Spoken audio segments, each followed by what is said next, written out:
High atop the Iowa Speedway sits 40 drivers ready to rock and roll. Tonight, it's going to be a little bit different on how we race because every time we go to Iowa, we always go in the daytime. Well, it's about the nighttime. It's about the nighttime hours. And for the first time this year, Next-Gens will be racing at that 7/8 mile track in NR Night in America. I'm John Ramos, the voice of NR. Ladies and gentlemen, welcome to this Tuesday night edition of NR Night in America. Aiden Walker ready to head onto the racetrack. He's locked in and getting ready to roll on out, warming those tires up. Noah Benson is getting ready to lock in as well. Josh Kenyon has already hit to the surface, running that outside lane. Now this version of Iowa will be different than the version of Iowa you'll see this coming up Sunday for the NASCAR Cup Series. Why is that? Well, when Iowa was announced on the schedule back there in October, they didn't have the opportunity to fully repave this track due to how harsh those winters are. Before the Cup race, they're only able to get that inside lane, maybe that second lane repaved, but not the entire surface. We are running on that older Iowa configuration where it's the worn out surface, so expect multi-groove racing from the outside lane all the way down to that yellow line. With these next gens, it's been proven to be very tough before. Last time we went here, we saw a first-time winner, Michael Mitchum, who is currently top of the board in that 38 machine, went number one in his first NR Night in America race that he went ahead and won. It was all shocks and surprises. How did he win? How is it this guy that got it done? Well, we quickly found out he was really good at the next gens. We quickly found out how good he was at tracks that were over half a mile, over a mile and a half. Michael Mitchum then started climbing the ranks of NR Night, getting an e-ticket, and doing so much more after that. He's currently top of the board with Jacob Wilkerson in second. No surprise here. The 43 is quick in the next gen. Aiden Walker there in third, the driver out of East Tennessee. So keep an eye on that. The ones that have always been good at the Richmonds, the New Hampshires, those tracks like Phoenix will have a big hand in how they perform here on this 7/8 mile track. Once again, first time coming here in 2024. They had one race in NR Night with the Next Gens last year in 2023, right when it was announced for the 2024 schedule. Daniel Moss-Zeller back in 10th. Goes around the racetrack, William Schmidt in 13th. Abraham Vila back to the 25th position, slides off exit. He's pointed in the right direction. Carlos Struther, no time for him just yet. Andres Varez back there in 27th. We look at more drivers that have yet to qualify. Kevin Champagne, Justin Champagne. There's Justin now on the racetrack. Rolls around back to 3 and 4, mostly an outside lane look. This will be an 80-lap race. So do keep that in mind with how things are soon to run. Jason Beckman has a time. He sits 19th. He's on pit road. Whitney Jones down in the grass. No time for what he has inside the top 20. Justin Champagne outside that top 35. 40 enter, 40 race. Mainly because we were worried about performance issues. Tonight at NR Night, yes, we'll have more than 2 races. We'll have the Next Gen race at Atlanta for race number 2. We'll have Auto Club Xfinity for race number 3. USA Street Stocks race number 4. If we hit 300 likes, we will have a 5th race on tonight's schedule. So every like does count already.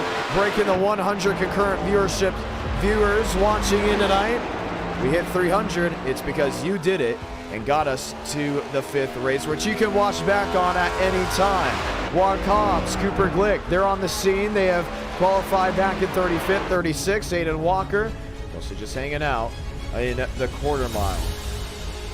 Iowa Speedway has had great things happen in NASCAR, from the trucks to the Xfinity Series. Can't forget that unique nationwide finish when Ricky Stenhouse seemed to blow a tire, but it was really an engine issue. And then Carl Edwards got right in the back end of them. Both drivers crashed, crossing the start-finish line. That's when I first found out about Iowa Speedway. And quickly, these tracks have got an opportunity to be on the Cup schedule. Iowa, Gateway, Nashville Superspeedway.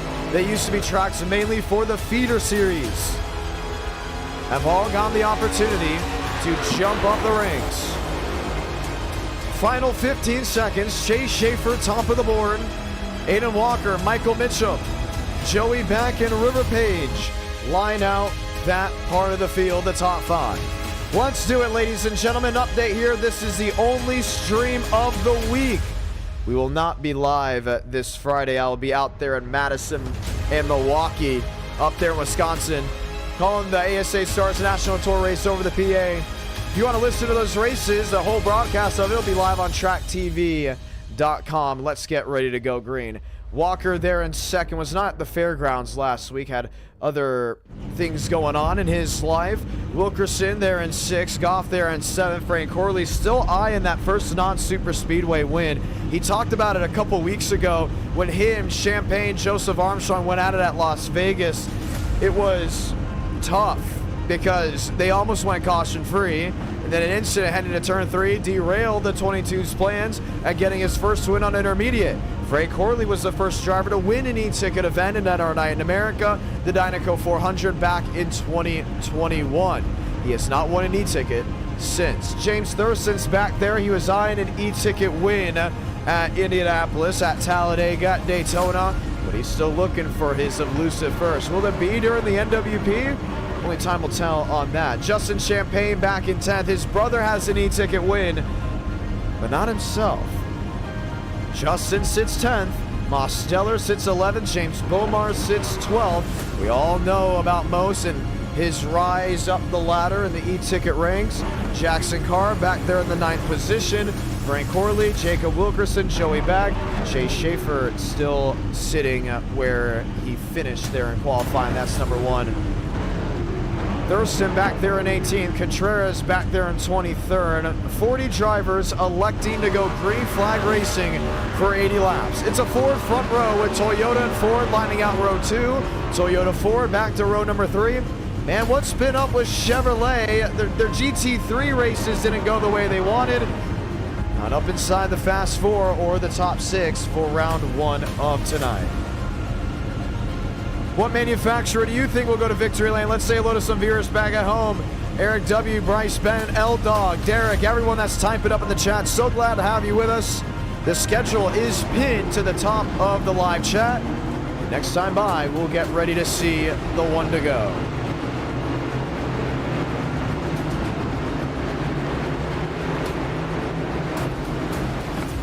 Let's go ahead and say those magical words.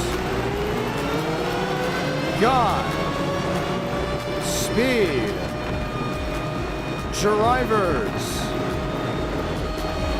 you are go for a throttle up.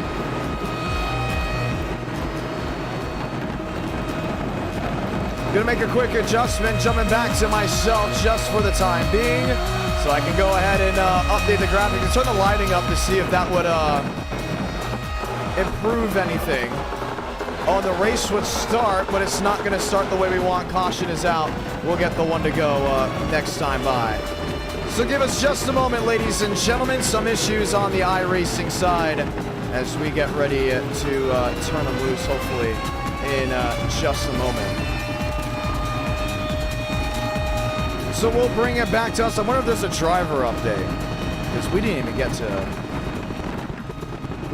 to go green, really, for ourselves before things went amiss. We'll bring it back in the simulator just for a moment and see what happens before we rock and roll from there. Schaefer, Walker, all of them, they're still blipping in and out. So we're going to bring it back to us, ladies and gentlemen. We're going to back out of the session, come back in. You guys pretty much know the deal at this point with iRacing servers, how things could be interrupted, intruded on. And for us, it did just hit. So we're going to leave this session. We're going to go back in, and then we'll be ready to go back racing. Interesting. Very interesting indeed. I have no idea how that just happened.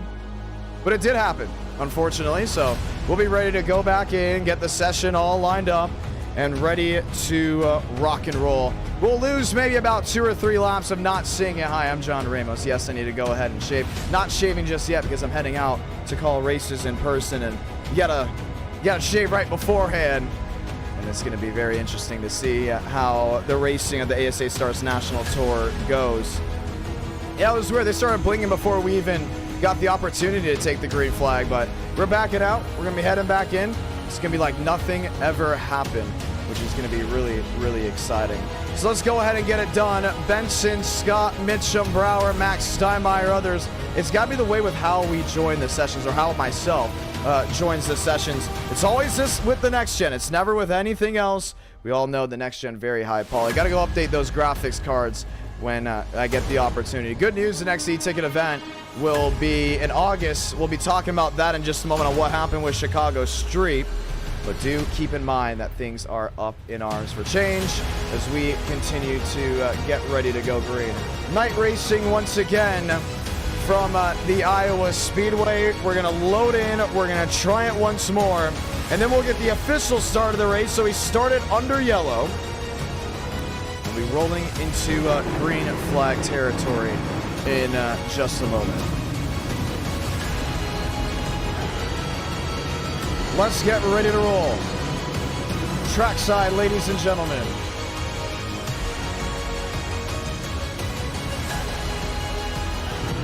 We're here, we're waiting as we get ready to go green.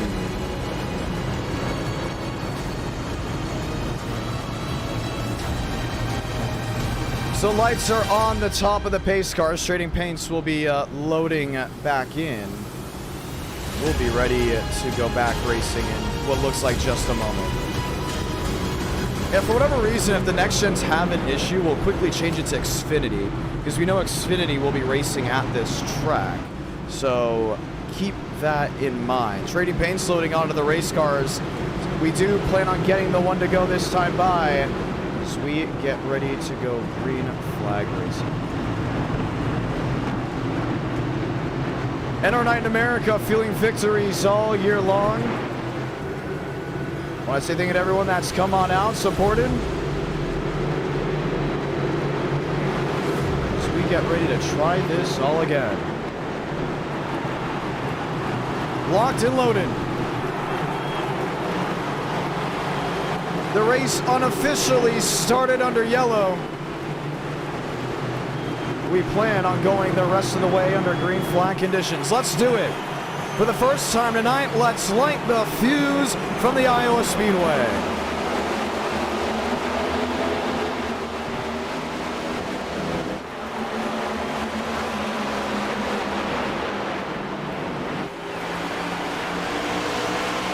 Back, Mitchum, wheel to wheel. For what looks to be the third position. Page up the track. Jacob Wilkerson to the inside, wheel to wheel. Aiden Walker will lead the first lap under green.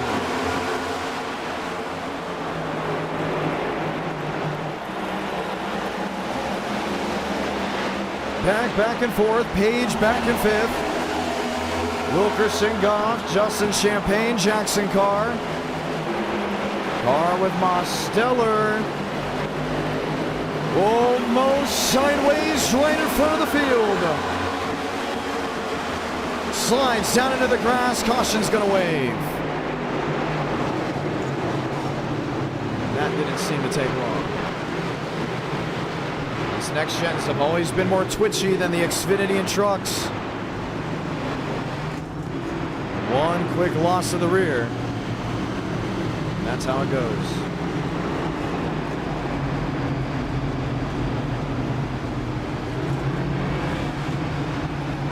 Let's dial it back and see what happened.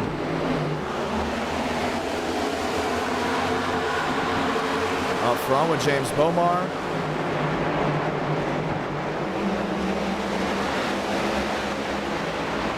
He actually got into the six. Bomar on the bottom, Horley in the 22. I didn't see James get into him at all, and no, he didn't. He just lost the rear end. Bomar had nowhere to go. Slid the rears, sees James Thurston up into the outside wall. Eladam Contreras really nowhere to go. Got a piece in the right side. Jason Beckman. And as quickly as we get started, we're under the caution. See the damage there on the 4, James Thurston, that right side. He may already be out of the race. Chase Schaefer, Aiden Walker, Michael Mitchell will be the top 3. River Page, Joey Beck, Jacob Wilkerson, Joseph Goff, Frank Corley, Jackson Carr, William Schmidt, Max Steinmeier. We'll get ready to line them up and we'll get ready for another restart. Yeah, he just lost it completely. It wasn't even close. We look to see on the left side of our screen exactly where Mosteller will be ending up. On pit road, Sean Pena, Carlos Truther. I don't think Truther got damaged. He's just in for a strategy call. Kevin Champagne. There's Mos on pit road. Left side's up. Gavin Gomez. So by technicality, this is the first caution of the race because the race started under yellow. But we look to get the green flag here shortly. Walker, Schaefer, Mitchum, River Page, Joey Beck. Line up to get it back refired. Jordan Herring, Gavin Gomez, Ronnie Holmes, Kevin Champagne, Sean Pena. Juan Cobbs, Drew Levsack. Lined up as we get ready to go back green. These restarts are going to be a little treacherous. Doing just how this car works on this 7/8 mile of the racetrack. Aiden Walker on the bottom, Chase Schaefer on the outside. Mitchum, Page. Back there in row number 2. Pace car will make the hard left, and we're going to go back racing out in Iowa.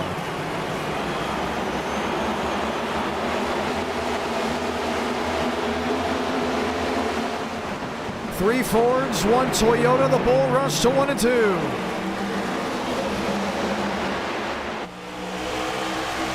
Joey Beck watching Page and Mitchum wheel to wheel in front of him. Has Wilkerson and Goff toe-to-toe behind. Walker up the second. Schaefer to the race lead. Page top side, Mitchum going back to the bottom. That just would not count out that 38 at all. And he's been in this position before at this racetrack. He was towards the tail end, one spinning. May have been your goal. Drops to the bottom of the racetrack. We stay green, racing up front. Schaefer, Mitchum, all tied in. That's the thing about Mike. He didn't have that run early on.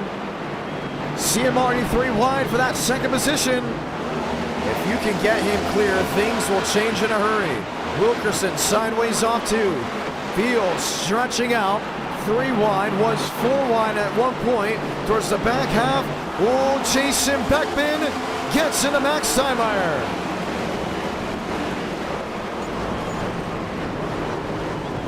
Josh Kenyon involved. Caution will wave again.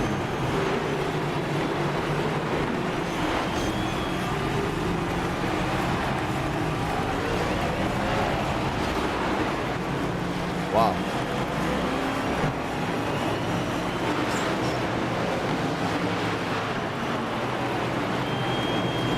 And that is now twice where there's been a spin that resulted in what we just saw.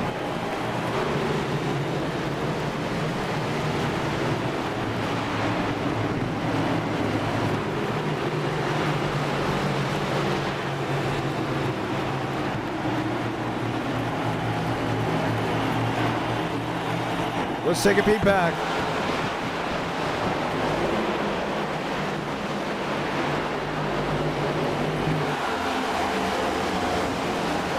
A full lap.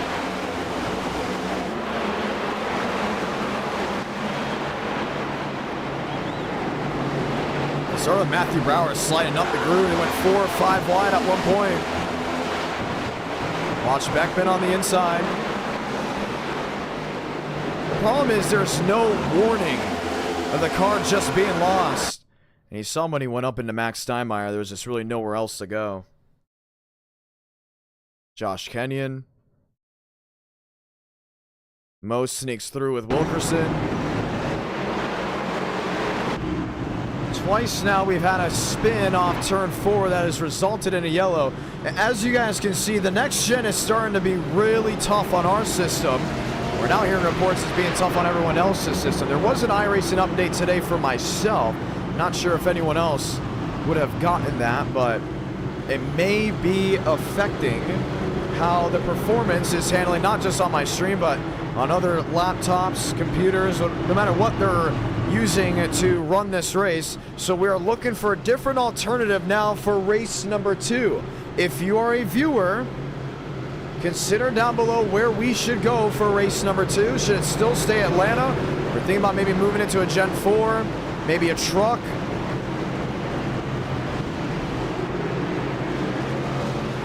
To see exactly what it would be.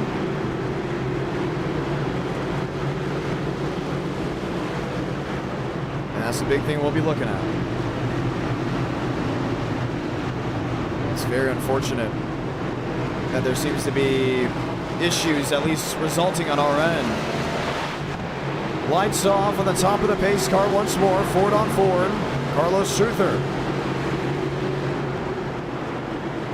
Going back around. We will be ready to go back racing. Pace car will make the hard left.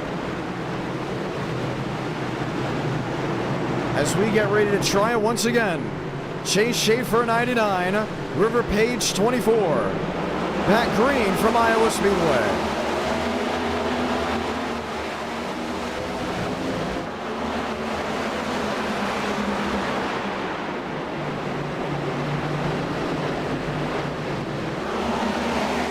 Mitchum there with River Page.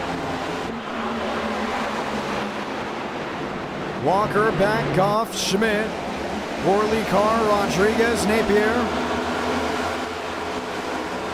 Mitchum to the inside of Page, 2 Fords and a Toyota.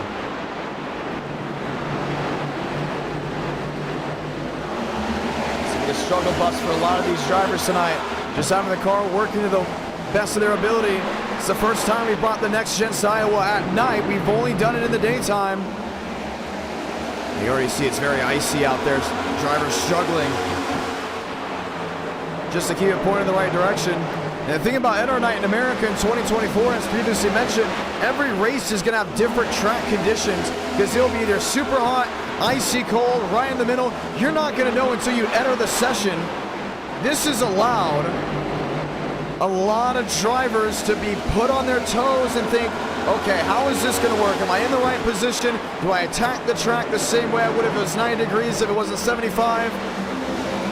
What adds the other curveball in there is the fact that sometimes it'll be trucks race 2, it'll be Xfinity race 3, Gen 6 550, Gen 6 750, the next gen. 59 laps to go. The battle for the lead is on. Schaefer here with Mitchum, Page to the bottom.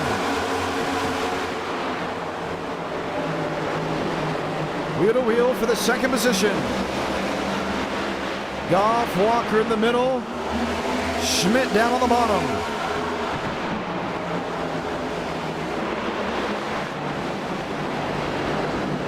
Battle for second. Oh, Schmidt lost the rear. Multiple drivers came out of Iowa. We filled out this lobby in what felt like seconds, and I feel like I say that every single week, because the driver demand for NR Night in America has just been through the roof.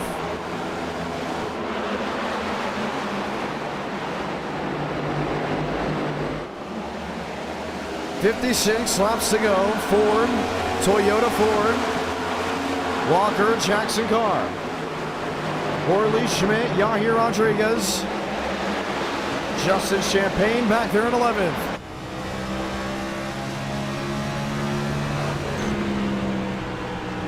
Justin's been a big mover in this race. Started as low as 27th.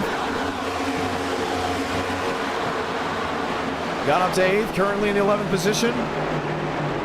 Has not led a lap just yet, Jackson Carr. Really has been around the top 10 the entire time. Started as low as 11th, currently in the 6th position. Worley back, Schaefer. Battle for the lead. Mike Mitchum took the top spot. There's River Page in second, looking to bounce.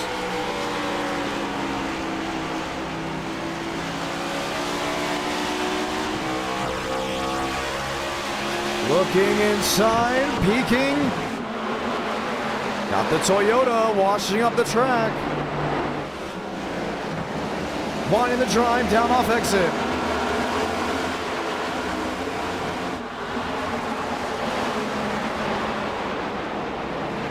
Goff in fourth. Has not been to victory lane in NR Night in America, but he sees two Fords and a Toyota battling up in front of him.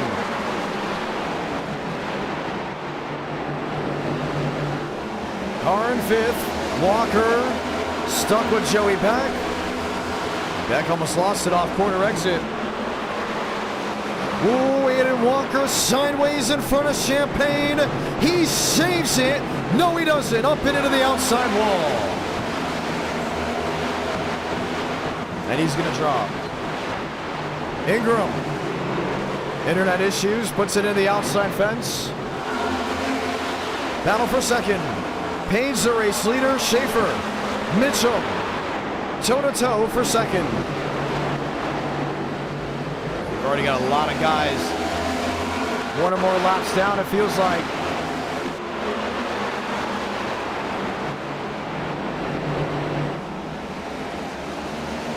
Schaefer in the Ford.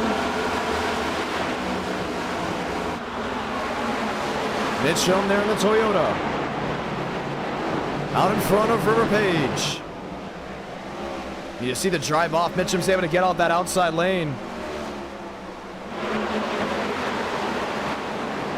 A lot better than that of Michael Mitchell. Schaefer able to shut the door.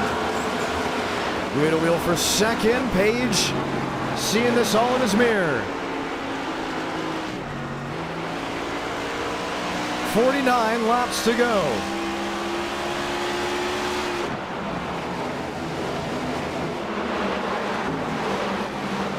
Jackson Carr, Joseph Goff.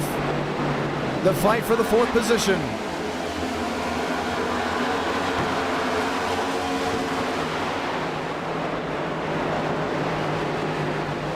Oh, he gets into him. Champagne is there looking for a way around. They split them both. Justin Champagne, two-time winner in 2024, multi-time winner in NR Night in America, one of the veterans. If we had a Hall of Fame, you know Champagne would be in it. Matter of fact, so would his brother. They've been racing NR Night in America since 2021, and both are still winning. When NR Night in America first came to be back in the day, you had names that would win often that then stopped winning. And then you got guys like Champagne that they just seem to not know how to stop winning. Car outside wall. Maybe Juan Cobbs it is. Mitchum in third, Schaefer in second as Hunt down River Page.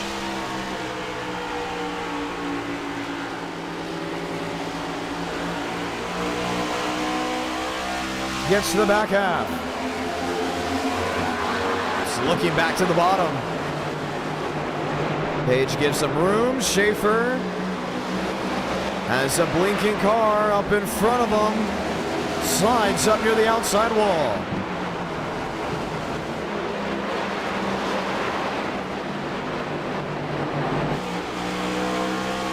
He keeps losing that rear end. He keeps sliding off the outside. That's allowed Schaefer to really close in that middle groove. Almost into the 24. This is the fight for the lead. Two cautions in this race. Iowa Speedway. Some viewers have asked, why is this considered one of the best racetracks? It's multi-groove from the fence down to that yellow line. Page race leader heading back to one.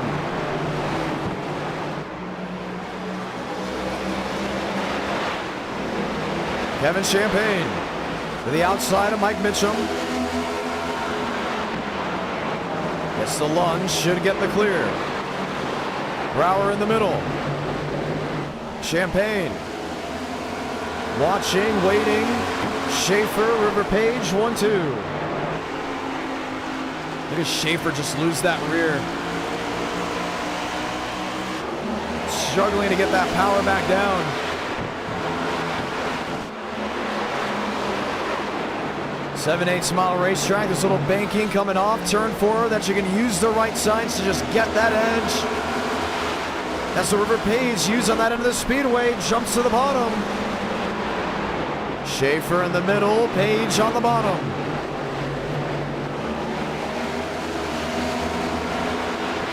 New race leader from Iowa Speedway, Chase Schaefer, goes top of the board. Can Page fight him back?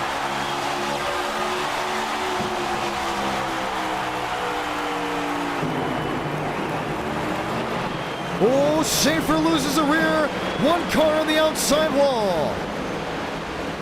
If he can get it refired, you won't get a caution.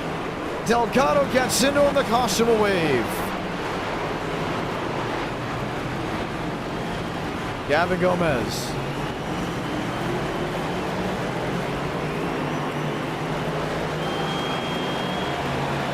I don't think Delgado will be too happy about that.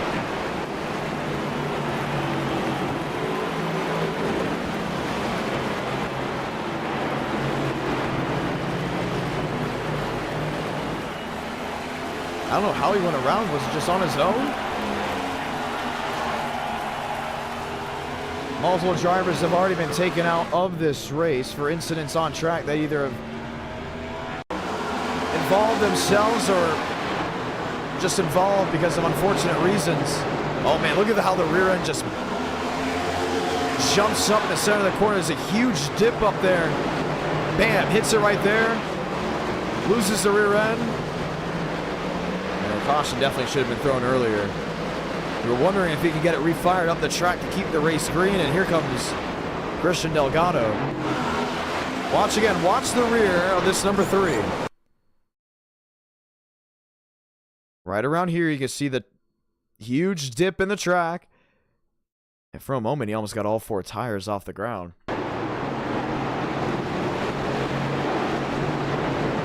Delgado will come right into view. Bam, just takes out the rear end of the Call of Duty machine. So the caution will wave once again at Iowa. Pit road, it's wide open. River Page will get the much needed sticker tires. We put on that race car with 38 laps to go. We look to have one big restart. This is going to change things up big time. Justin, Schaefer, Mitchum, Wilkerson, Kevin Champagne, Frank Orley, William Schmidt, Mosteller, Max Steinmeier.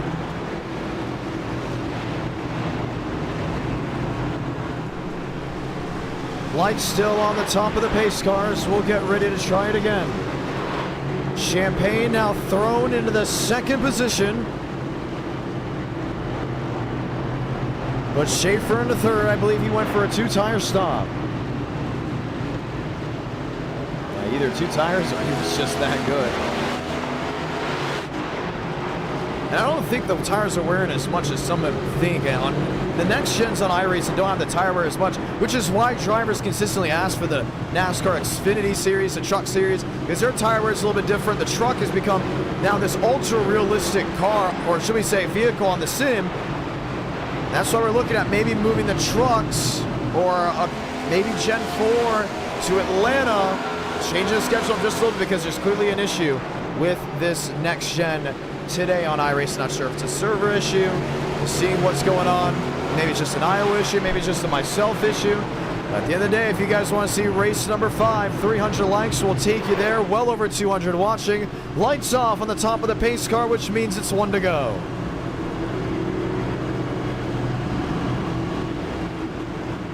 Page, Champagne, Schaefer, and Mitchum. Wilkerson. We'll have company lined up behind him. Big time restart in place.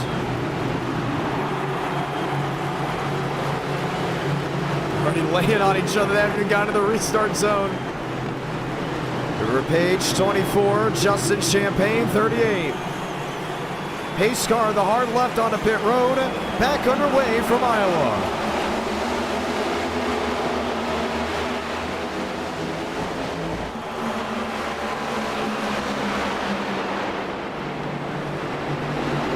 Champagne almost up near the quarter panel. Page can clear it. Schaefer and Mitchum wheel to wheel for third.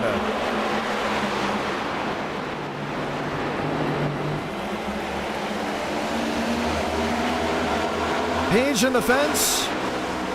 Champagne to the outside.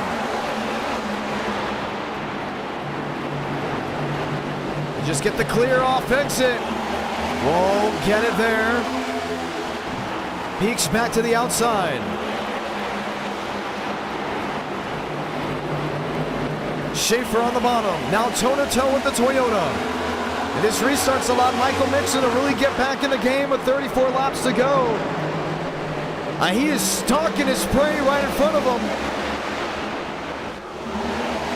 Wants to go to the inside of Justin. Won't be able to do it on that end of the speedway. Daylight top side. He's going to take it. 3 wide. The battle for second. Page got loose. Champagne to the wall.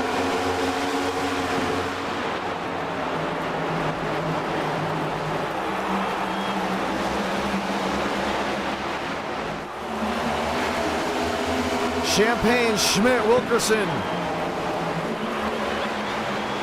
Start bouncing off each other. Here's the battle for the lead.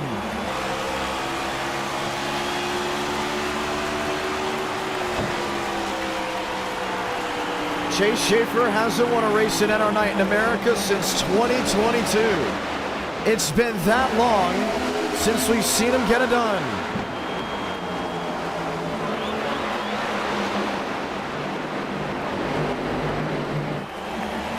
.30 to go.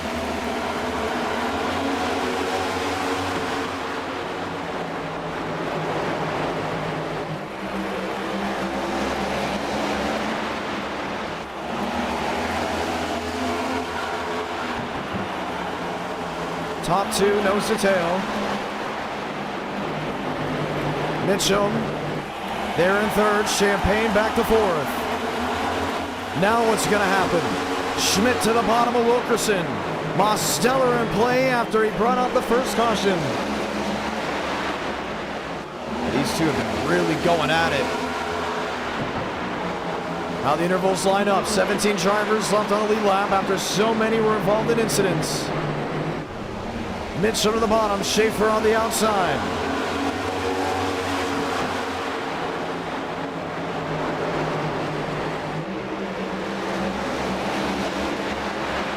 Mitchum into Schaefer.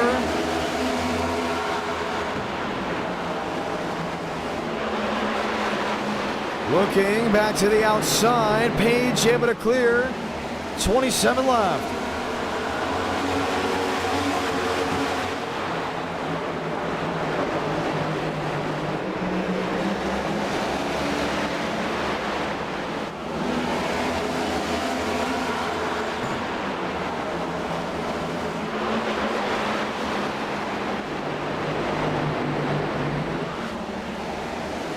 Justin in 4th.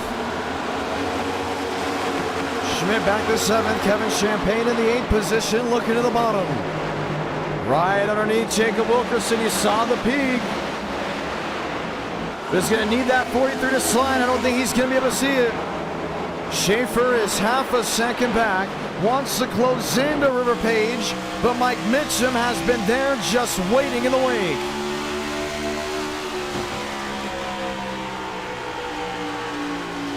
Top 3, half a second. Champagne in 4th. Kevin Champagne back to 7th. William Schmidt, let's ride on with him. These drivers have just been having to adjust every single second, every single corner. See Wilkerson back to the inside. Can he make it work on that end of the speedway?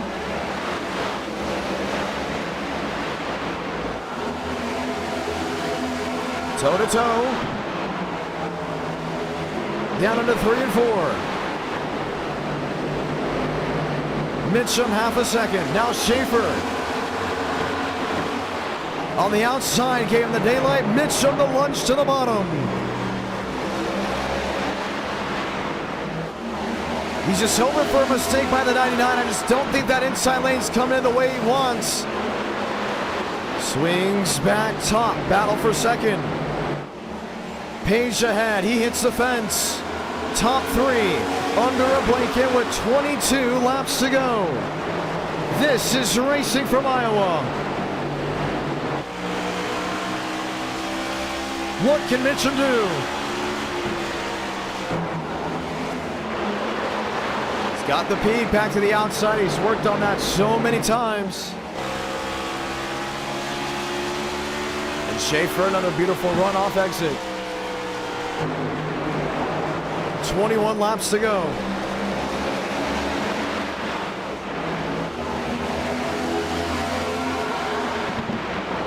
Schaefer 99, Mitchum 38. Page has the race lead, but has been struggling off exit, has been struggling to the center. He's hit the wall multiple times and has lost all that momentum. Chase Schaefer, on the other hand, lap for lap has been quicker than the driver in front.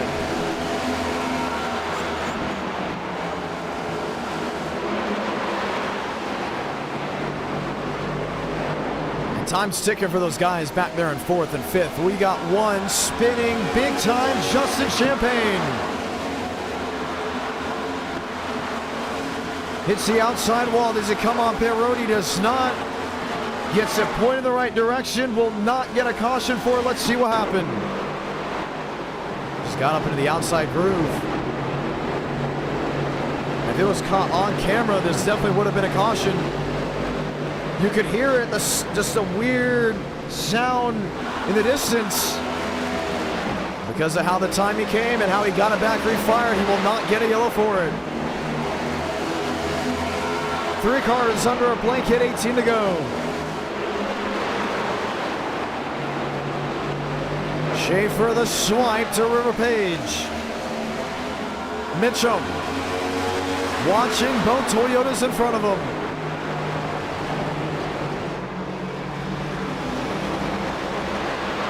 Kevin Champagne in fourth, Mosteller in fifth. Lap traffic.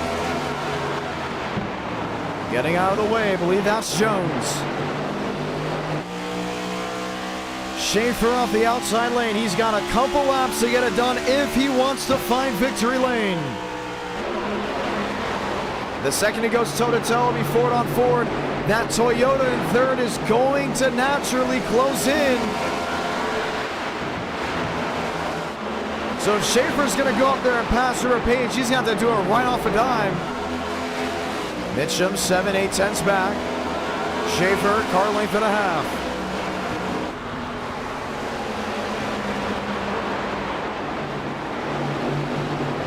Slides it in the middle.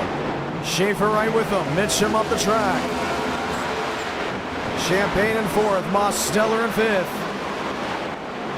Page 24, Schaefer 99, dogfight for the race lead.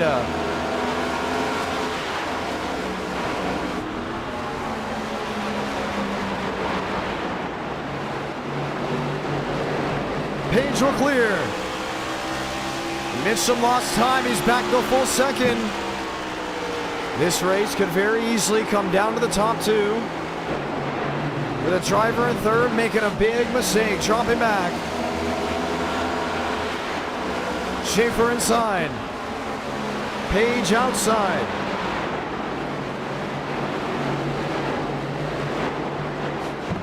Toe-to-toe.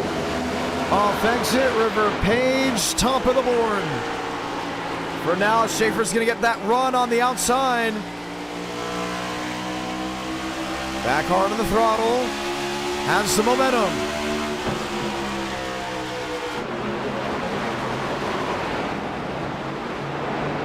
Back peeking inside. Page wiggles. Schaefer is there. He's got to throw the late lunge. He's got to somehow stop the momentum from the 24. Chase Schaefer, top of the board. River Page, the momentum swing. To the bumper, but couldn't find a way through.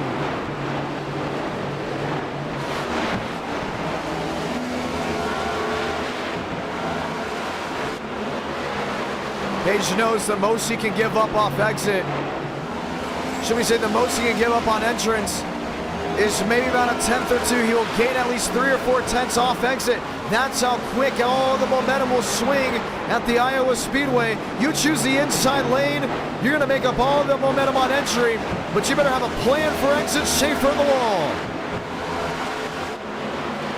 Page takes the bait in the middle.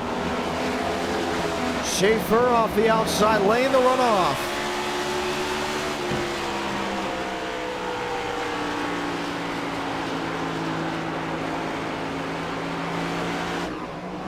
There's the 24. There's the 99. Different look. Back to 3 and 4.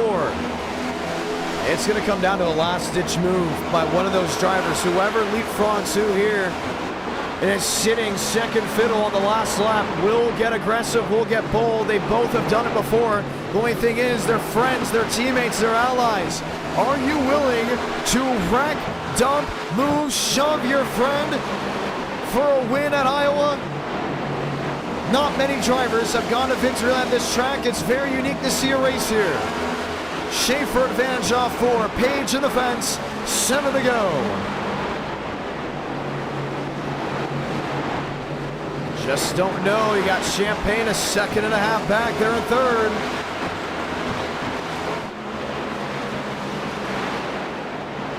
Up the track. Down off exit. Ford on Ford.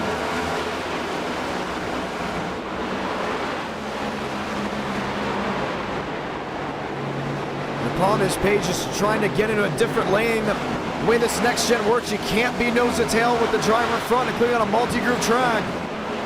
If he goes outside, you must go inside. If he goes inside, you have to go outside.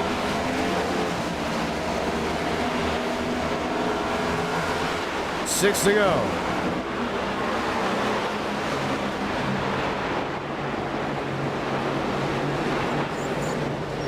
Levin on the bottom. Abraham Vila. Wheel to wheel with Schaefer will allow River Page to close in. Basically side drafted him. Matter of fact, he gets around the 11. Schaefer looks to the bottom. He's going to battle with that back marker, which in tow will allow Page to continue to reel him in, as he won't complete the corner here.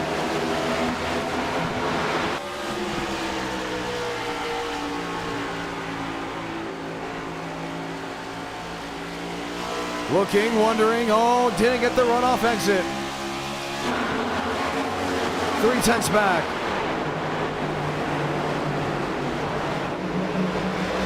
And Vila's just a little bit quicker than Schaefer. He's not by a large margin.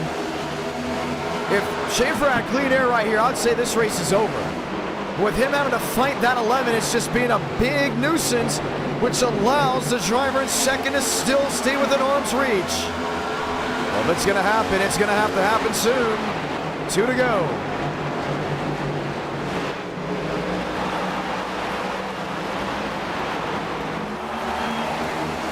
Page 24 has Schaefer in the gun sights. This race is going to be official. Salamanca, 1 to go from Iowa.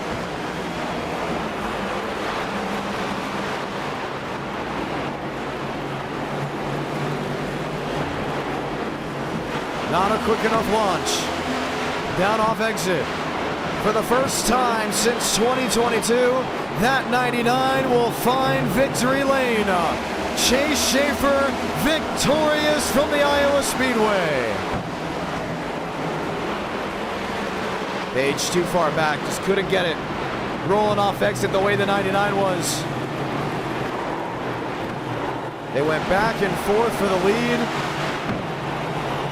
Chase Schaefer will get his first interview in a long, long time. Fireworks off down into turn 3 and 4. We will have another race after this. You're watching NR Night in America live on YouTube. The power of iRacing. I'm John Ramos, the voice of NR. Chase Schaefer victorious. He will burn it down, becomes another unique winner of 2024.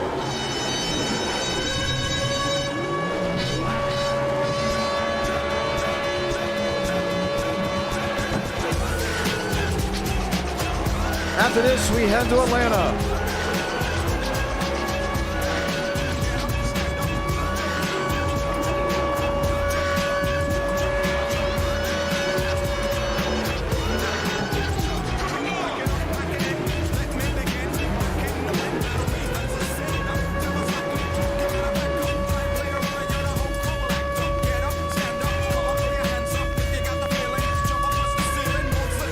Let's go talk to your race winner. After he shut him down here from the Iowa Speedway. He was just on it all the way through. You can't take it away from him with how good of a race he had. These next-gen cars really just formed to a specific driving style. And for Chase Schaefer, it just worked out really, really well. We're going to go talk to him in just a moment, ladies and gentlemen. We'll drag him into the Discord at our Night in America, feeling victories all year long. So glad to have you all with us. We'll be giving you updates in just a moment on what's to come for the community, what's to come in the next couple of weeks. But wow, big win from Iowa. We will be having to change that second race up. There's something a little bit off with my system, maybe off with iRacing, maybe off with the next gen. Don't exactly know what it is. But we know it's a next-gen issue, so it won't be a next-gen race for round number 2. Let's talk to him. Schaefer, it's John. You got a copy? What's going on? Big-time win. Walk me through it. We kind of just chilled. Michael Mitchum was throwing some interesting moves in the start of the race, and I thought that was going to be the end of it. But we got that Flopper Racing Pacism 1-2 in the bag. We got to pass River Page back for that lead after me and Michael Mitchum got in a little bit of a racing incident. Thankfully, that didn't get bigger. But yeah, that was a really fun race. Clean Air kind of shows its dominance once you get past someone. I was kind of just chilling. But yeah, River was complaining about being tight. I felt loose that whole last of the run. I almost like spun out a couple times in those last couple of laps. But yeah, overall really fun race, and glad it went green for the end. It very much did. Talk to me about the start of the race. We had our performance issues. Other drivers did too. But quickly, when things got going and rolling, it kind of started smoothing out. Some were struggling with how the car worked off exit. What's the difference with this feel off exit compared to any other stock car?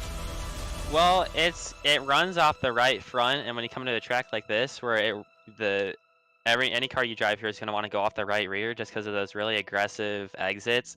You kind of have to find how to maximize the right front time. So in the start of the race, I was kind of, dragging the brake for a bit and then trying to coast or like straight line braking it into the corner or just like diving it deep. But then towards the end of the race, I just tried like letting it coast through the corner. And I felt like that was like day and night difference. Like I just let it coast through the corner, whether it was on that middle seam or that middle line in 1 and 2, and I could feel how it just was running off the right front more, and I feel like that's kind of what helped me pass River and be on the advantage. Well, I gotta ask you this. I'm worried about how the next gen will feel for the rest of the race. I wasn't able to add the cool things in to spice up the production a little bit more the way I wanted to, which means we are changing next gens at Atlanta for race number 2. What cars should we use?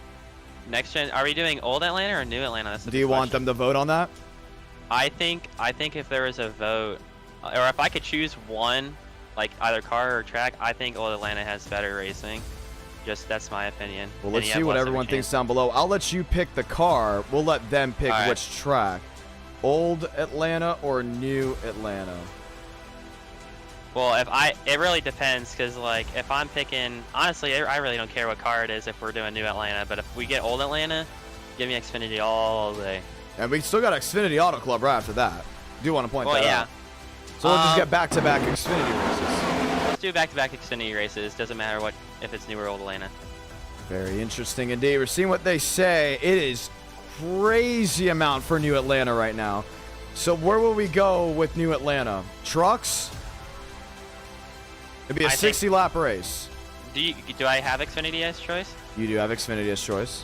I'll pick Xfinity. Do the viewers agree with that? Do you all agree with Xfinity? We'll see what they think in the meantime. The reason why I say that is because the Xfinity car is really erratic at Atlanta.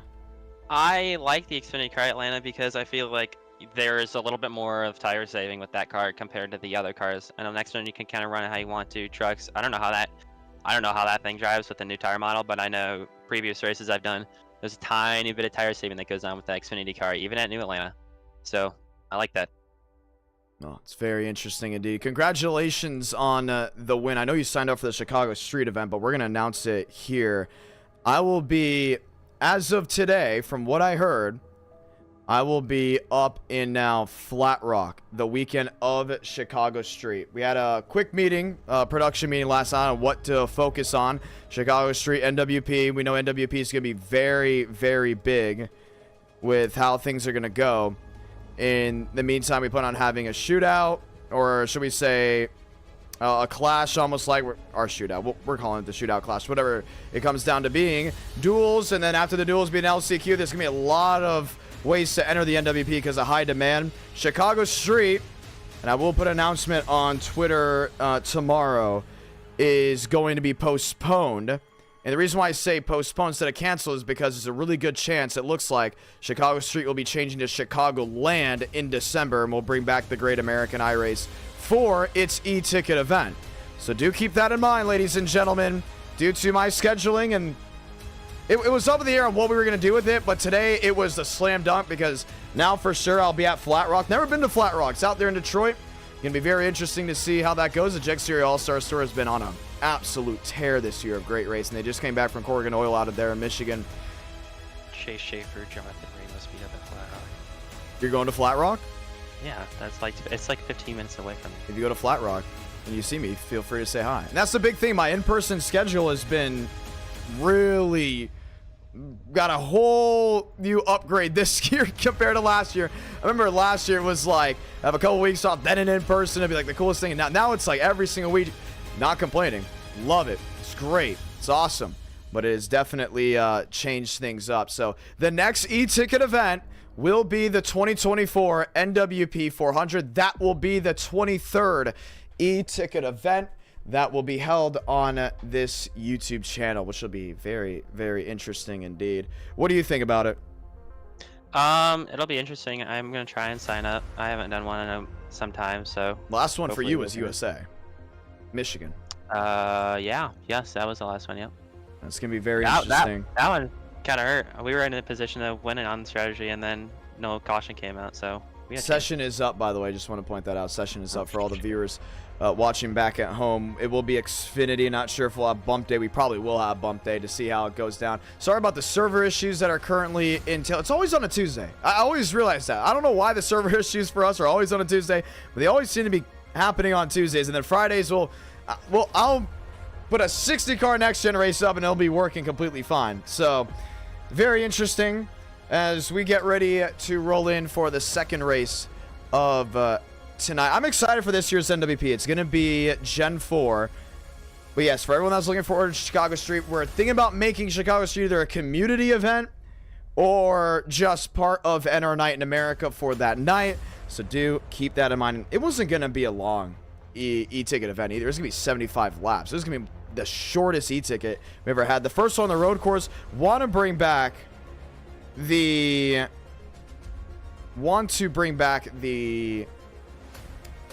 road course idea still for Coda and Watkins Glen. Coda be a good one. Why do we keep changing the schedule? We explained that there is an issue right now with the next gen, so it went to Xfinity. Trust me, didn't want to change it at all, but we definitely had to go ahead and change it up, mainly for that. It was that, or we would be continue to blink, and I'd hate having to throw cautions because of my server issues. So it's just easier to put it on Xfinity right now, have everyone join on in, and let it roll. So it would say there, unfortunately, Chicago Street is out. The in-person broadcasts, they've been ramping up, which I'm very happy for. For the ones that do not know that are new here, my in-person broadcasts are important for my career as well as the e-tickets. The e-tickets are really important still for what I plan on doing long-term. I'm a sports broadcaster for sure. As of last year, I have been, but it is definitely a lot going on. And for the ones that don't know, summer stretches for these short tracks, that's where they get those big crowds and they put all those big events. North-South Shootout, the Fairgrounds, is coming up in July. That's going to be a very exciting one. ASA Stars National Tour will be in Madison and Milwaukee this weekend, calling those two races over the PA. Checkered Series All-Stars Tour with them at Flat Rock. And then the week after that, the Battle of Broadway 150, that Thursday night at the Nashville Fairgrounds Speedway. The week after that, I think I'm in Whittemore as well. So we got a lot going on. It is insane amount of traveling and moving around. So we're going to be excited to see what comes next. Schaefer, thank you so much for joining in tonight. Congratulations. Yep, no problem. Do we know when signups are coming up for NWP? I want it to be in July, early July, like we did last year, because that's when we were able to easily say, okay, this driver needs to be in, this driver either needs to be in the open. So I would say July is definitely our go-to point. Is that August 23rd or July 23rd? It's going to be August 23rd. Correct, Jarrett? I know Jarrett's in the chat. I saw him there. It is August 23rd. I am nearly 100% sure. But it's going to be a lot of fun. It's going to be exciting. There's been a lot of moving. Why did we do Iowa Next-Gen? Because Iowa Next-Gen is this week. That's why we did Iowa Next-Gen. Didn't expect the issues to happen, which is why we changed it.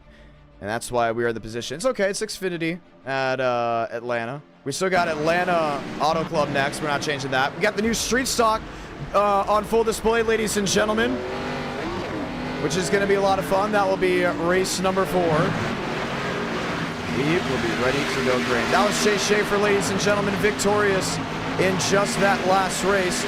Let's get ready to head trackside in a matter of moments as we get ready to go green for race number 2 of the night. I'm going to explain it again. The reason why we love doing next gens is because, A, the viewers love next gens.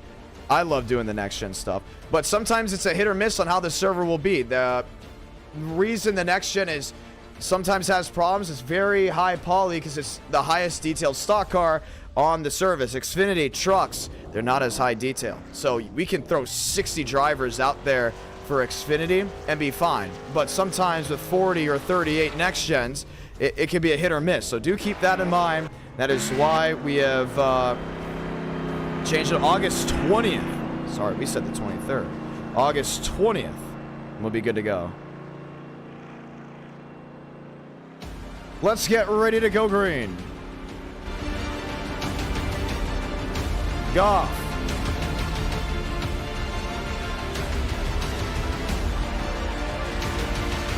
Vila.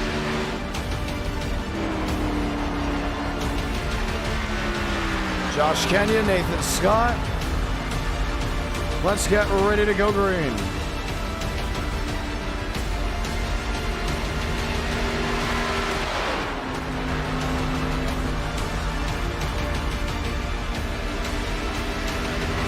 Kenyon down the back stretch. David Johnson, Davis Lewis. 60 drivers have entered. Top 40 will race. Let's get ready to go green.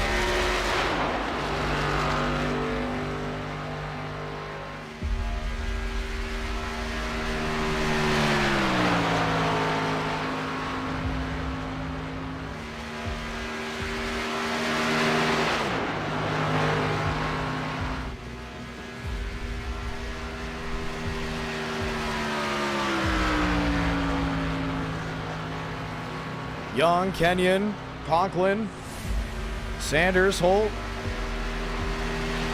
Line on up, William Schmidt.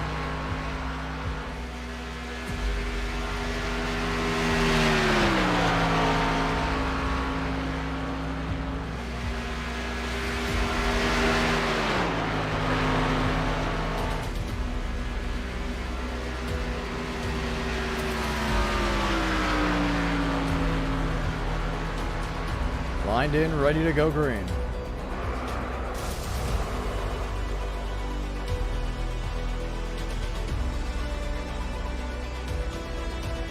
I'm excited. I'm excited for a lot of things that are heading forward. I know sometimes, because I know last year for the viewers, it was unfortunate because we had to give up a lot of Friday streams because I was still trying to figure out how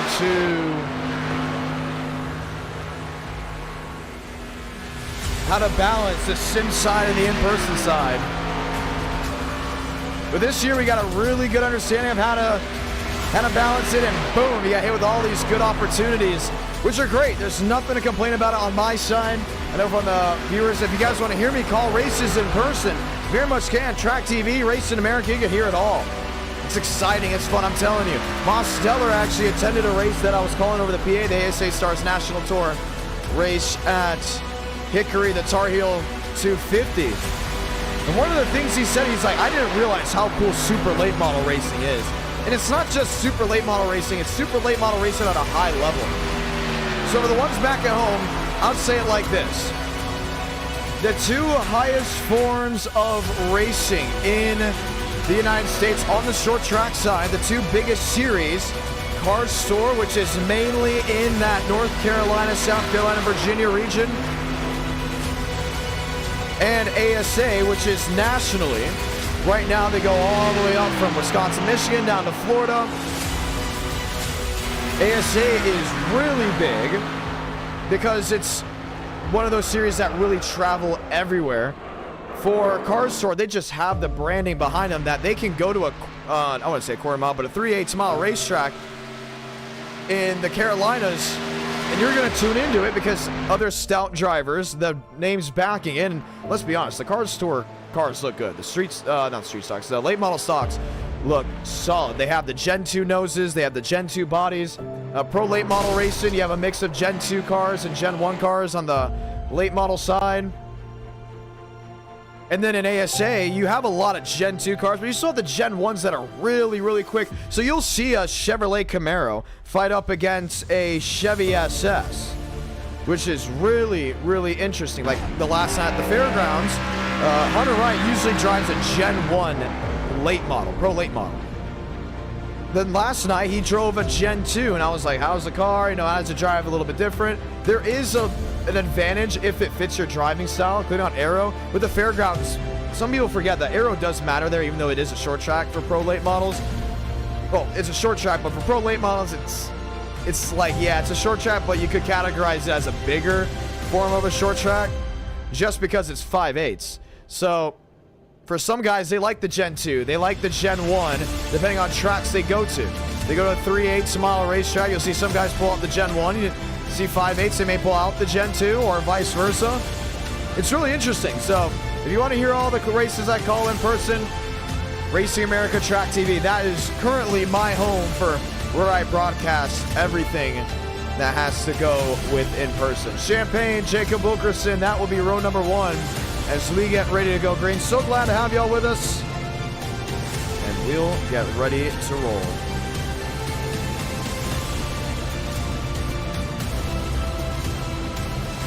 Worley in 7th, New Bigging in 8th, Bomar 9th, DeAngelis in 10th, Shamela, Conklin, Major, Walker, Rodriguez, Thurston, Lebsack, Shugol, Downey, Schmidt. Just one of those drivers to get it done. 60 entered, Lane Sanders was the last one to make the show. Let's get ready to go green. If you're looking for Next-Gen Iowa, that was race number 1. And our night in America, feeling victories all year long. Let's get ready to go green. Lined up on pit road. Morley, Champaign. Goff. Time to go green.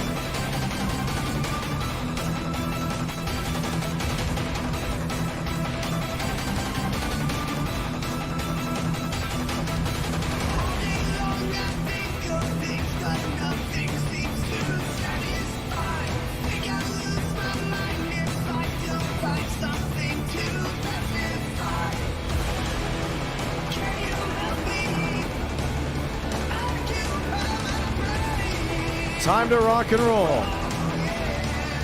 60 laps of action, lights off on the top of the pace car. Let's go ahead and say those magical words. God, speed, drivers. You are go for throttle up.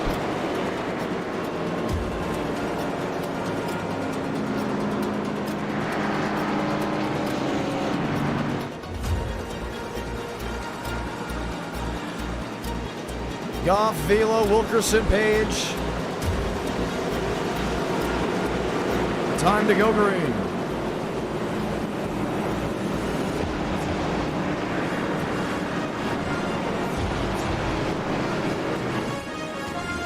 Champagne on the bottom, Wilkerson on the outside.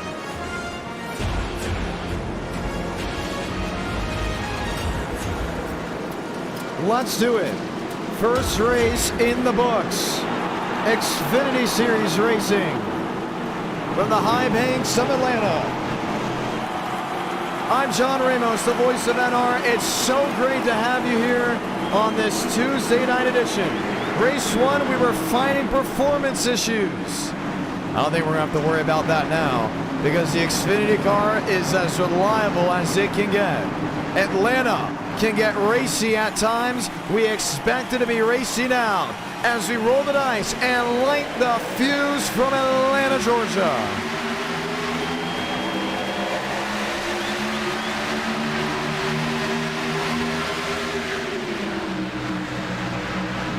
Wilkerson pulling even with Champagne on the bottom. Page, Joseph Goff.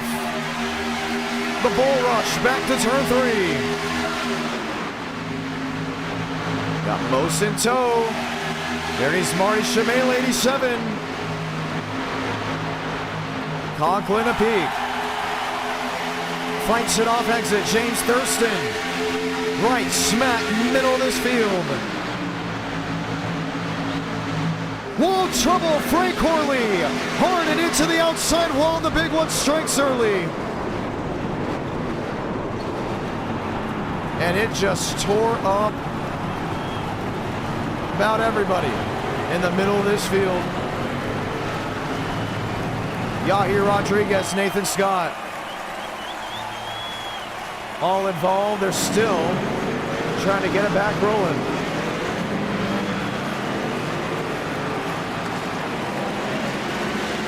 Look at the damage on Sean Conklin.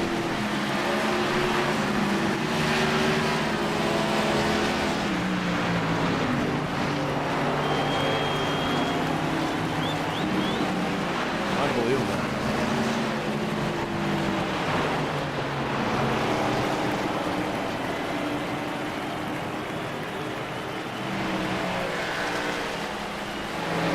They didn't just tear it up. I mean, they just tore apart in a matter of moments, it looked like. Watch again on this end of the speedway. Corley on the bottom, Douglas Newbigging on the outside.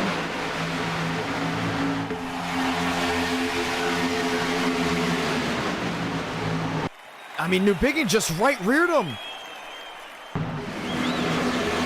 Look at that lick. We're going to get a different angle here. It could be Netco with the way it looks. Definitely from the far camera here. You may want to bat an eye. Doug's already sliding down the track. No, there's nothing to do with Netco. He lost the rear end and took Frank Corley for a ride.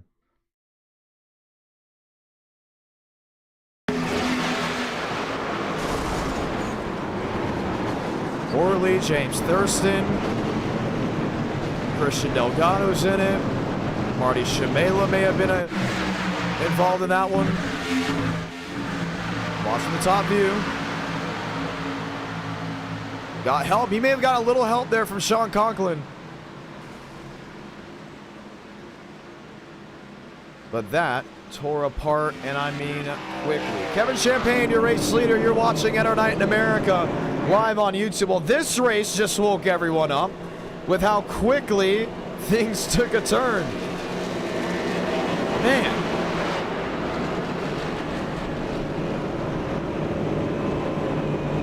Champagne, Wilkerson, Goff, Vila, Mosteller.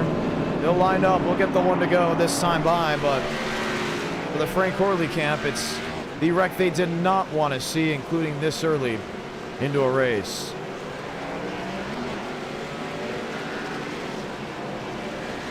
It just fell flat on their face. Everything will be just all right for them. Let's go green.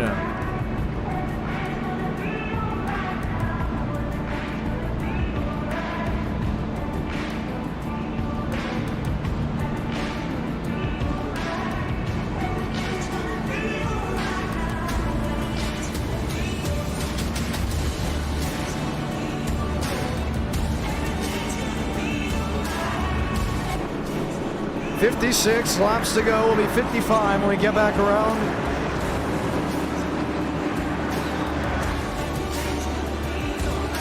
Just like that, you thin out about half the field.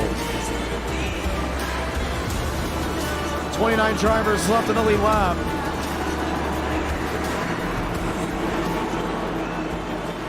That's of the 60 that entered this race just to have the opportunity to race.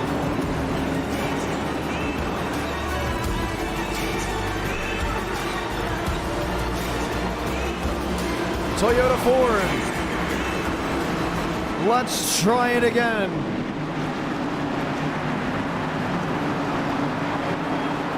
Pace car, the hard left. Champagne, Wilkerson, Page, Goff, Vila, Mosteller. Back green from Atlanta.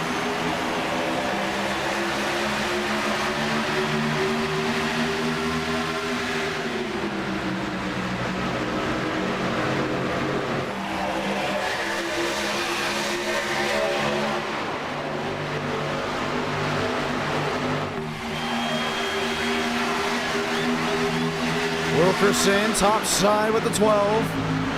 Champagne inside with Page. They're just right on that ragged edge on the inside.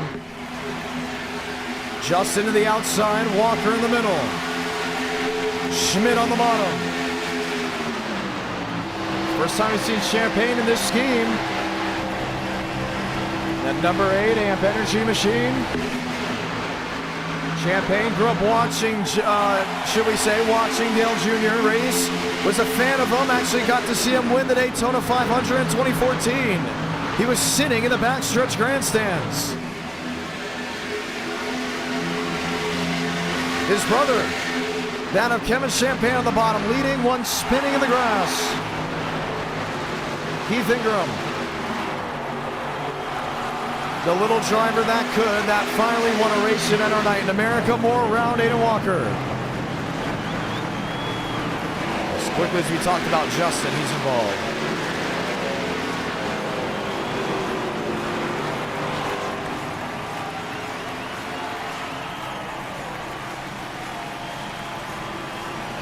Man. Let's watch back.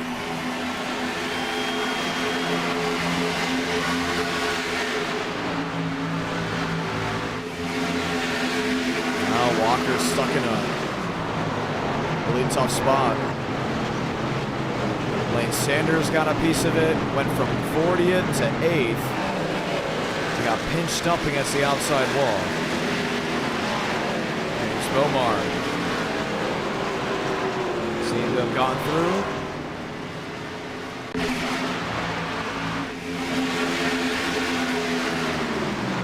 And did Champagne get into Walker, or did Walker get stuck in a weird spot? Let's see it here. No, he got into him. That was all on Justin. Clips the back end of that 93. Bam, you see Lane Sanders. That left front is destroyed. So Justin Champagne brings out the caution for the second time in this race. Lebsack, Page, those are the drivers that are currently up front pit road. It's full of guys. Let's see if we can go ahead and dial someone up.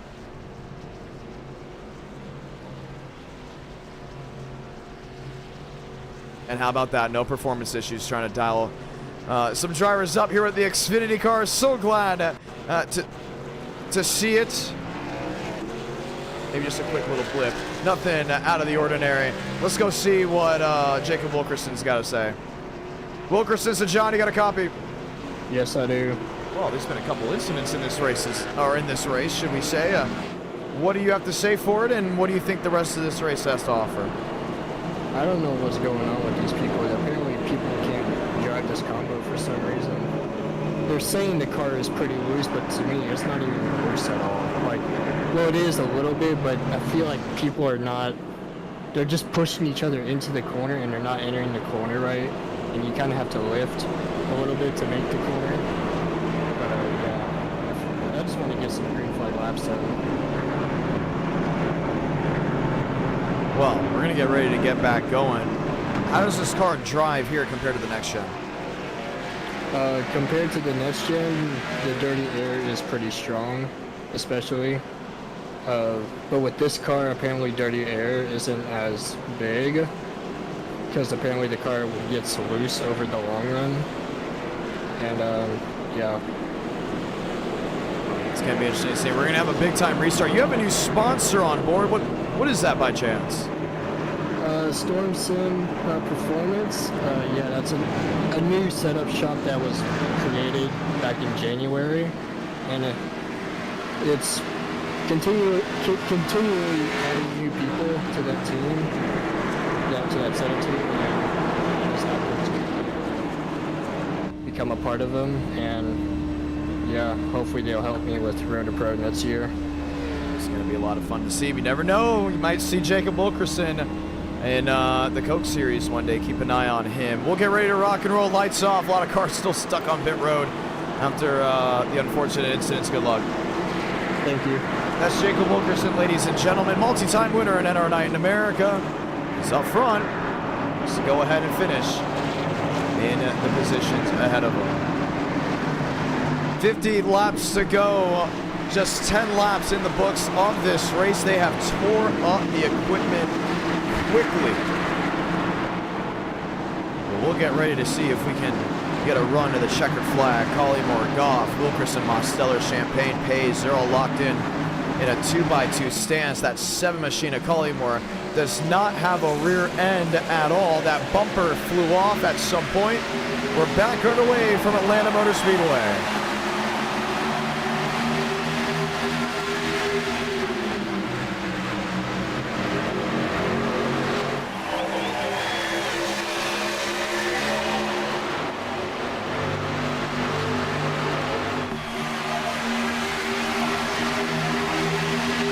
O'Keefe, new driver at NR Night in America. He's up to the 9th position. Oh, Collymore on the apron. He keeps it out of the racing groove. We stay green.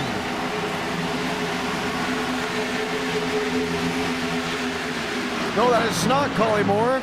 Now it's the number 7. And we'll get an update on who that will be. We thought Collymore was in that 7 machine. No, he is in that number 39. Sometimes these drivers, I saw a couple questions about it, they change their numbers and schemes up so consistently. Kevin Champagne up out of the groove. They change their schemes up consistently. They don't change their iRacing number on the leaderboard. So sometimes it's a guessing game on who's who if they're not consistent on their schemes that they run with a number. Baker up to the 9th position in the number 29. 33 on the sim stamp. O'Keefe has been sitting and watching and ready for a move to the outside, 3 wide. Page on the top end. Swings across the track. He'll lead that lap. 46 laps to go from Atlanta. Let's dial in these drivers. Let's see what they're pulling. 171 in the middle of the corner.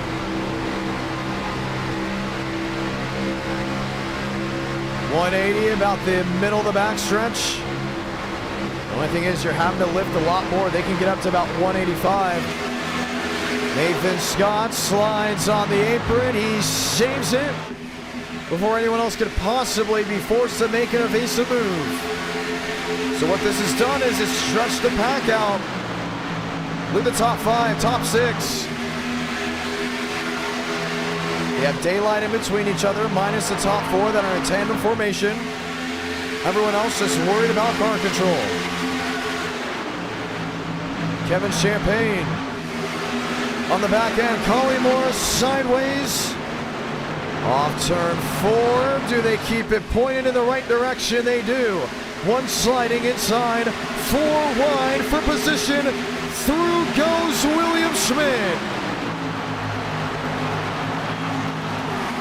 Still 4 wide. Collymore to the wall, and they have completely lost touch with the leaders.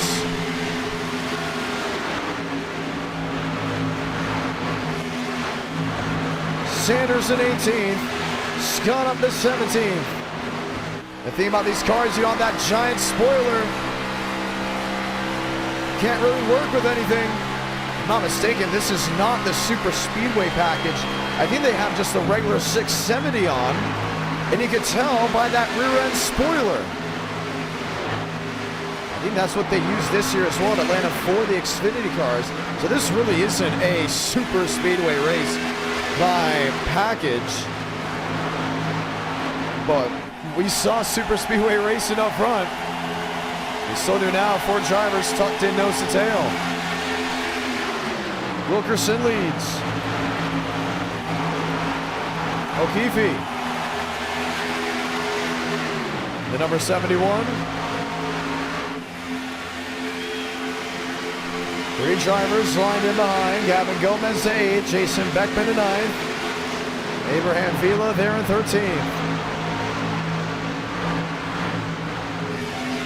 One may have just blown up. It was Gavin Gomez. Blows an engine coming off turn 4. Let's take a peek. I don't know how he blew a motor.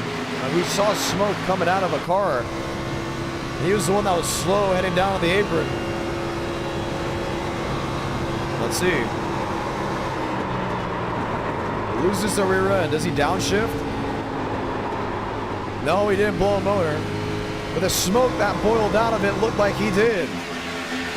So he keeps it pointing in the right direction. We stay green. No one having any type of engine failures on that end of the speedway. O'Keefe, Schmidt. A swap for position with 40 laps to go.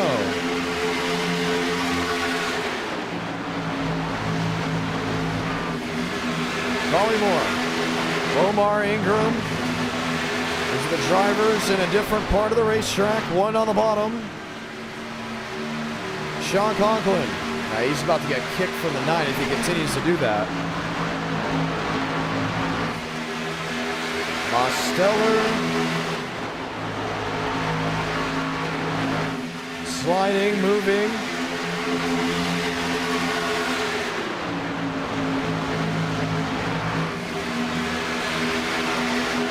Champagne. To the outside there are Thurston, Wilkerson on the bottom. 38 to go. He either was doing donuts or he had the broken suspension and couldn't actually get back around. He's not going to get a caution for it though. He was already multiple laps down. Riding on board, O'Keefe.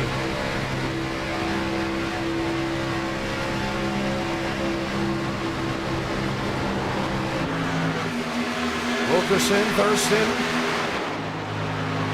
O'Keefe back to 4th. Mosteller in 5th. 37 laps remaining. Most looked on the apron, couldn't get it done. This is Group 2 that is trying to close into the race leaders. About 3 seconds back and change. They've actually been losing track. The drivers up in front of them.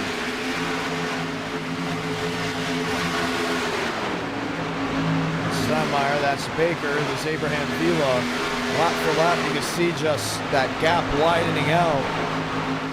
They're in a position where this race could go green all the way through. 3 wide for the top spot. Kevin Champagne on the bottom.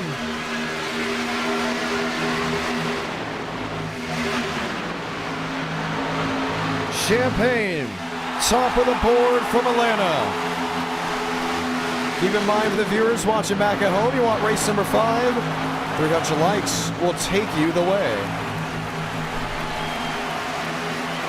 Wilkerson in 2nd, Mosteller in 3rd, Schmidt in 4th, Page in 5th, Baker, Thurston, O'Keefe, Abraham Vila, Matt Steinmeier. Schmidt on the outside of 5th.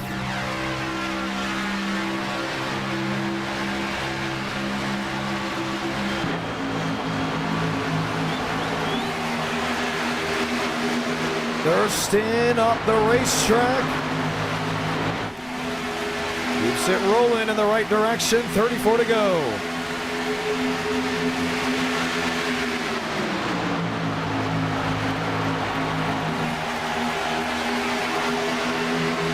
Baker in 7th. Steinmeier in 10th. Vila dead in front of him. Wilkerson toe-to-toe, the fight for the race lead. Wilkerson into Champagne. Mosteller, what a save through the quad oval.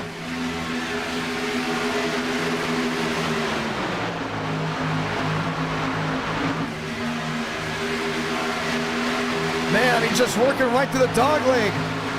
Completely lost the rear. And it's allowed Group 2 to close on in with 33 laps remaining.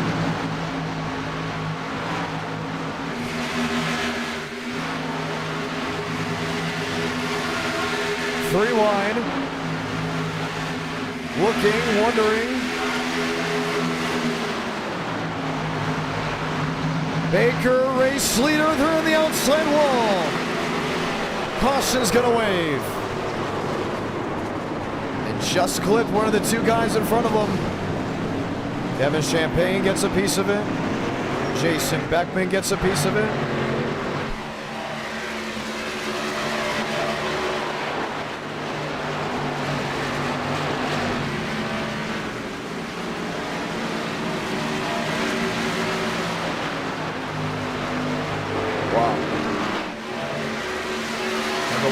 Racing for the win are the ones involved in the mess. Now you can see the tires are starting to become a big issue.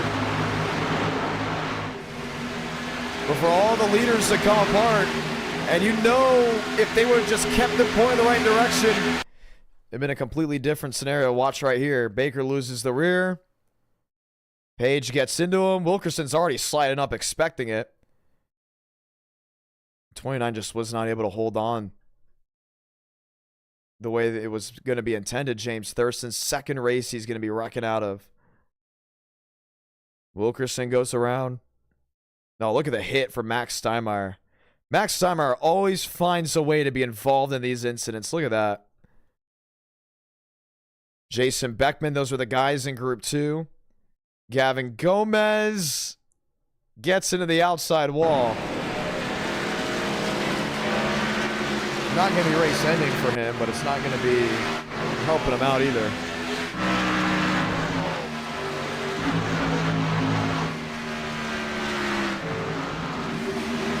Watch the run from the guys.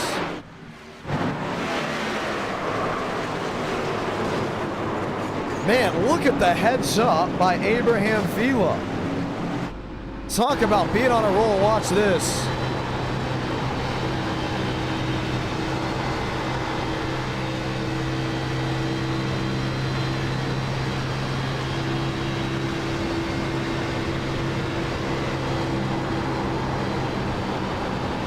He sees it. He saw his foot on the gas. And it's a little bit of a late reaction, but that apron helped him pretty well. I mean, just a little nudge to the back end. At most, just a hard bump draft it'd be compared to. But it's going to change things up. I don't think anyone's too happy here with TCB. That is James Thurston. Who's not happy at all there with the 29.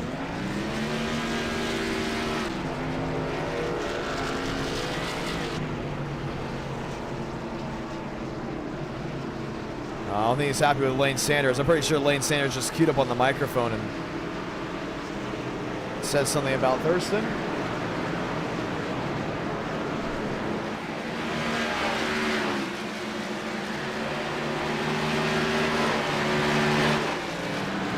I think he's lost his cool. What do you think?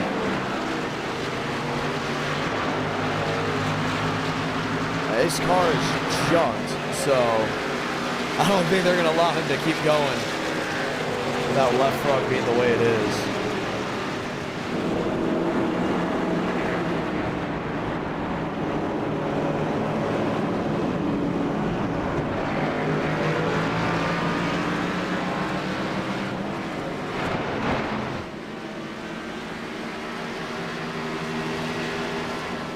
.29 laps remaining.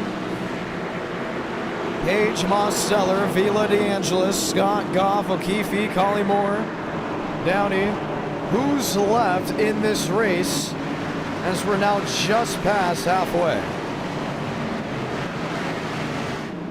I don't see very many cars left running, at least up in this main group. James Thirston will pull it behind the wall. This race will be done. So let's get ready to try it once more.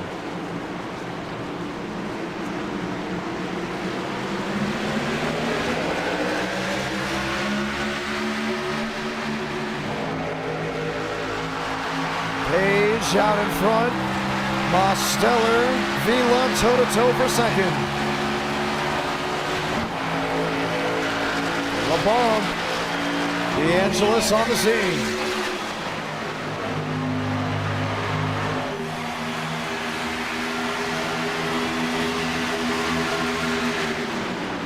Downey in 9th. Baker in 13th. You just see how small this main group is. Other guys way towards the back half, just running around, trying to keep it pointed in the right direction.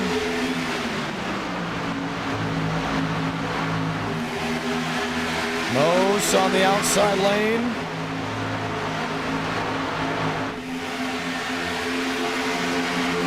Page on the bottom. Lines up with DeAngelis, Mosteller, trouble. O'Keefe goes around, may have tagged William Schmidt. Gets back on the racing surface, but for the Schmidt machine, it may be done. Look at the damage. He's backing up, he sees it coming. But since it wasn't a full 360, we're gonna stay green. Vila, Mosteller, Page, Scott, DeAngelis, 2x2. Goff on the outside. He's got no help from behind. Lane Sanders on the bottom end. He's in the 8th position. This is Group 2, Gatlin Downey. He can see the machines in front of him. Very few drivers left racing. With 25 laps to go. Look how twitchy the rear end is. This is not the Super Speedway package for the ones that are wondering. This is the package that they would race at Las Vegas or Kansas. With how that spoiler is, you can tell that it's not the Super Speedway because the Super Speedway spoiler is shaped just a little bit different.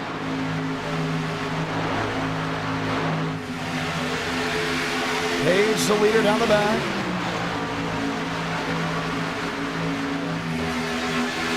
Paulie Moore inside with DeAngelis.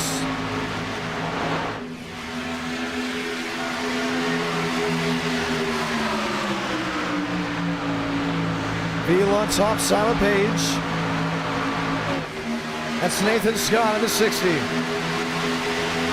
Scott in 6 has won multiple races in NR Night in America from Michigan to Las Vegas. Can he get his first win? In Atlanta, Collymore slides.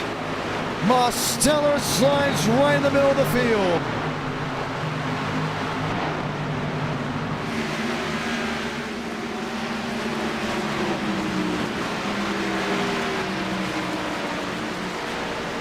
Caution is out once more. And William Schmidt very frustrated down the chat below. Let's see if we can diagnose why they're spinning.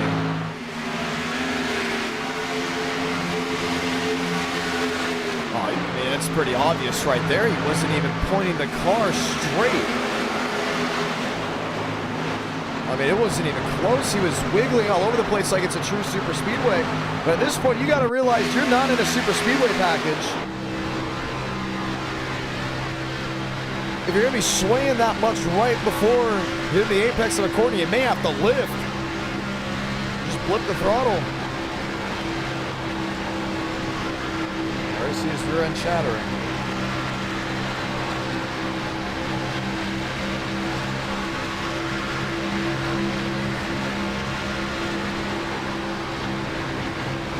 Oh.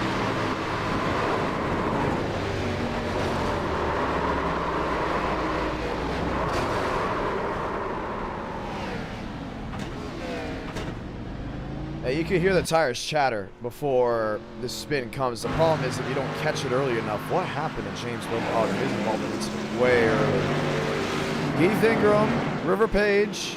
When's the last time Ingram's come to pit road? That car is junked on the rear. A lot of damage there on the nose. 20 laps to go. We'll have an attempt at a restart.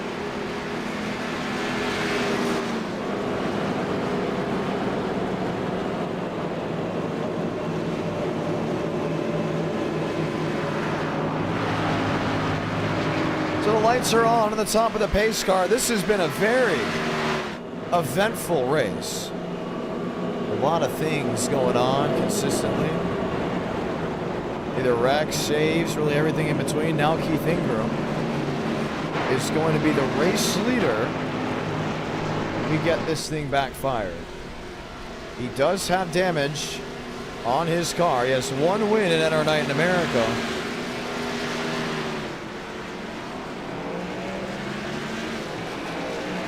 We'll get an opportunity at a restart. What happened with Mostelli?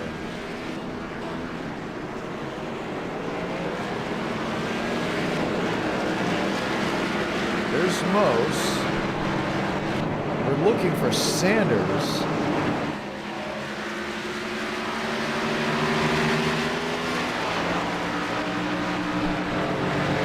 I can't find Lane Sanders on the track. No, he's there in 6. He's fine. He's going in the right direction. Well, we heard that there may have been a little bit of a little misingredient in those two going back and forth. But we'll once again get ready for a restart. 19 drivers left on the lead lap here at Atlanta. Toyota, Chevrolet, Toyota Ford back in row number 2.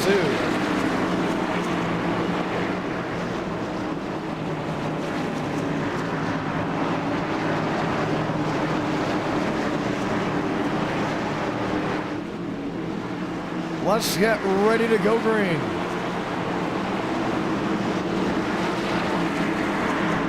Lights off on the top of the pace car.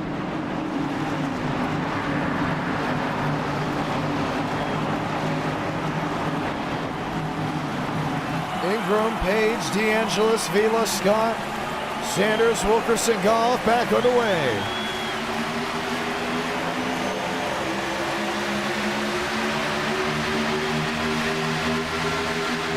DeAngelis 3 wide on the bottom. Takes it from Ingram. Scott in tow with the 01. Page the race leader on the outside. It's in that position of, okay, now what do you do? Vila back half of the 24. Wilkerson top side with Sanders. Ingram losing time. Nathan Scott getting restless.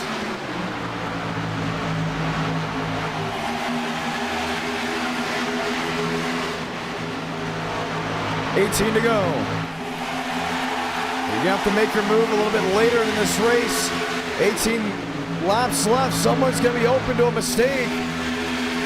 You just either don't want to see it in front of you or you happen to be the one that makes it. Ford on the outside, Toyota on the bottom. Wilkerson is there. He's sealed in the back end of the 15.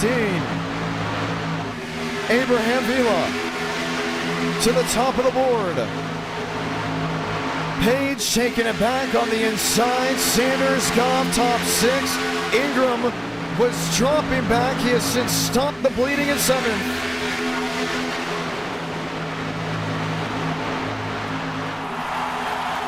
$16 to go.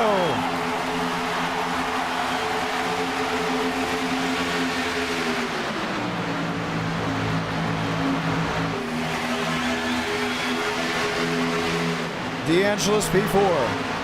Goff in 6. Left sack back to 9th. Comstock, Downey, Shamela. Oh, Sanders up the track. He saves it, one sliding on the apron. David left sack. Yes, it was. Drew Lepsack down the apron.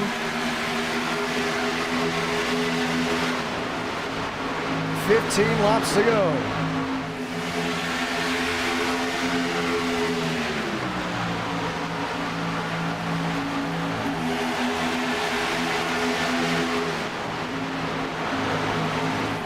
Goff in 6, Scott in 7. Ingram, company 1, sliding. Do they save it? Yes, they do. That was Joseph Goff.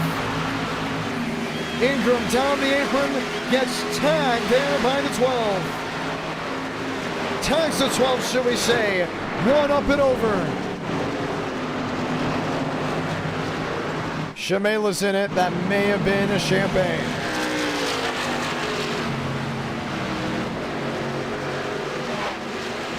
Caution away.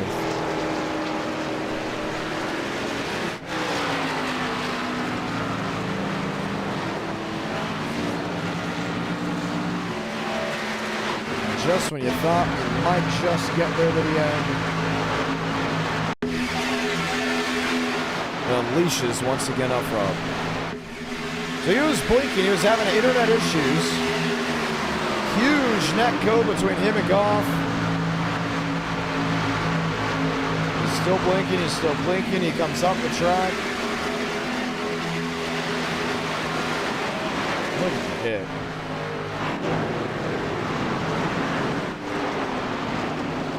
The drivers towards the back half of the field. And there's Kevin Champagne. Upside down. At that point, you just call it a day. He all F forward. Once he saw himself with the tires belly up, that's when he knew it was all over. Marty Shamela.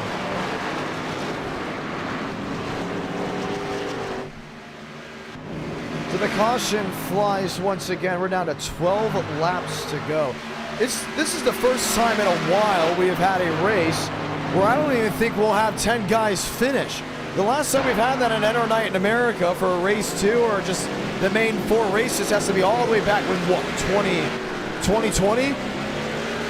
2022? Something like that? I mean, we're seriously looking at the opportunity for only 10 guys maybe finishing this race. And Frank DeAngelis may be one of them.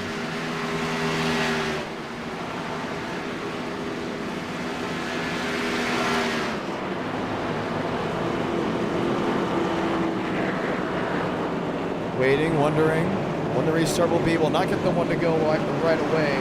We are hearing reports that drivers are quick to work on fixing those machines.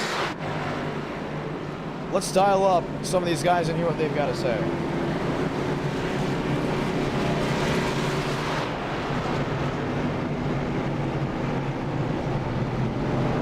Always a blast to think, wonder, and hear what's going on. You know what, let's talk to Lane Sanders. Lane, it's a John. Oh, we may have moved in the wrong chat. Nope, there he is. Lane Sanders, it's a John. You got a copy. Yo, John, what's cooking? Oh, you got to be in a happy place. You and James Thurston had a little issue on pit road. What was that about? He mistook me for somebody else. Like, people causing trouble out here. There's a lot of people, and feel it. Let me have that. Thank you. But yeah, this is slick. This is slicker than normal New Atlanta. I know they did something to the cars. They updated. There's a lot no of things. super speedway package on it. Oh yeah, that also would explain a lot. But man, you get on the bottom with like new tires as they age, it gets slick and it gets loose. It's happened to me a couple of times.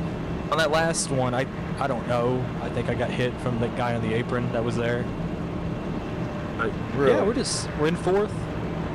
I am hoping that we can make it through. We got to push Frank first, and then we got to figure that out.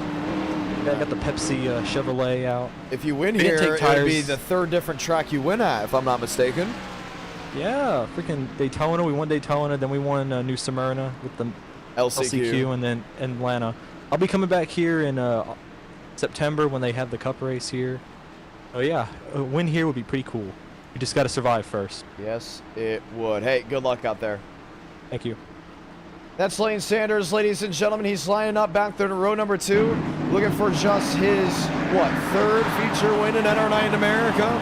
Let's find out if he can do it.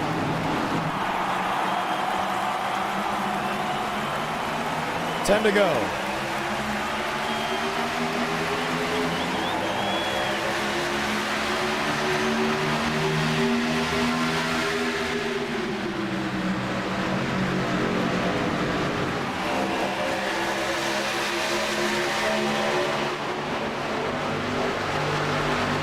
Wilkerson on the outside. Lined in there with Abraham Vila. Sanders top end, Vila on the bottom. River Page, Frank DeAngelis. Scott, Gomez, Comstock.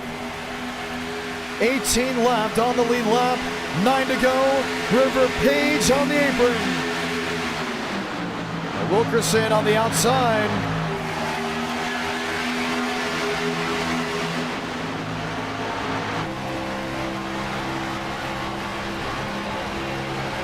Jacob there in fifth.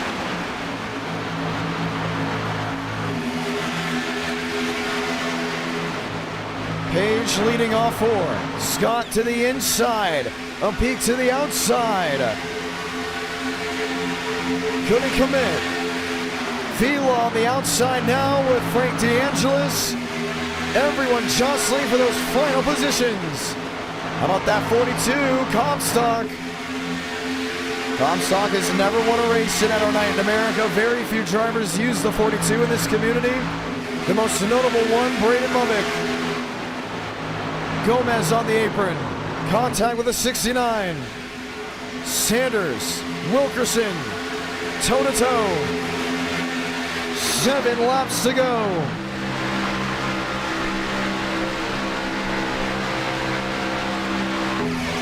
Got DeAngelis there in that fourth position. He's going to get help from Abraham Vila. Gomez thought about it back there in 6th. Link Sanders thought about it back there in 7th. Sanders up the track. Gomez right in line.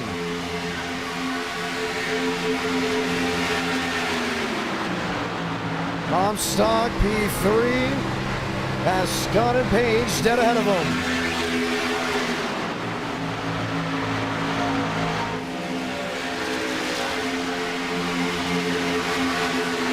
O'Keefe in 8th, Lemsack in 9th, Sanders in 10th. River Page is going to hog all the racetrack. The second he sees a machine align with a run, does it here. DeAngelis opens the door 3 wide.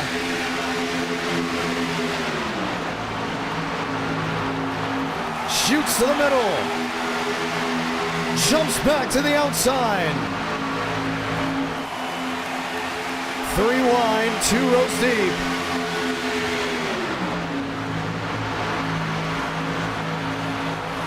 Scott inside. Page in the middle. Frank on the top end with the 15, 4 to go. This is it right here. All's on the line. Chips in the middle.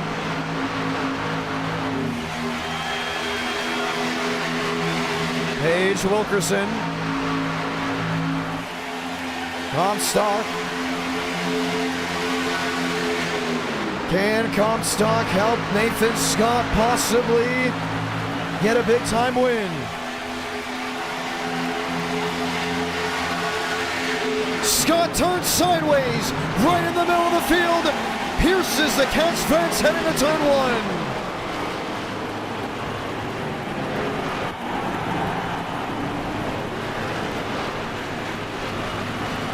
Oh my goodness. Wow.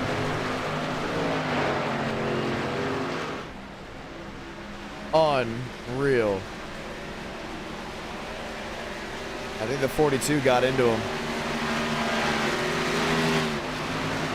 What a wreck. Let's watch back.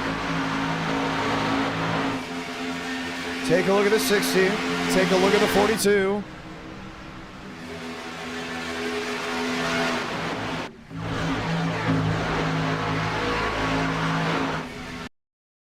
And just watch what happens here. I mean, he came up and got into the 24, but he was getting help from the 42. Wilkerson, nowhere to go. DeAngelis, nowhere to go.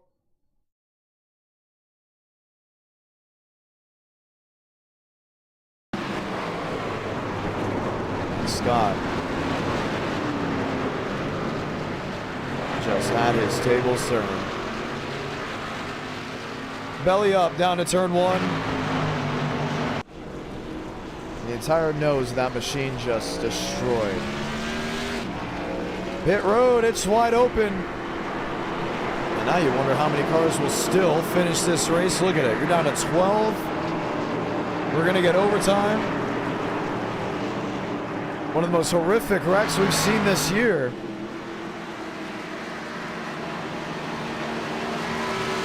And man, was it wild.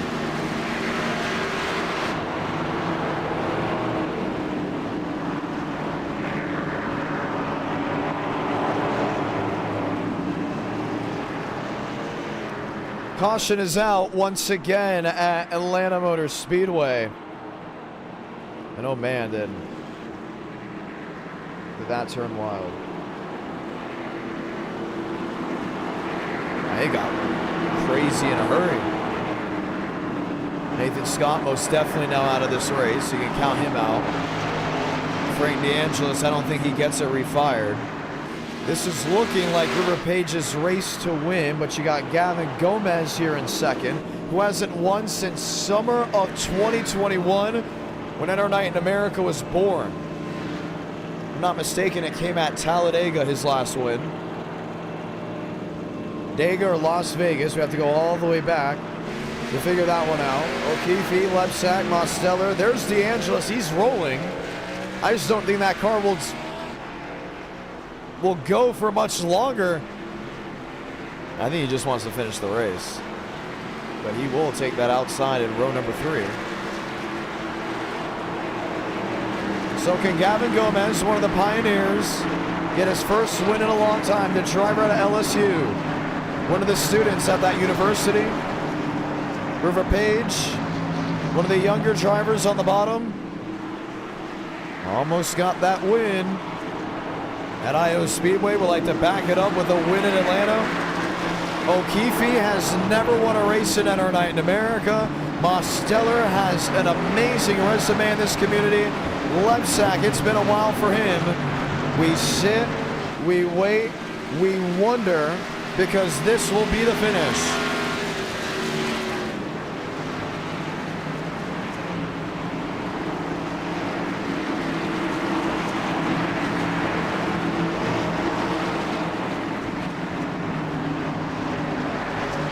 Let's see how this rolls.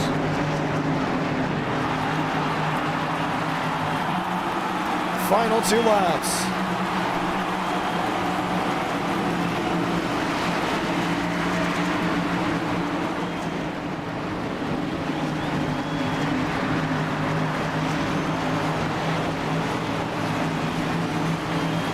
River Page inside Toyota. Gavin Gomez outside Toyota, back underway.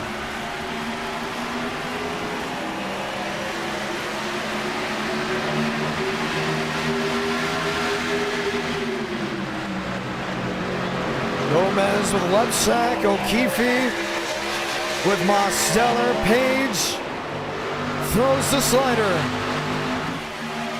3 wide, 4 wide for the second spot. Mosteller turned, Abraham Veal involved.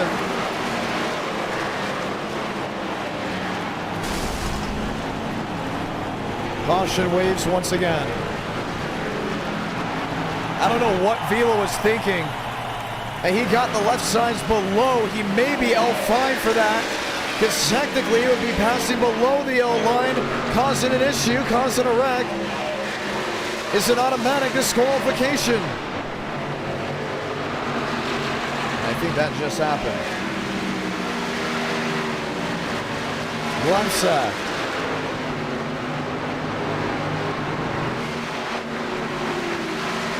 So many others, let's watch back.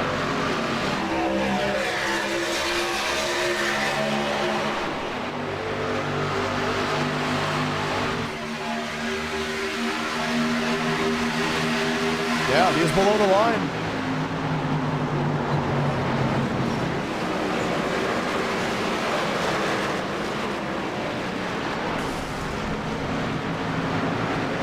L5 Abraham Vila causing a wreck below that red line.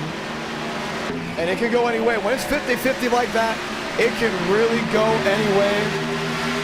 But how this race has gone, it's not going to go his way.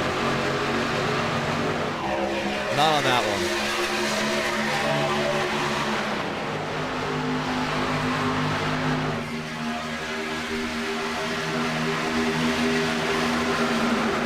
Wow.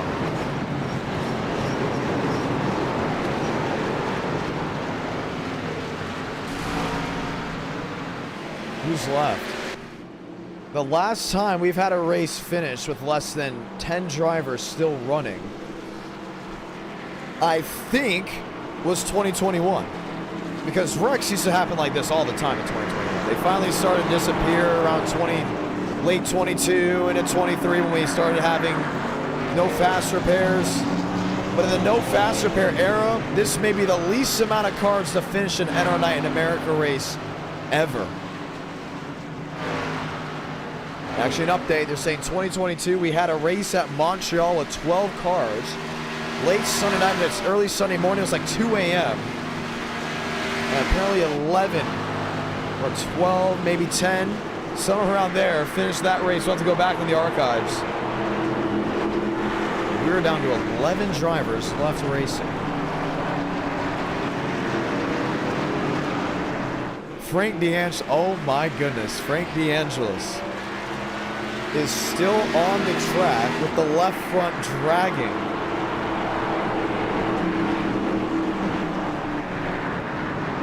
Talk about never give up.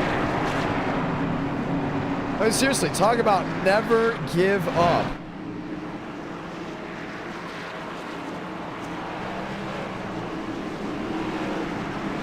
The left front is dragging.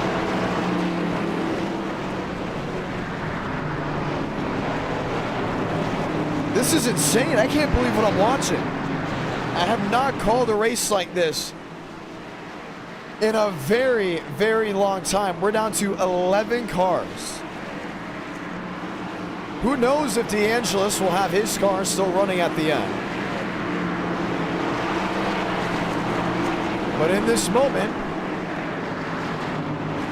he seems to have a shot. Let's go once more.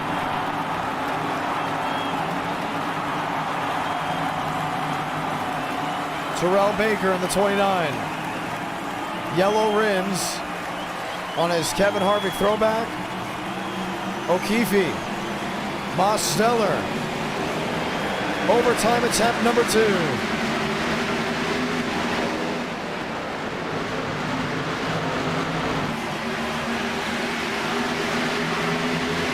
Some guys struggling to get through the gears. 3-car breakaway at the front.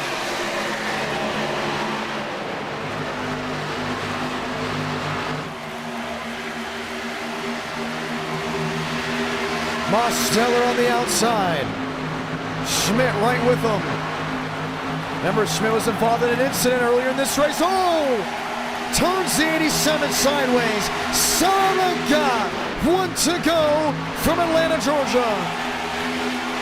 Schmidt, the closer, new race leader. Graydon Walker, you're his teammate. Do you work with him? Or do you make your move to win this race? Last one, 3 and 4. William Schmidt is gonna walk it off from Atlanta Motor Speedway.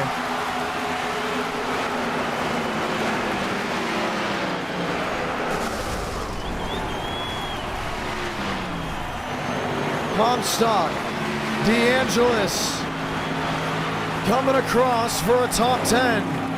I think Beckman might be able to get, no, not gonna happen. And Jason Beckman will be the 11th driver to finish. The fewest amount of drivers to finish in an Enter Night in America race in the modern no fast repair era.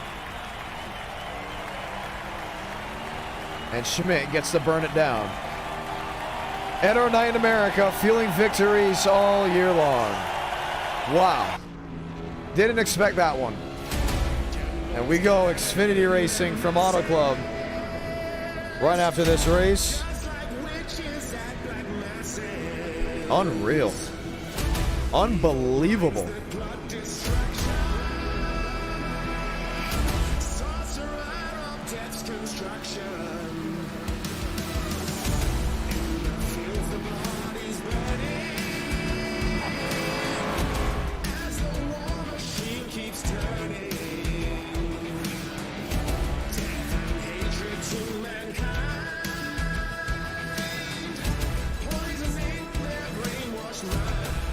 This is unbelievable.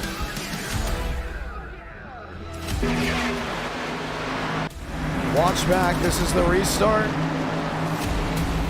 All the way back towards row what? 4, 5, maybe, if there was even that many rows left. Let's go talk to William Schmidt. How many cautions? Too many. Too many to count. Schmidt, it's the John. You got a copy. Yep, I gotcha. Talk about never giving up, huh? Yeah. I don't even know how to describe that. Oh my god. Yeah, I mean, I thought my race was over. Somebody lost it directly in front of me and gassed it down the track, and I ended up T-boning him, went like 9 laps down. Sat there for like 10 minutes or something, got all of it repaired, came back out, took advantage of all the cautions, got all my laps back. I just cannot believe what we saw. I can't either. Like, You were out of the race at one point, I thought. I was out of the race. No. Well, how many laps down did you go? Like 9 laps. Oh my Almost 10. goodness. You made up Yeah. 9 laps. I mean, I've had some pretty, admittedly, Mickey Mouse wins in my NR career, but I think this might take this one was cake. blockbuster. Yeah, this one is, like, they gotta make a movie about this. Like, You are oh the my closer. God. I hope you know. You're never losing that tag after this race. Oh yeah, I am well aware. Oh my goodness. I cannot believe it. Like I'm sitting here kind of just in shock. We're going 30 laps Auto Club next. That'll be race number 3. So what was your, I can't say walk me through the race because it feels like half the race you're on pit road. So walk me through the attrition to get back up there. Oh my god. I don't even know. They just kept wrecking. Like, I said it in the live chat earlier. I was mad. I was like, it really isn't that hard to keep your car straight. There's just a lot of crappy drivers. I said that on the broadcast. Yeah. Well, we're oh gonna my go to Auto gosh. Club and somehow it's gonna be caution free. I just want to point that out. That's usually how this goes. Yep. We're somehow Yeah. gonna go to Auto Club, 30 laps. We're not gonna see a single caution. Sometimes it's like that. We will get the caution-free races at the most random track sessions up, by the way. And then we'll have caution after caution after caution after caution at these other tracks. I'm just in shock. I am too. I don't even know how to put this into words. Put this into words. Like, this transcends the English language. This is like new levels of bullcrap. Well, Walker was in second. It was SKS 1-2. Somehow you both managed. He was multiple laps down. It was Oh, literally. it was not Walker's O'Keefe. Yeah. I didn't it even was- see that. Oh, this is such a clash. This is the clash. This is the 2020. This is, Yeah, I was like, wow, he didn't make a move. And then you just made me realize. Yeah, it's Wow. the poverty clash. Huge thanks to Walker. So There 12 were no team drivers orders finished there. the race. 11 finished on the lead lap. It's not the most we've had, or the least we've had finished on the lead lap. The least we've had finished on the lead lap, I think, was 3 at Bristol. After one driver just went out there and let it loose. I think that was Mavic. But, yeah, we haven't had a race like this since 2021, maybe 2022, very early on. Yeah, very Very OG throwback. NR night. Very OG Very. NR night. I think overly. Like, it was too similar. Oh yeah. Yeah, like I said, I don't even know how to put this into words. It just happened. How many races have you won now? I think this is my 22nd, which I don't even know how I've won this many, but I'll gladly take it. Wow. Unreal. I'm sorry. I'm just speechless. I can't speak. Like, I am too. really I cannot. don't know what to say. I can't say strategy because your strategy was watching the minutes tick away while... Yep. Okay. You know what? Great race. Great finish. Your teammate was in second a lap or so, more than one lap down, it seemed like. Insane. Yeah, So what was wrong with the rear end? How about... Okay, I got my question. What was wrong with the rear end and why were people sliding? That's just with the Xfinity car. It's a very loose car, and especially when you're at like high-speed tracks, like Atlanta, that doesn't have the super speedway package. I know you mentioned that, but yeah, I mean, a lot of people probably, haven't driven the Xfinity car in a while, especially here, and they just weren't ready for it, and I don't know. Originally, it's supposed to be next gen, but due to yeah. performance worries, they got moved. And for the ones that are wondering back at home, that's the main reason why we moved it. Mm-hmm. But the rear end sliding was so consistent. It seemed like every wreck was the same deal. I was waiting for a wreck on the front stretch. We finally got one, and it still ended up being a wreck into turn one. For the ones that are wondering with Ingram, the L5, he was blinking. It was internet issues on his end. And he came with the track and took guys out from being below that yellow line, just a straight line. So that automatically is disqualification. But for Schmidt, I mean, wow, what was the live chat like? Oh, we got to go out, but that's not the right setup from what I heard. Mm-hmm. Not the right setup. Oh no, I'm not even in, so I can't even check that. Apparently, it is not the right setup. So we'll exchange them in and out for the Auto Club one. But for you, what was the live chat or the audio like in the race chat like? Because it had to be just blaring up. Just imagine what it's like, and that's exactly what it was. It was, a bunch of people whining and all that typical stuff. I mean, like I said, I can't put any words to it. It was an experience that transcends beyond the English language. I cannot thoroughly explain that.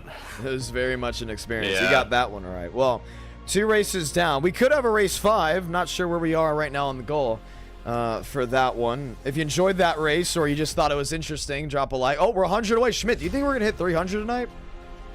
It's possible, and hope I'm in. And yep, it's the Atlanta setup. So everyone back out of that. We'll continue to chat here with William Schmidt as time goes on.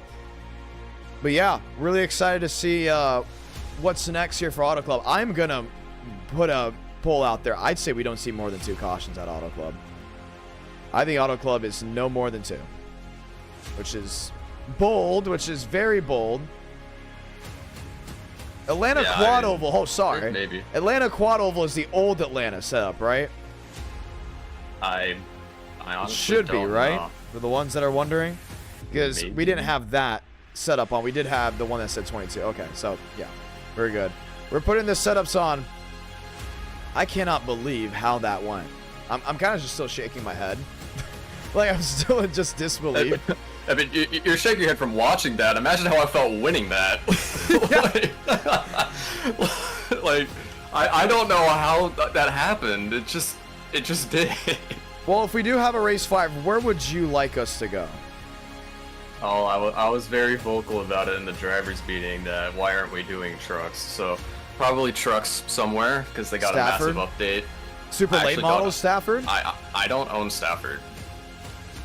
What's another short track we haven't been to? Bullring? Yeah, I mean, I would totally be down. We still for haven't gone to every oval track on the service, which we need to do, which I plan on doing. I'm trying to find the California setup. There it is, finally. Able to put it all on. I would love to see a race at the Bullring at some point. I know we're going to do it. I think this summer I want to hit all the oval tracks because we've done every NASCAR stock car on the service already from the old Xfinity to the somewhat old Xfinity to the newer Xfinity. The new thing is, and it's called New Session, by the way, or just New Sesh, ladies and gentlemen. So the session is up. The one thing I was curious about is, could we hit all the ovals, and would it fill out the sessions? At some point, we're going to have to hit every single track on iRacing. It's going to happen. We're going to do every single one. But as of this moment, Oswego is one of the... No, it's Oswego. It's Oswego. Oswego we still got to do, which is brand new. We still have to go out and do the race at the Bull Ring, Las Vegas, which should be very interesting as well. We've already done South Boston. We've done South Boston a lot of times. We love South Boston. Oh, yeah. Trying to think what other ones. There's a couple West Coast. We've done Kern County.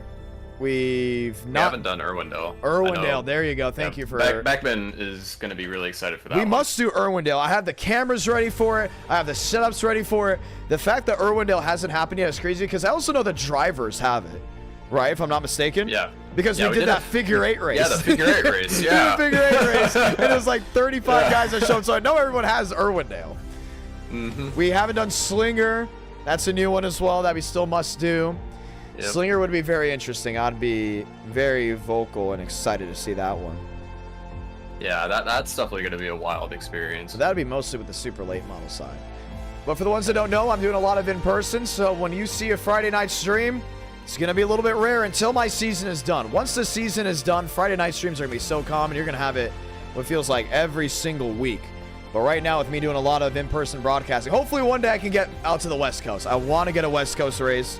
Hopefully by 25, there's a couple of them on my schedule, because there's a couple cool tracks out there, like Tucson. Tucson is out there. We just talked about Irwindale, Kern County. Depends on the Bull Ring for sure. It really just depends on what the schedules look like, but only time will be able to tell for that. Session is up. Password IDK Schmidt Auto Club. Talk to me about it. This is your home track, technically. Yeah, I mean, this track, obviously, with the Xfinity cars and being, very fast here, the rear end's going to step out a lot. So, like Atlanta, expect a lot of loose race cars, except people, hopefully, will be able to hold on to it a little bit better. And, yeah, I mean, multi-groove all the way through. It's a ton of fun. I love Auto Club. Great track. Sucks it's gone now, but, yeah, I mean, it's going to be a lot of fun. Yep, going to be exciting. Barbagallo, Lewis, Delgado, Lebsack, McCrane, Basin, DeAngelis. Horley's in there. Do you think the short track's going to happen? I mean, they left everything for the short track. The only thing is it's going to be surrounded by warehouses. Maybe? I don't know. They definitely haven't started any progress on it right now. I mean, but considering how I feel like they've left the front stretch intact, I feel like they definitely at least sort of planned for it. But I don't know. I hope the short track happens. I hope it very much does too. Loaded on in. Xfinity. Go ahead and advocate for it. Why is the Xfinity car so good to you? It's one of the best cars on the service. It is so much fun to drive. It takes tons of talent to actually wheel in there.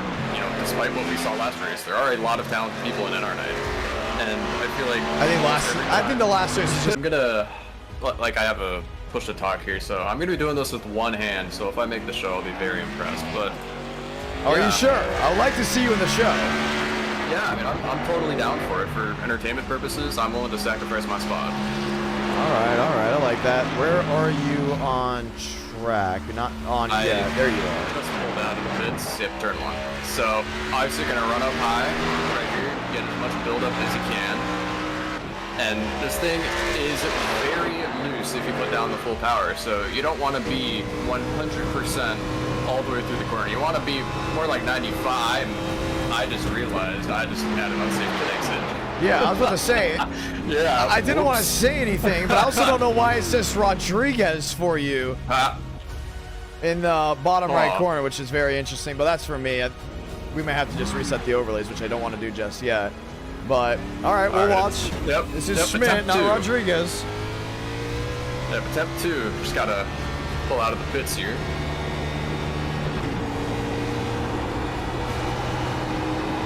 Make my way through turn 2. All right, we are pulling up onto the track.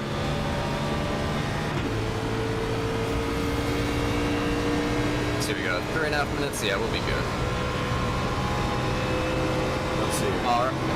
Alright, so I want to roll up high here. Just want to feather the throttle a little bit. Don't want to get this thing too loose. Want to get it a little sideways, but not too loose. Don't want to dip it down all the way to the white line. Don't want to hit the apron. Cost a little bit of speed. Pull back up. And the fast lane in qualifying is going to be the high line here. It's where you carry the most speed. Wasn't the best entry, but was solid. Okay, it's a little more on the gas than I thought it would be, but still I feel like a decent exit. Down the back, just gotta survive all the bumps down here. And for turns 3 and 4, it is not like 1 and 2, you gotta dip to the bottom. Get right up against this white line here. Gotta be a little bit easier on the throttle, look a little bit loose. And then you gotta pull down here onto the apron, carry that momentum off the corner. I believe that was a 40.9. Yep, and I'm second. Dang. You did that while speaking to me? Yep, Speaking to the viewers? Wow. That's impressive. Do it again. Well, okay, we rep the bottom through 1 and 2. I'm just trying stuff out at this point, seeing what's faster. I'm gonna rep the bottom and 3 and 4 again, because I felt like I costed myself a little bit of time down there. I got a little bit loose. So hopefully I can maximize that. That was a good exit, got a little bit loose. Coming to the line, let's see if we improve. It's gonna be close. Not a couple hundredths off. No, I mean, you beat Joe, you beat McCrane. Where are you right now on track? I'm in turn 2, exiting turn 2. Was I watching Yahir Rodriguez the entire... Oh my. You won't believe this one. Alba, you were almost on par with what Yahir was doing. Yahir was 3rd. I am so confused with what's going on. Apparently, there's 2 Raul Alvises. Oh. At least that's what it's showing. Now that's even more confusing. What is this, like Halloween? And we got 2 Alvises. I clicked on Schmidt to watch Schmidt, and it gave me Rodriguez. It's almost like the ghost story I was talking about a little bit ago, not on the stream, but in the Discord. It's still going on. Yeah, I do not know much about tickers, so I don't know if that's a ticker thing or... Well, I mean, you can... How much you go... Do you want to check? Because there's 2 different cars. These gotta be 2 different people. 2 different Raul Alvarez's. We got the one in the 31, that's the car you normally get. Am I just seeing double? I'm looking through... Frank Horley goes top of the board, which is insane. Yeah, I'm looking through the entry list. I only see 1 Raul Alvarez. Really? Mm-hmm. I see a second. The viewers see a second. Am I the only one seeing this? Let me check it on the stream. What do you guys see? I see a Raul Alvarez in the 49. Who's in the 49? This is interesting. James Yusa is the 49. James Yusuf. Yusa. Yusuf. Yep, James USA. You know what? Oh, James Yusa. Okay, yeah, USA. Yeah. Hold on.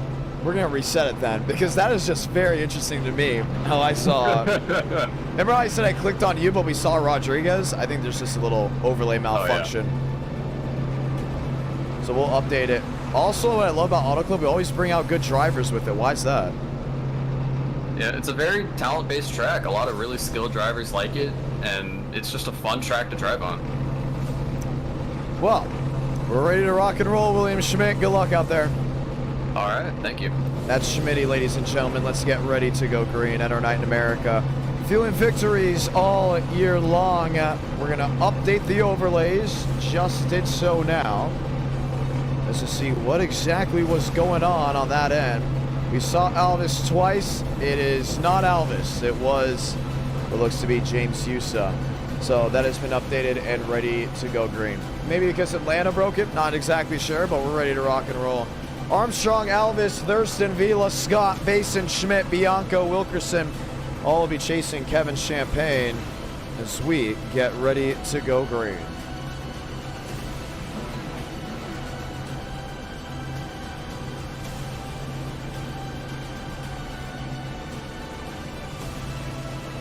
Let's get ready to rock and roll.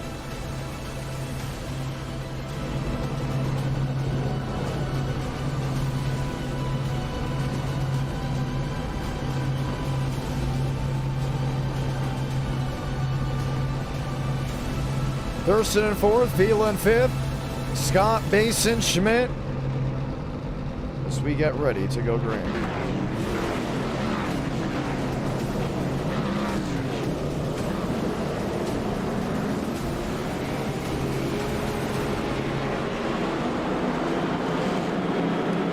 So we'll be ready to go green in just a matter of moments, ladies and gentlemen. Going to bring it back over to me just for a second. Apparently we don't have an admin in a race. That's not good. You got to have an admin in the races if you want to get things going the way you want it to. So we're going to give one driver an admin. They now hold the gauntlet, and that person will be Frank DeAngelis, who will then give admin to the people he feels is worthy. That's kind of scary to say that Frank is getting an admin. For some watching back at home, they probably might not feel like he's worthy of it. DeAngelis will have admin as we get ready to go green from Auto Club.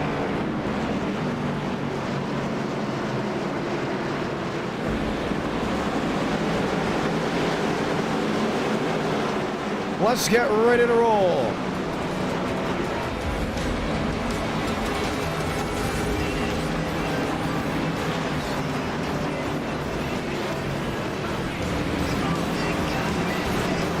Toyota,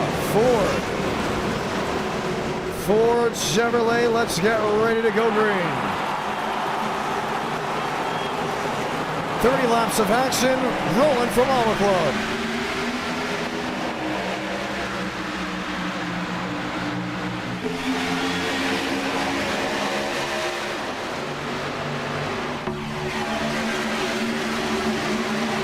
Three wide, fanning out, nearly four. Armstrong, Champagne, toe-to-toe for the top spot.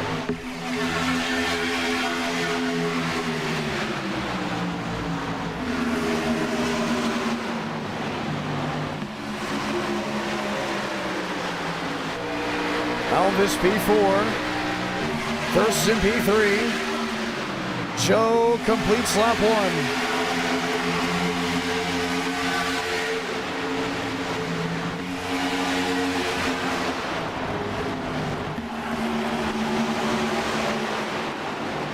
Scott, Schmidt, Thurston back to fourth.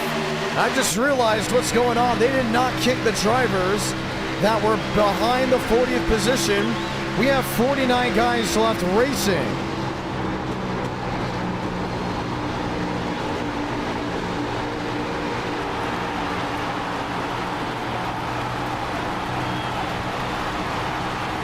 Thurston to second. Scott to fourth, Schmidt the fifth. Alvis, Conklin, Wilkerson, Vila Base in the top 10.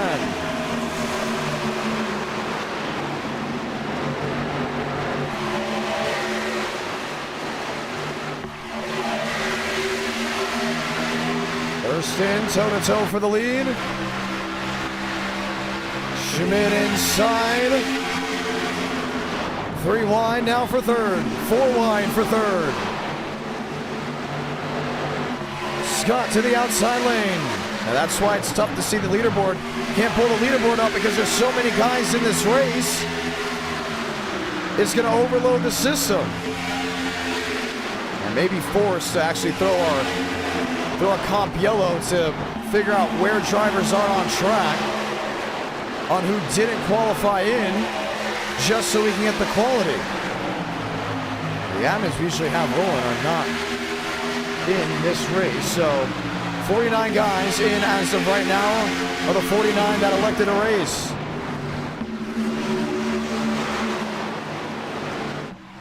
Armstrong, Scott, Alvis back there in fourth.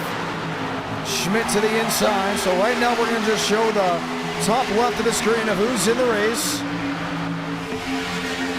Or should we say top left of how many laps are left. Here and there, just flip it on through to show you where the running order is.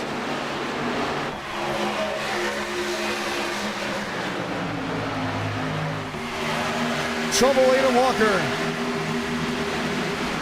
goes into the outside wall, collects James Bomar. There's the issue with having over 40 guys racing. Caution's going to wave.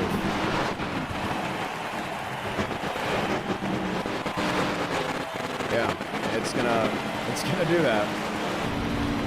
We have over 40 guys trying to race. So unfortunately, we're going to be stuck to use overlays in a certain way.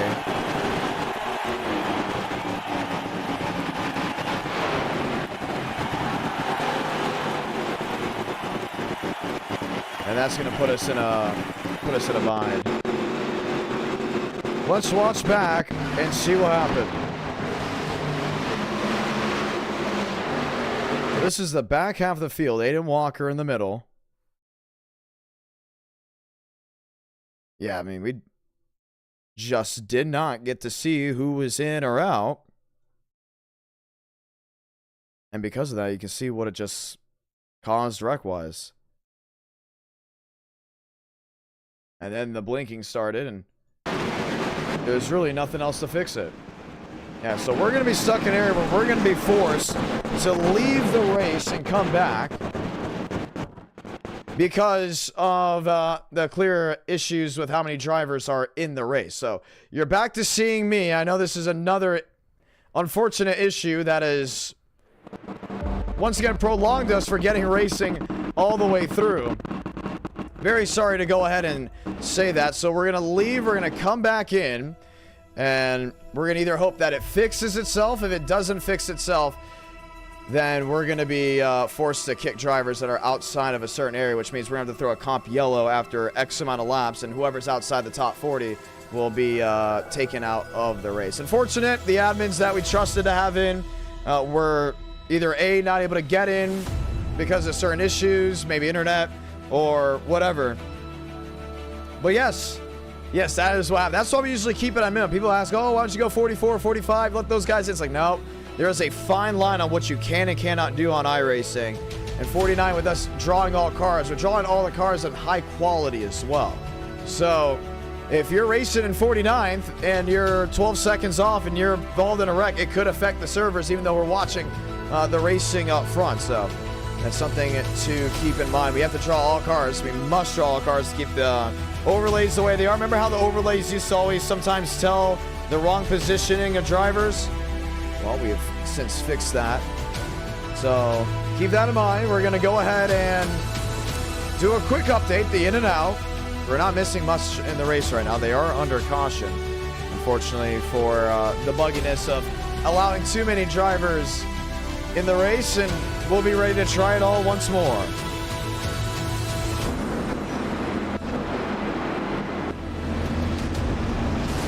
We sit, we wait, we overlook, see who exactly is left in the race. Now they're still having the issues.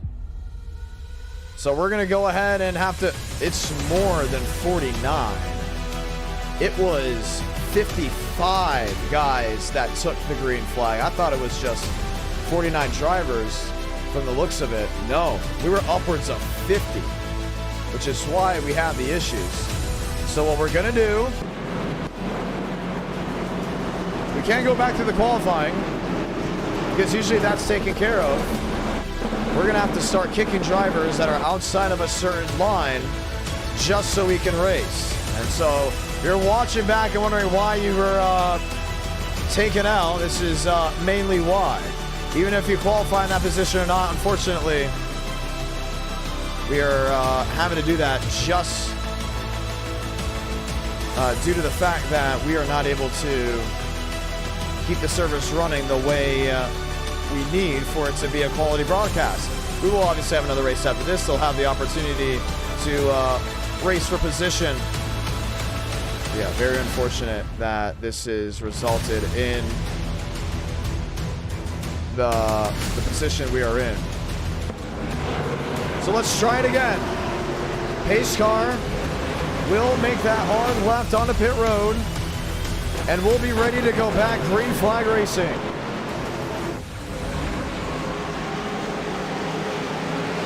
Back underway from Auto Club.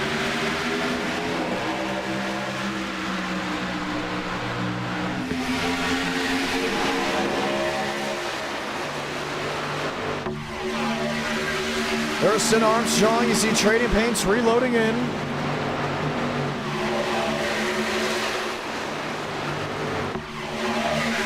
Schemes loading on, racing down the back. And see now how smooth, consistent, and clean it is. Armstrong inside there on the Ford. Schaefer, Scott.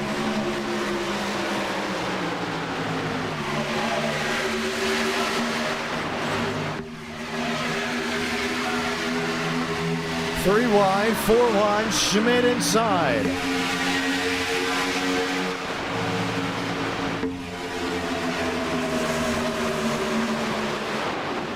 Joe there in second, Scott there in third, Schaefer back to fourth. Champagne, Conklin, Alvis, Grab, Wilkerson, Mason, Vila, Swearigan, DeAngelis, Truther, Rodriguez.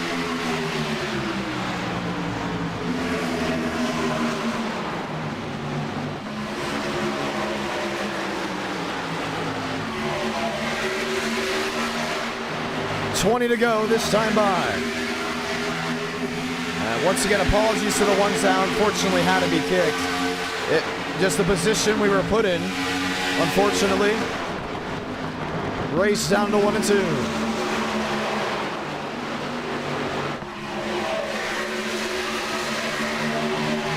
Schaefer P5, Thurston, the runoff exit, Nathan Scott. Half a foot off the wall, taking the lead at turn 3.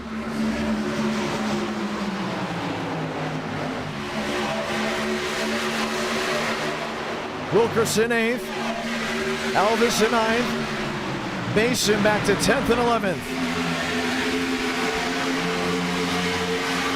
Truther, Bianco, Matt Grab. Conklin, Wilkerson, Mason, Elvis, Swearigan, Vila.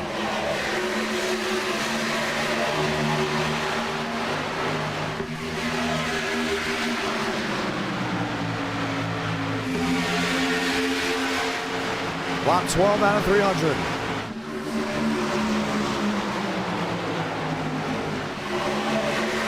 Schaefer in 6, Champagne. Schmidt, Armstrong, oh, 3 wide. Schaefer stuck in a jam with Thirston on the outside lane.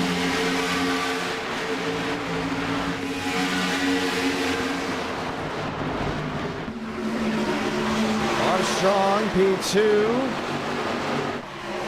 Schmidt P3, watching the Toyota in front of him.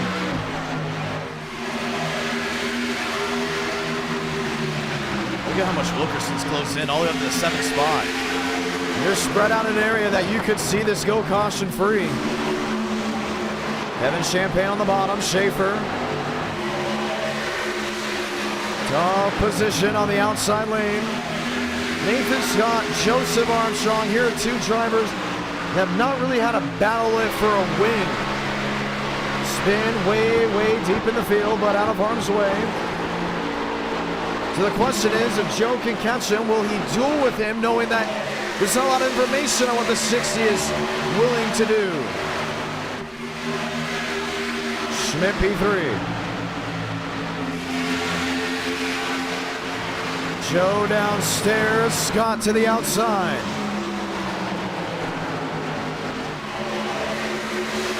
Slides the rear. Scott the lunge off, cross over to the inside. Schmidt is on the scene. Looking 3 wide up the top, Kevin Champagne, Chase Schaefer, toe-to-toe to turn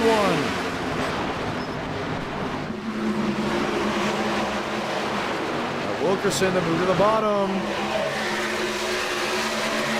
Armstrong Dead even with Scott.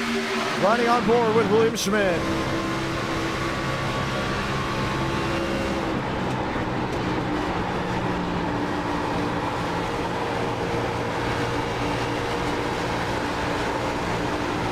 Ladies and gentlemen, welcome to halfway of the race for Toyota. Throw another Toyota in the mix. 3 under a blanket. 3 wide for the lead.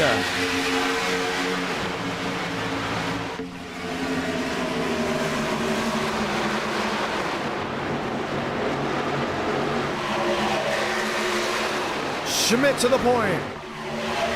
Joe the runoff exit. 2 Toyotas toe to toe. A Ford sitting there third.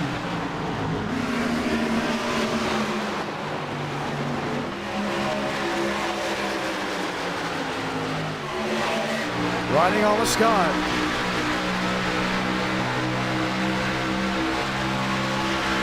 Looks inside, looks outside, back to the inside.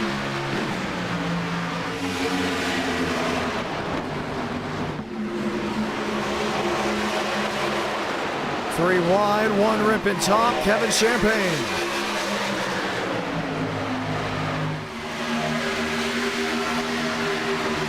Scott the second. Schmidt the third. Schaefer, Champagne, Wilkerson top 6.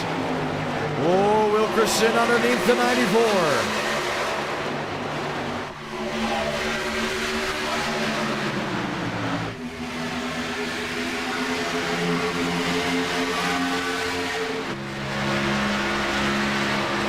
Out of 30.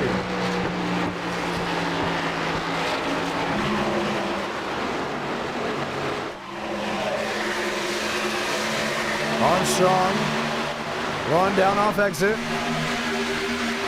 In good hands with Scott in his mirror.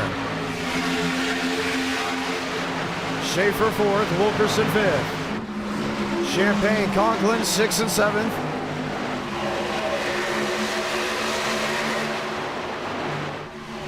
Wanting, looking, wondering. What's it gonna be? Scott back to the bottom.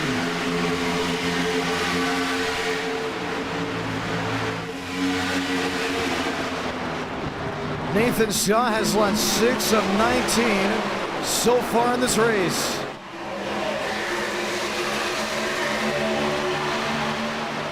One of the drivers from Nevada. Las Vegas to be exact. We'll have 11 laps to go this time by to see yet another win in our night in America. Schaefer. Ooh, almost up into William Schmidt.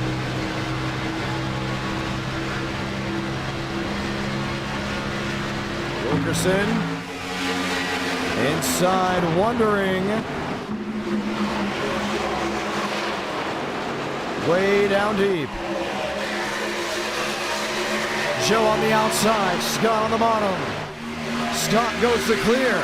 Joe the crossover to the inside.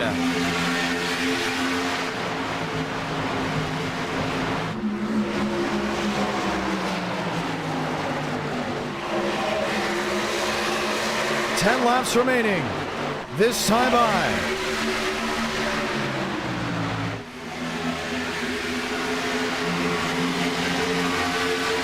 He's able to pick a different lane. He's able to make it work. Top side, inside, all lanes. The problem is he still has about 10 drivers under a second of them. One caution race. They're still in Basin. Basin to 6. Schmidt back there in 7th.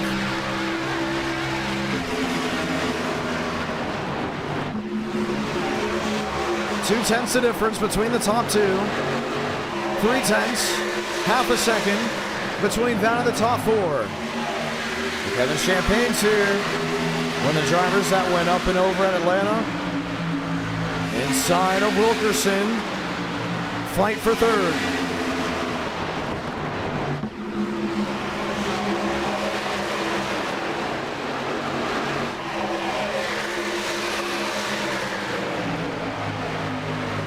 Toe to toe, wheel to wheel.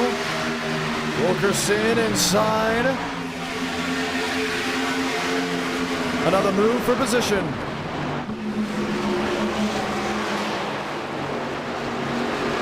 He's deep. Way down to the bottom.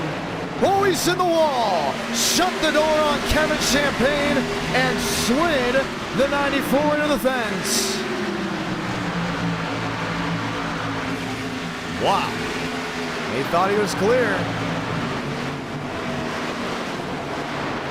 And as quick as Kevin Champagne thought he'd have a shot to win, quickly realizing he doesn't have anything now. Wilkerson in ninth, pulling to the bottom.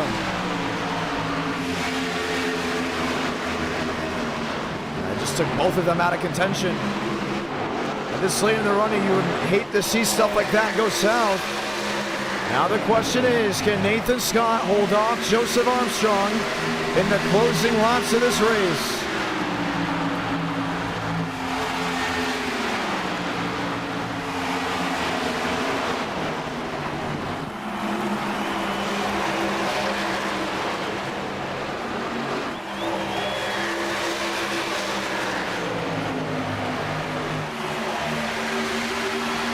Joe to the bottom, Scott to the outside.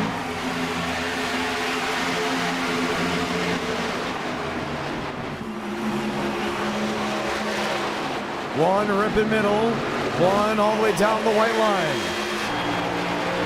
Joe's in the fence. Scott to the inside. Nathan Scott retakes the lead with 6 to go. We're starting to get word just when we heard the last time these two went at it. You got to look all the way back to Kansas. A couple months ago. Basin on the bottom, toe-to-toe. There at the 22. Scott the lead by about a car length and a half.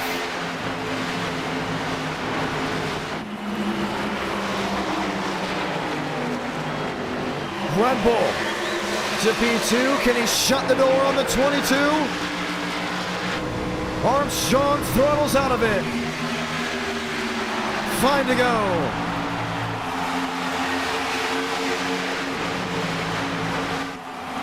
Scott runs top. Joe back to the middle. He's got to worry about the drive-off exit. That 60 is just going to get the run of a lifetime. Oh, does he get it? He doesn't. Toe-to-toe for the race lead down the back.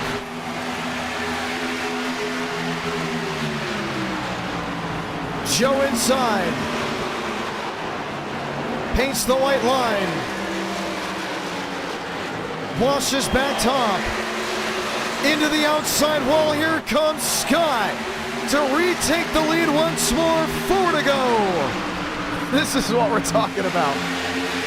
This is amazing. On the scene, Abraham Vila.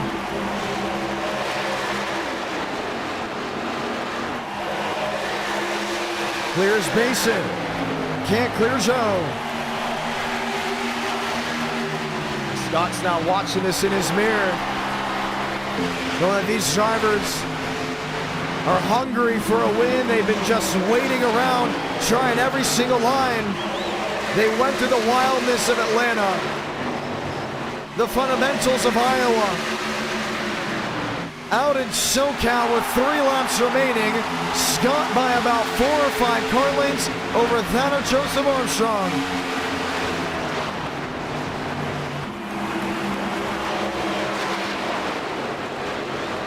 Vila on the bottom.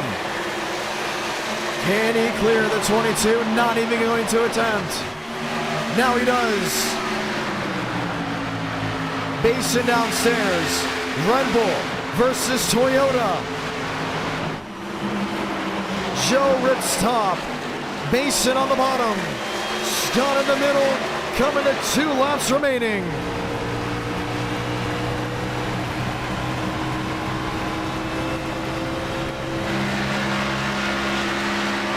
And they're on their horse. Half a second, that's not a big cushion.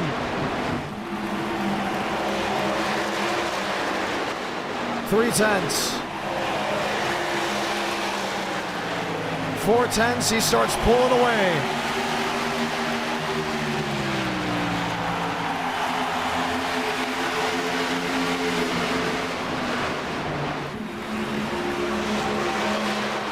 Three wide looking.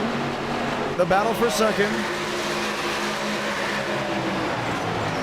Base in, outside wall. Joe goes for a slide. Salamanca. One to go from Auto Club. Nathan Scott. He doesn't win often, but when he does, it's always a sight to see. When he first came to that night in America, he racked a lot. Matter of fact, he just hit the cap fence in the race previous at Atlanta Motor Speedway. He rolls out west to add another track to his victory celebration. He's won in Vegas. He's won in Michigan. He's won in Kansas. He'll win in Fontana as Nathan Scott goes California dreaming.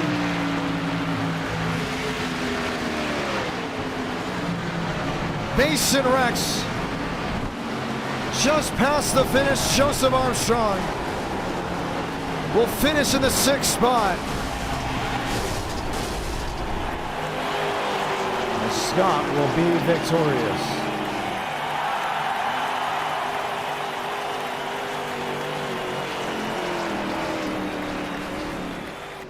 Ford back in victory lane.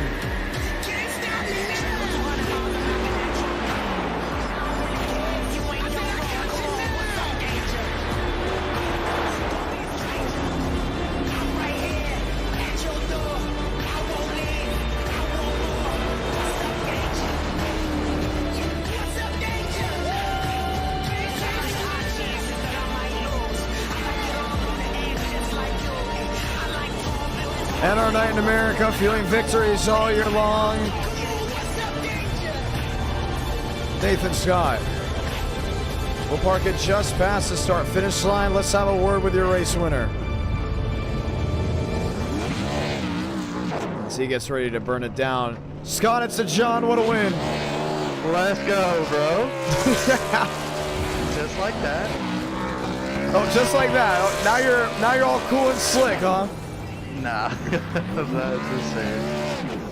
Just fucking around. It's a heck of a flip of the card from what happened over there in Georgia. You went from in the catch fence to now doing burnouts on the front stretch. Yeah, that wreck in the last race was pretty bad. I'm not gonna lie. No, that was horrible. What was your reaction to that? Oh, come on, you just destroyed the race car. No, it's okay. What's it without a little dent on it? So what happened there in Atlanta, and how were you able to rebound here in Auto Club? Well, in Atlanta, we got through most of the wrecking. Didn't qualify good, and we drove kind of mid-pack, and then we got towards the front, and then we had the whole incident where I got tapped, and it flipped my car, so I was cooked. And then here, it's just a completely different type of track, so as long as I could qualify good, I knew I was going to be able to run up front. Well, it was a great win. Joe was on you for a good part of the race. What were you able to do to keep him behind you? It's just crossover. My front tires were really dead, though. I feel like it was really tight. It was so freaking tight, dude. Couldn't even turn in turn one. So he was getting better runs into the corner, but I was sliding the rear through the corner, getting better runs off, so just driving the rear off of it. Wow. Well, it was a great win. What do you want to say to these viewers back at home before we go street stock racing? I came back and I got a win. Let's go. Come on now. Come on now. I came back, I got a win. Let's go. What a quote. Well, you're going to help us out here. Guess what? If we hit 300 likes, we get race number 5. Where should we go if we hit 300 likes? Ooh. Depends on the type of car we run. Short track? Whatever you think. I'm thinking super late models. Are you a super late model fan? I like them. I like that answer. A lot better than the late model stock. So for a driver, what's the difference between the stock and the super on iRacing? We obviously know the big difference in person, but what is it like for you to go ahead and run 2 different types of cars? Oh, the late model stock is really bogged down. A lot of throttle time.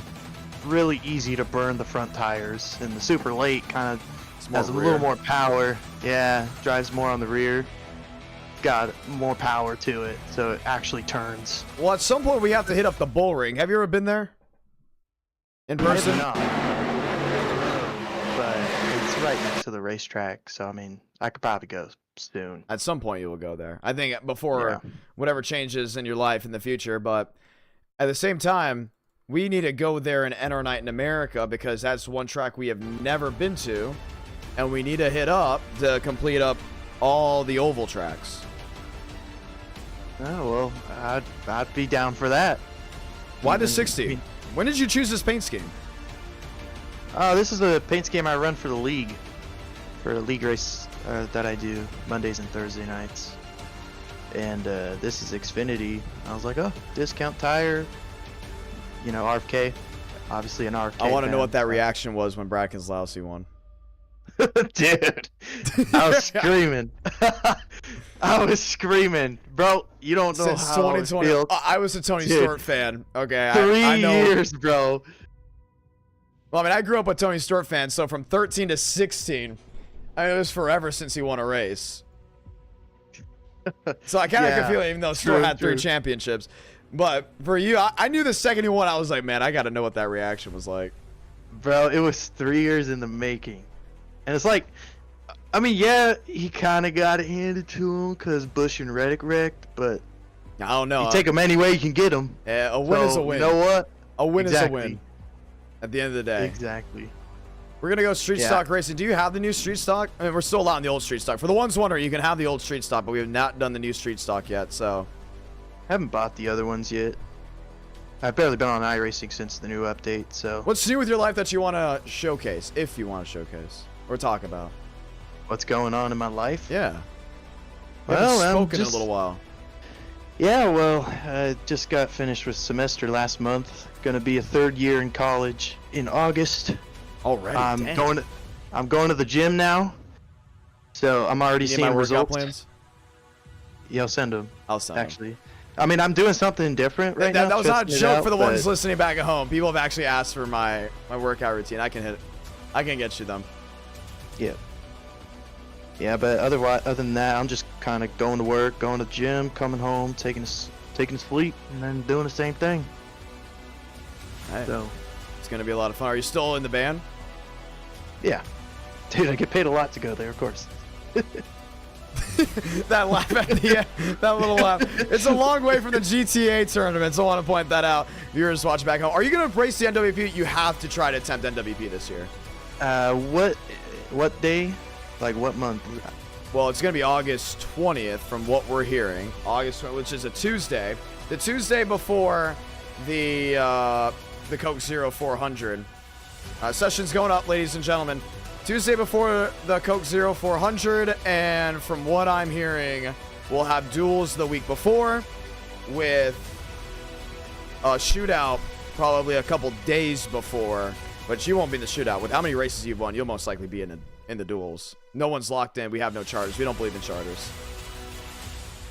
Well, I do have rehearsals starting around that week, but Oh, I could that's right. probably I could try to twist some strings for that one day, just one night. So we'll see I like it. I like what? when it gets closer. Hold on. What's your favorite game you've attended? I'm not gonna say your school out loud, but what's your favorite game you've attended while being in the band? So for the ones that don't know, he's in the college band. So you ever been to a college football game? He's the one that's going dun dun dun dun. I'm not gonna play Rocky Talk, but Yeah, you know exactly what I'm talking about. What's your favorite game so far? Because you get to do it. Nope, can't even say the stadium because then it's gonna release exactly what school you go to. Well, when, Unless you're okay with when saying we went it. to bowl game, when we went to a bowl game, You in went to a bowl Phoenix- game this year? Yeah. You Yeah. guys got 6 wins? We got 9. No We way. got 9 wins. Yeah. We made it to the MWC championship too, but we lost. But that don't matter. Am I allowed to ask what bowl game, or are you still trying to keep that private as well? The guaranteed rate. Yeah, well, that just told everybody what school it was. Well, 50-50 shot at what school it is. Yeah. Man, that's awesome. Yeah. Yeah, That and is then insane. No, you I just did told everybody basketball, what school too. it was because you said you lost. He's at Yeah, 2 loss. yeah, No. we got beat pretty bad by Kansas City. Unbelievable. Kansas City or Kansas State? Kansas, I think it was Kansas. If it was purple, it was Kansas State. It was a No, it's purple school. Kansas City. Kansas it was City? a bird. Blue and red. Oh, interesting. Well, it's going to be a lot of fun to see what's next here for USA. Scott, nice having you with us, enjoying the time. Unfortunately, that caution came out at a weird area for some guys, but let's see if you'll continue to win. I don't think you've won at a track less than a mile and a half. Nope. No. And most of your wins have come from a track. Let's see, you have 5, 2 at Vegas, 1 at Kansas. Okay, so a mile and a half, but no, you won twice at Michigan, right? No, I got 2 Vegas, 1 Michigan, 1 Auto Club, and 1 Kansas. Okay.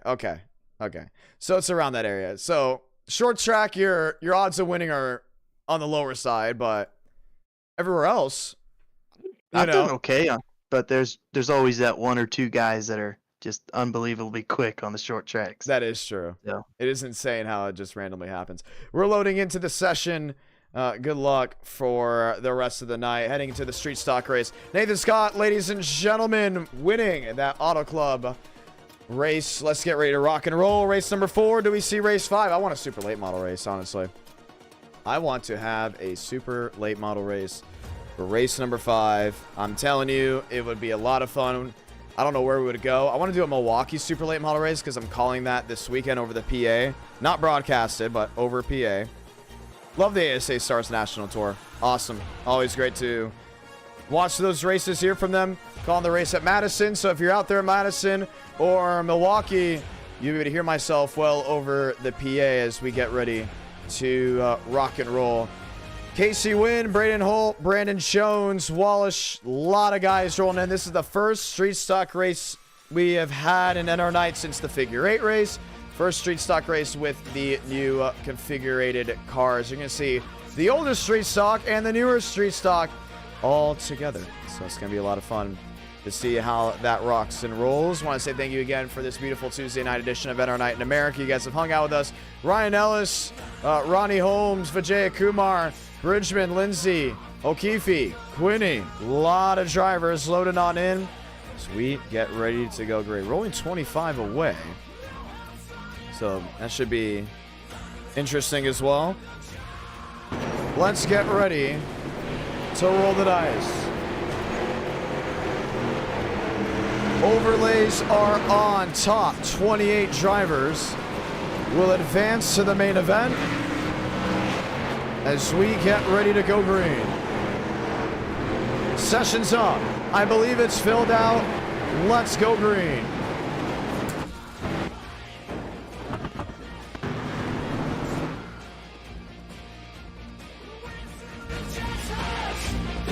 Let's rock and roll.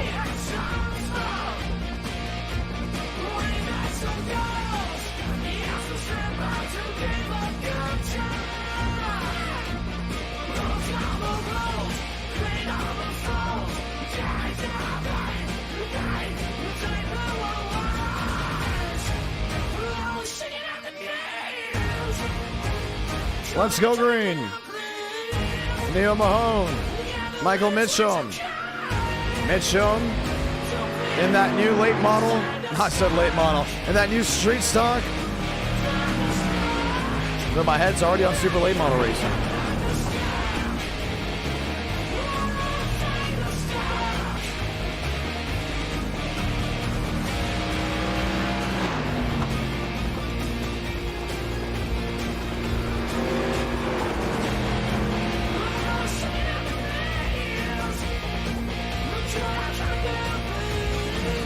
Ronnie Holmes in that older late model. I keep saying late model. It's a street stock, Jonathan Ramos.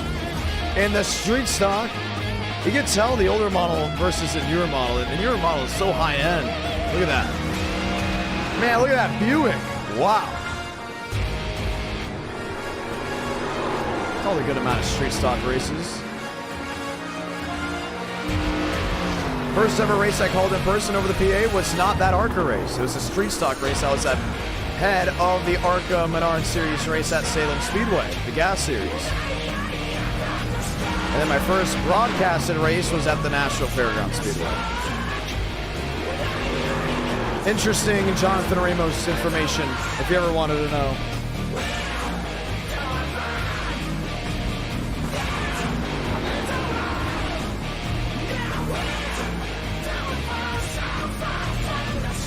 Super late models at Nashville Super Speedway? That would be interesting. That is a massive racetrack for it. It'd be a super speedway. Kyle Turzak, Dustin McCrane.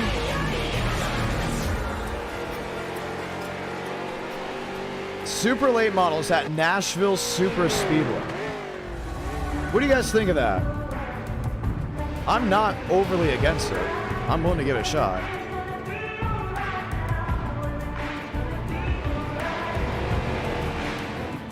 Daniel Mosteller, new scheme for him. I don't know why he has Aidan Walker's number with the clown icons on it, but he does. There's Aidan Walker.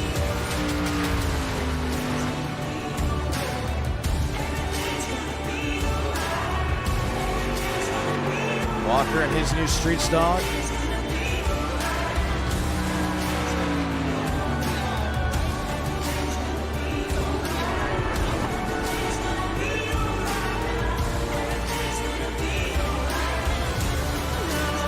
Sean Conklin, a lot of Chevrolet street stocks out there.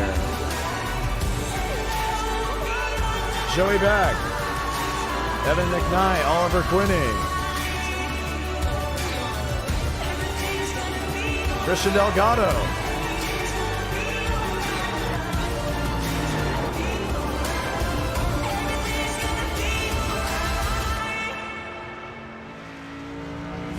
So for the ones that are wondering, they have a setup for the super late models at Nashville Super Speedway.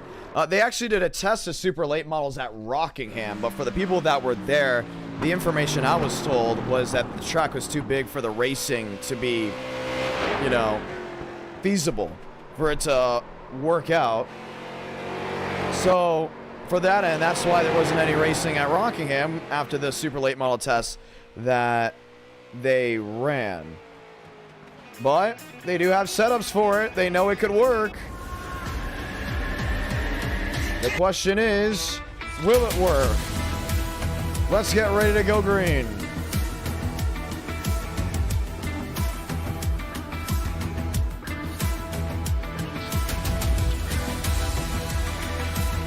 So 28 drivers will take the green flag.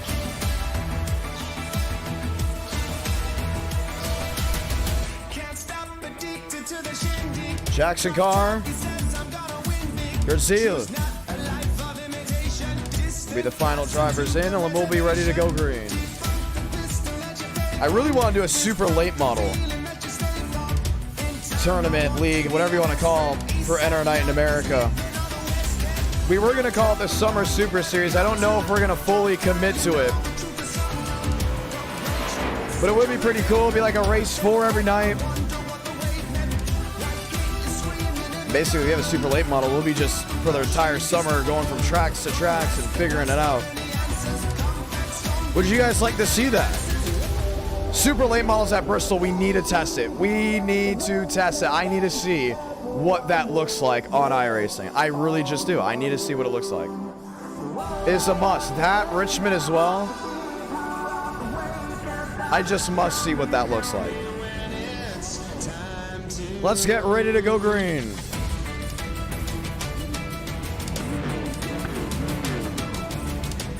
Turzak, Bianco, Mosteller, Mitchum, Evan McKnight, Frank DeAngelis, Dustin McCrane, Neil Mahone, Shea Schaefer, Aidan Walker.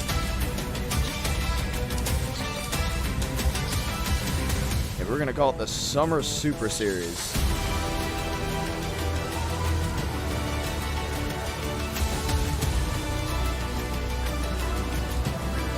Live from USA International Speedway, I'm John Ramos, the voice of NR.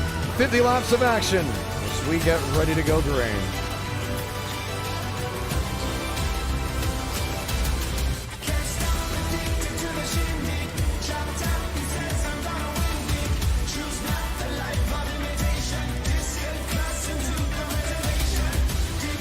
Let's get ready to roll.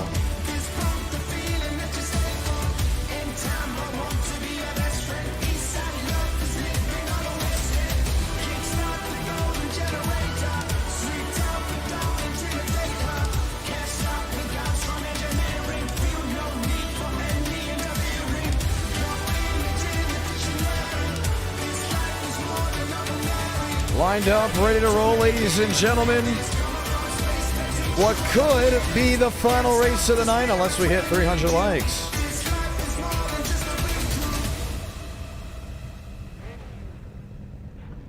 Schaefer, Mahone, McCrane, Kyle Turzak.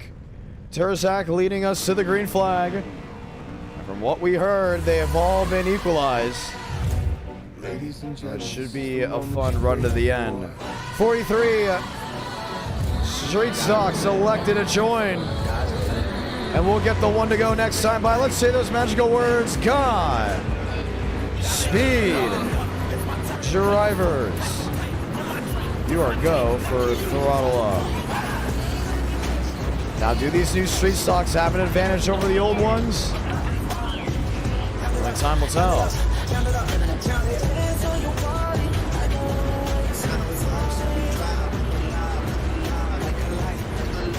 Maybe some type of advantage. Frank DeAngelis, who has myself on his roof.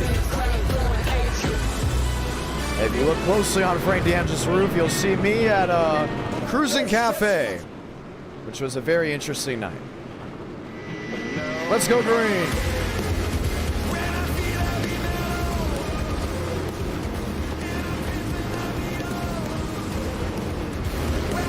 Pace car will make the hard left.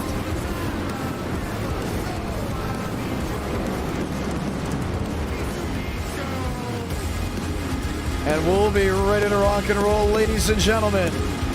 For the first time ever at our night in America, we'll be doing a street stock race with the new street stock models. Last time we did a street stock race, it was a figure eight. Today, we get it done from a track that's been there since the beginning. Lakeland, Florida says, let's light the fuse from USA International. Wrecking already, back half of the field. Walsh, Joey back. They get it turned the right way, battle for the lead.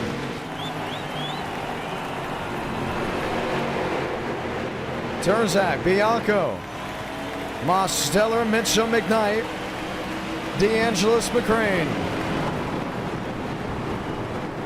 Just got shot out of the groove. Mike Mitchell. Able to make it work. McKnight. Doing everything he can to keep it pointing in the right direction. Turzak the leader. 48 to go. McKnight P4. They're just doing everything they can right now to keep it going in the right direction. PA being muffled out in the background. You can hear it just ever so slightly. McCrane, DeAngelis. DeAngelis to McKnight. McKnight there in the 20. No surprise here, the short track driver Kyle Turzak gets out to an early lead. He's with the older gen street stock model compared to that new gen that's sitting in third, Michael Mitchum. Mitchum's run very well here in times past. Can he do it again? Conklin, Walker, Schaefer, Mosteller, Thurston, Mahone. Backbin, Lindsay, Schmidt. Shamela, Murphy, Brown, Quinney. Bridgman, the top 20. Schaefer, P9. James Thirston, P10. The thing is, a lot of these drivers are probably pretty comfortable with this car track combo. When you first get on iRacing, one of the first races you may do under official is Lakeland, Florida, aka USA International Speedway, with the street stock. The thing about this car track combo that's very interesting is that this track, defunct, does not exist anymore. There's still short tracks within the Central Florida area. You have Auburndale. If you go a little bit southwest, you have Freedom Factory, owned by Seth MacFarlane's Freedom Factory. I believe Orlando has a track as well, a short track. And obviously got New Smyrna up near Daytona. So short track racing is still very much prominent in the Central Florida area. But unfortunately, this track that's held ASA races, used to hold Speedfest back in the day, has now been mostly defunct. They had grandstands all over the place. That on the front stretch, the back stretch, really anywhere you looked. Bianco's got company. Michael Mitchum has looked at the back end of that street stock in front of him, that Chevrolet SS. Speak multiple times, has not been able to firmly look his way through. Kyle Terzak has led them all. 41 coming to 40 to go. USA is a track where it's almost like a coin flip. You either get a lot of cautions or you won't get many at all.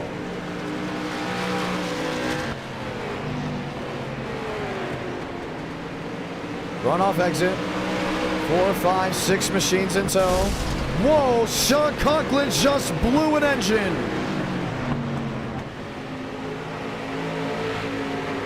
It just ignited. And there he goes.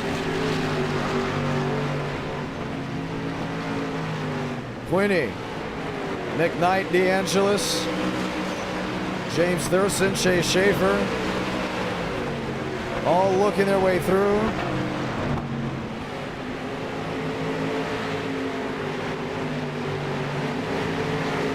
Schaefer on the bottom, Osteller on the outside.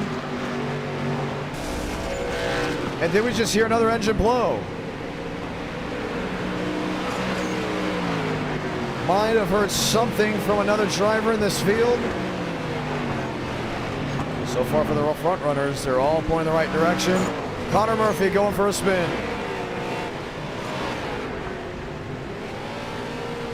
Pokes it to the inside. That may have been Jackson Carr. So possibly 2 engines have been blown in this race. As we continue keeping it fire in the right direction, Michael Mitchum got his way around Bianco for the second spot. I'm surprised they could blow it that easily. Schaefer, Mosteller. Schaefer on the bottom, Most on the outside. Toe to toe. Aiden Walker right behind both of them.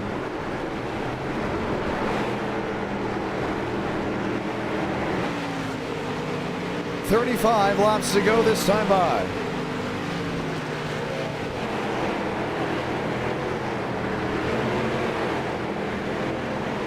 Walker inside, looking there on Schaefer. Most on the outside, toe to toe with the 99. Shamela thought about the peak to the bottom. Didn't have the full range of motion to really solidify a move. Looks inside once again. Schaefer shuts the door.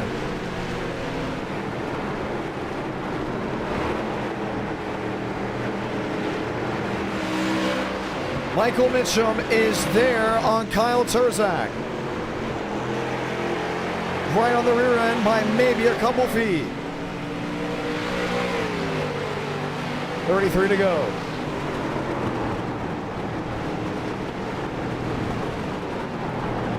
McKnight, McCrane, Thurston, DeAngelis, Mosteller. Schaefer in the mix in 9th. Walker in the mix in 10th.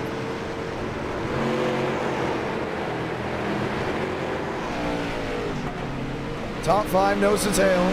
Thurston back there at 6. Can this race go caution free? I think Mitchum doesn't want to just win this race. He wants to win it for the cars that are out there that are the newer models. Oh, lost the rear end to the center of the corner. Has allowed Kyle Tarzak just to pull away.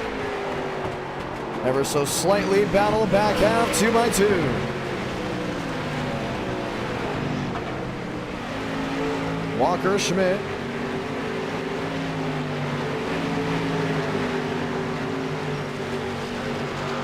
Toe-to-toe to turn 3. Walker on the outside.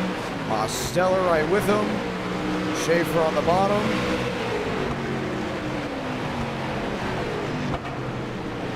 Trying to find an ever so slight advantage. Bianco P3, McKnight P4, McCrane P5. Lined up mostly nose to tail, but up within a second of each other.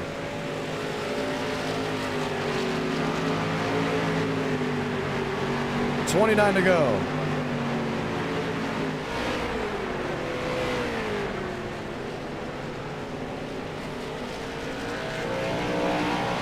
Tarzak, Mitchum, Bianco, McKnight. McCrane, Thurston, D'Angelo, Schaefer. Mosteller, Shimano up inside the top 10. Walker there in 11, Schmidt there in 12. Mahone, Beckman. Lindsay back to the 15th position. Peeking inside, shutting the door, Kyle Tarzak.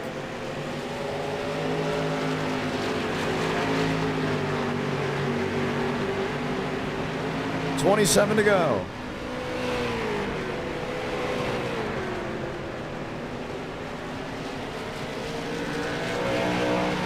Tarzak has yet to lose the lead at all during this race.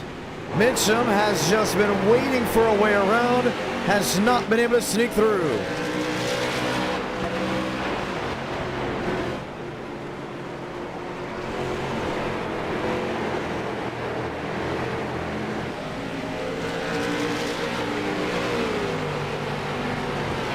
.26, 25 laps remaining, Connor Murphy.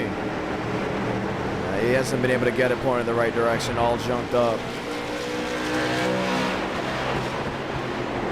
Kyle Tarzak there with Mike Mitchum.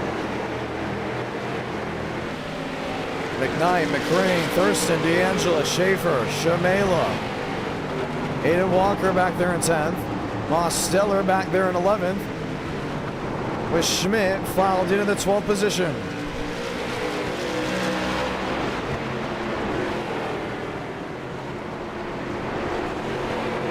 Tarzak losing the rear, lap traffic in front of him.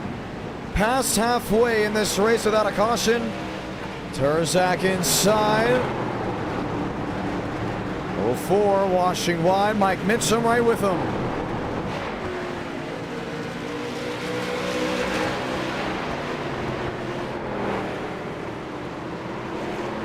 Mitchum a slide. Tarzak gets away. Over the door for Bianco on the bottom. McKnight back in the 4th place spot. McCrane back in 5th. James Thirston in 6th.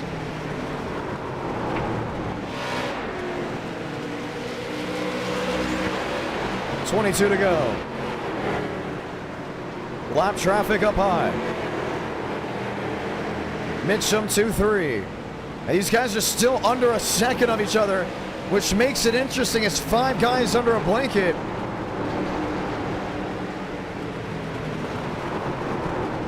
But 21 laps to go, and one mistake can really clean house. But for Kyle Tarzak, one slip-up will allow Mitchum to really close in. Mitchum is struggling with his race car. Has lost the rear end of his machine multiple times. Focus on keeping that power down, but it's not going the way he wants. Here's DeAngelis, the Diesel 10, Jonathan Ramos.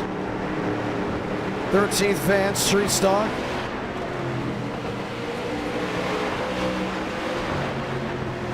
Back there with Daniel Mosteller. Aiden Walker in the mix as well, toe-to-toe. Mitchum, Bianco. Remember, Mitchum was one of the drivers that got around the Bianco machine. Now Bianco wants to take the spot back. He's tired of waiting around. Looks to the inside, 18 laps to go.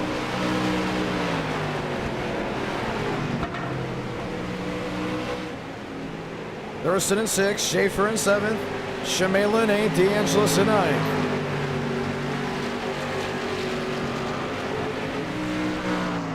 Terzak's got a masterful lead right now. Way out in front. Mitchum's got Bianco looking to the inside. Mitchum shuts the door. Bianco all over the rear. McKnight there in 4th. Wanted something to work. McCrane, Thurston, Schaefer, Marty Shamela. Battle for 7th. 17 to go.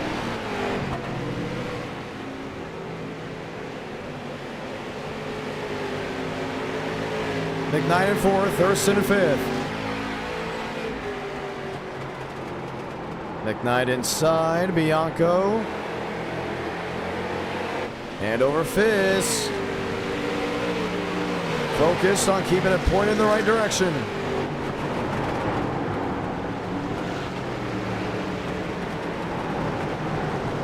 Mitchum P2. Terzak P1.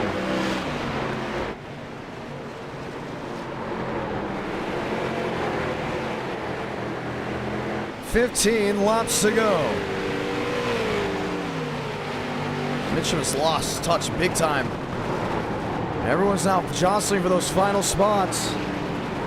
Can this be a caution-free race? A lot of separation. DeAngelis, Aiden Walker.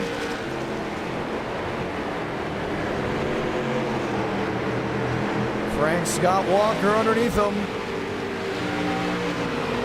Couldn't sneak through. And Mitchum's still half a second the difference to that of Kyle Terzak, but Kyle Terzak has led nearly everything this race has had to offer. 37, now 38 laps. No, let's rephrase that. We're on lap 39 if I'm not mistaken, which means he has gone perfectly all the way through. Has not given the lead up once. Has led every lap with 12 to go. And now Mitchum struggles to hold on to the second position.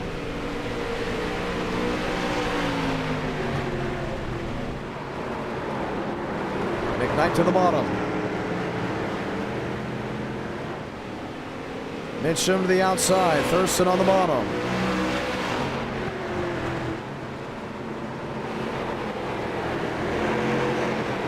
Bianco in 5th. McCrane in 6th. Toe-to-toe, that's for the 3rd position. Trouble spin. One nearly in front of the leaders. Jason Beckman gets it backfired. We stay green. Oh, wait, he was smoking from the... No, we got another one blowing up. 42. Joey back. The smoke show down into 1. McKnight, Mitchum. Well, if you think tire wear hasn't been a big effect, think again, because it has changed everything up. This allowed Thurston to close into 2nd. 7/10 back to your race leader. 8 to go.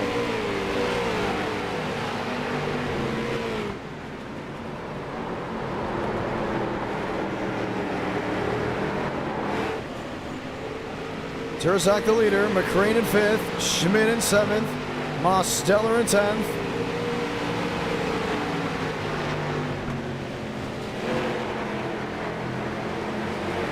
Bianco in the 6th position.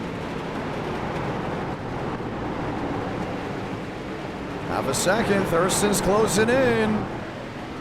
Can Kyle Thirston go from leading every single lap to possibly the last?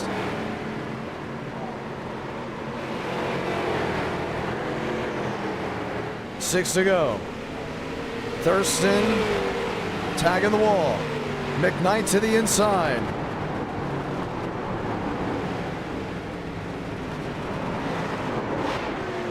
Four-tenths the difference between the top two. 6/10 in the top three. 5 laps remaining from USA.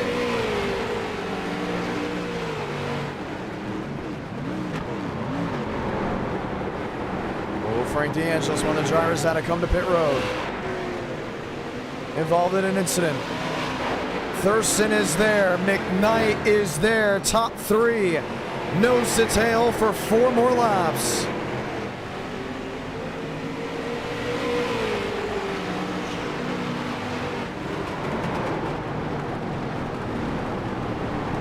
Thirston inside. Thirston with the squeeze. Thirston hits him once. Thirston sliding up the track. Contact between the leaders. Thirston in the wall.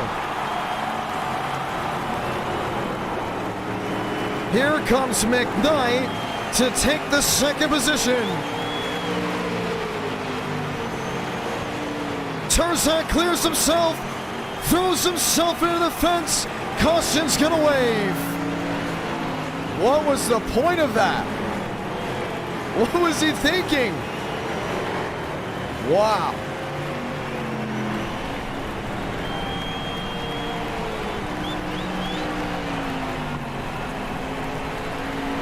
And what was almost a caution-free race.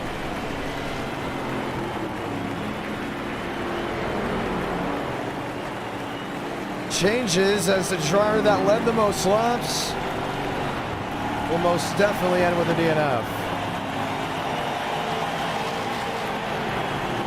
What was he thinking? Unreal.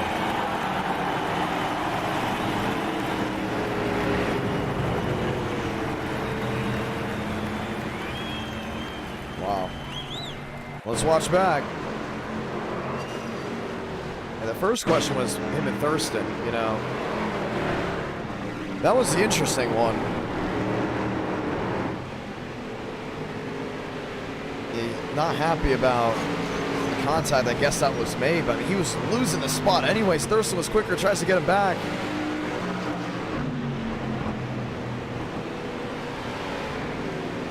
Comes to 20 to the bottom. Remember DeAngelis, he's a lap car.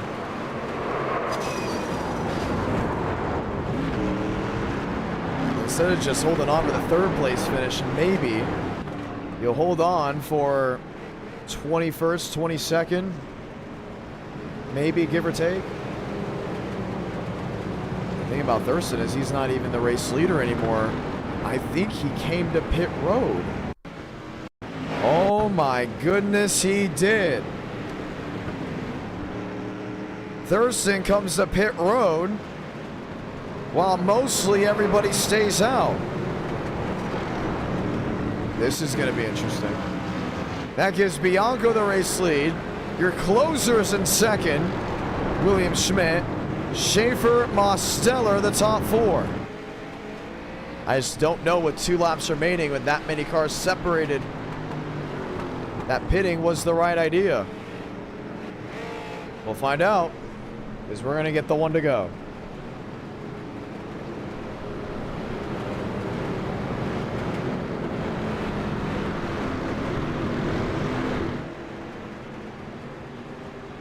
Pace car will make the hard left onto pit road. And we're going to try it again.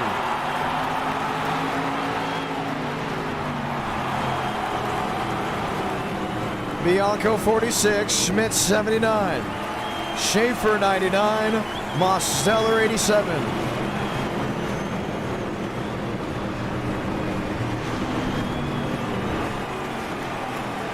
Two to go from USA.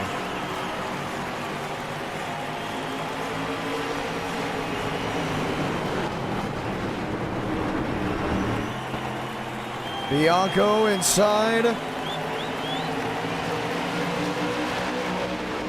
Schmidt to the bottom. No, Schmidt in the middle. Schaefer to his inside. Salamanca. 1 to go from USA. McKnight around. Bianco's got to hold on. That 79 is there. Bump once. Maybe twice. Last run. 3 and 4. Bianco sideways. Schmidt gets through. Race to the checkered flag. William Schmidt closes it out from USA International. The closer again on this Tuesday night. Oh my gosh. This guy is unreal.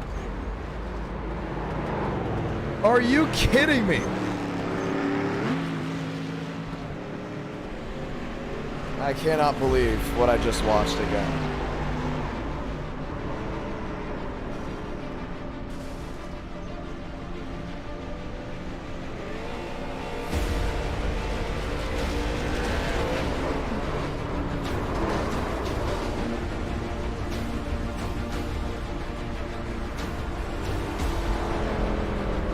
Wow.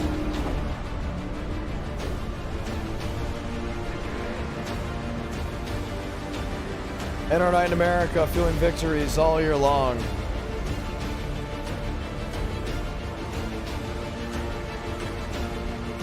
He did it again. That is awesome.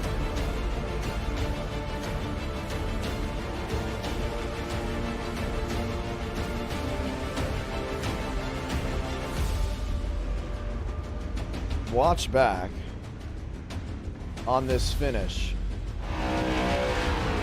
Here's the wreck in the back with Barbagallo, who jumped the start. It won't be getting that spot, by the way.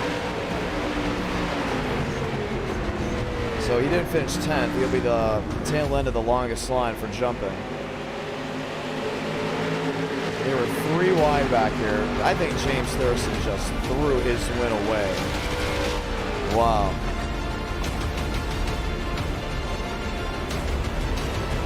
Unbelievable. Let's talk to your winner. We will have a race 5.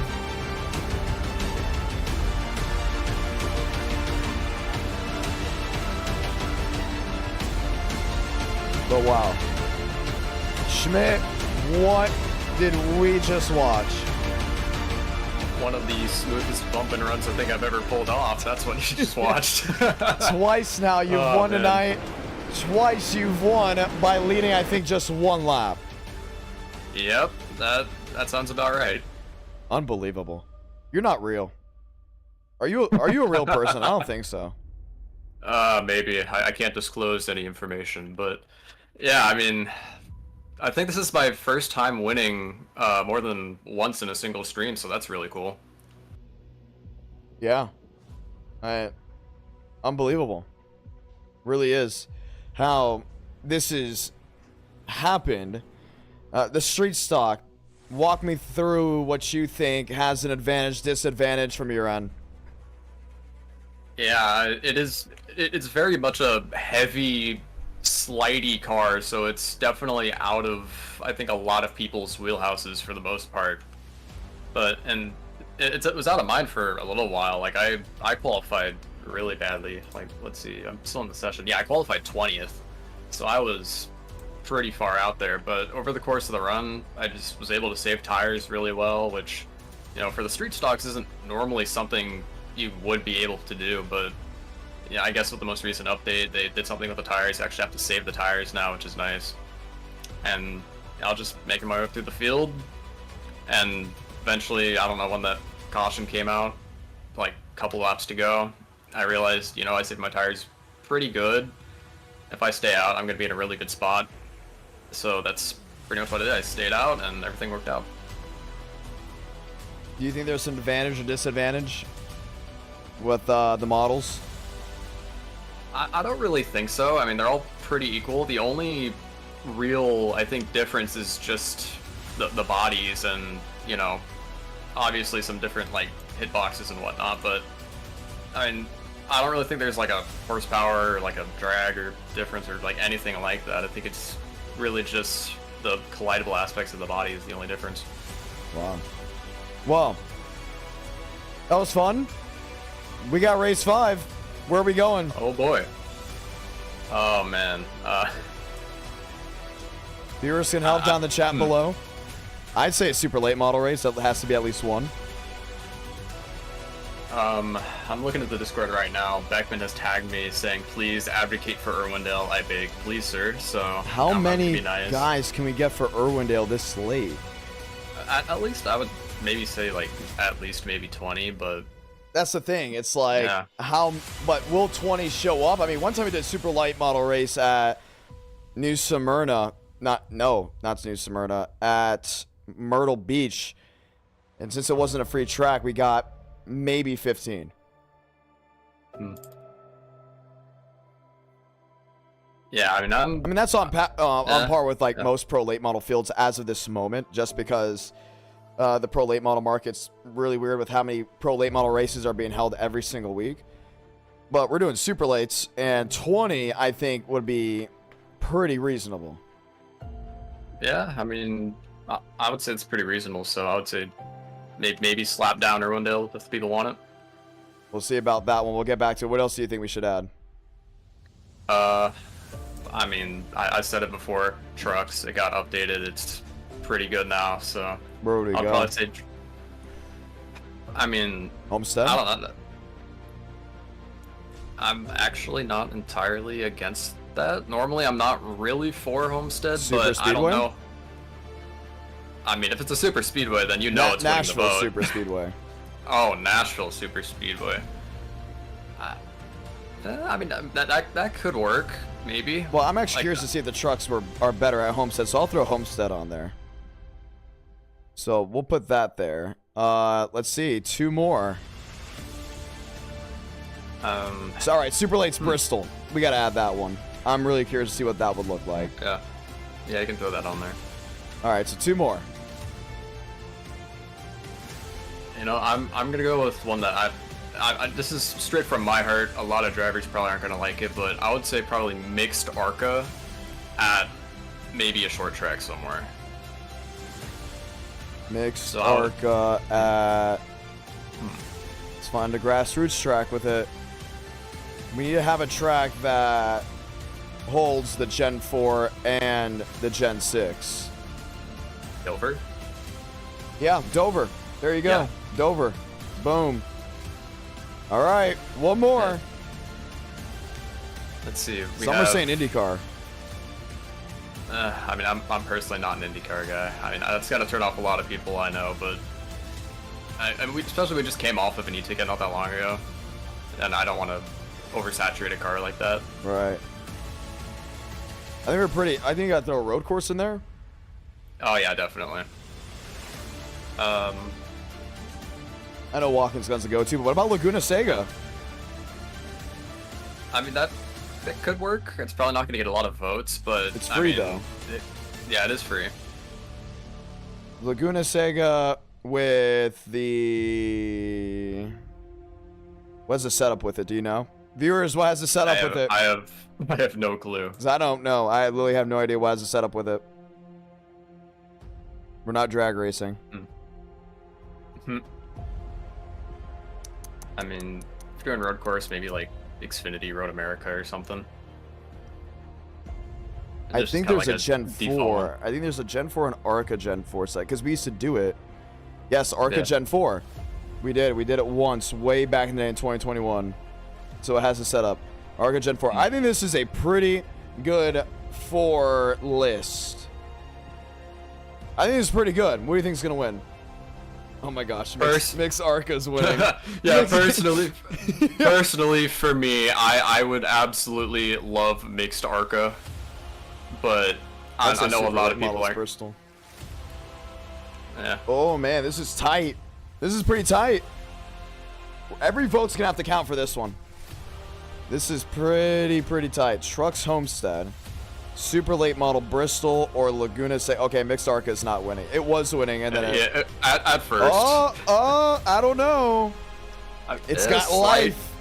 Slight comeback. I mean, that's what I advocate for because I am an absolute nerd. Bristol super late when model. it comes to ARCA. We'll be doing like 12-second lap times. I'm telling you, if you're staying up this late and you want to see that, you've got some serious swag. I'm telling you.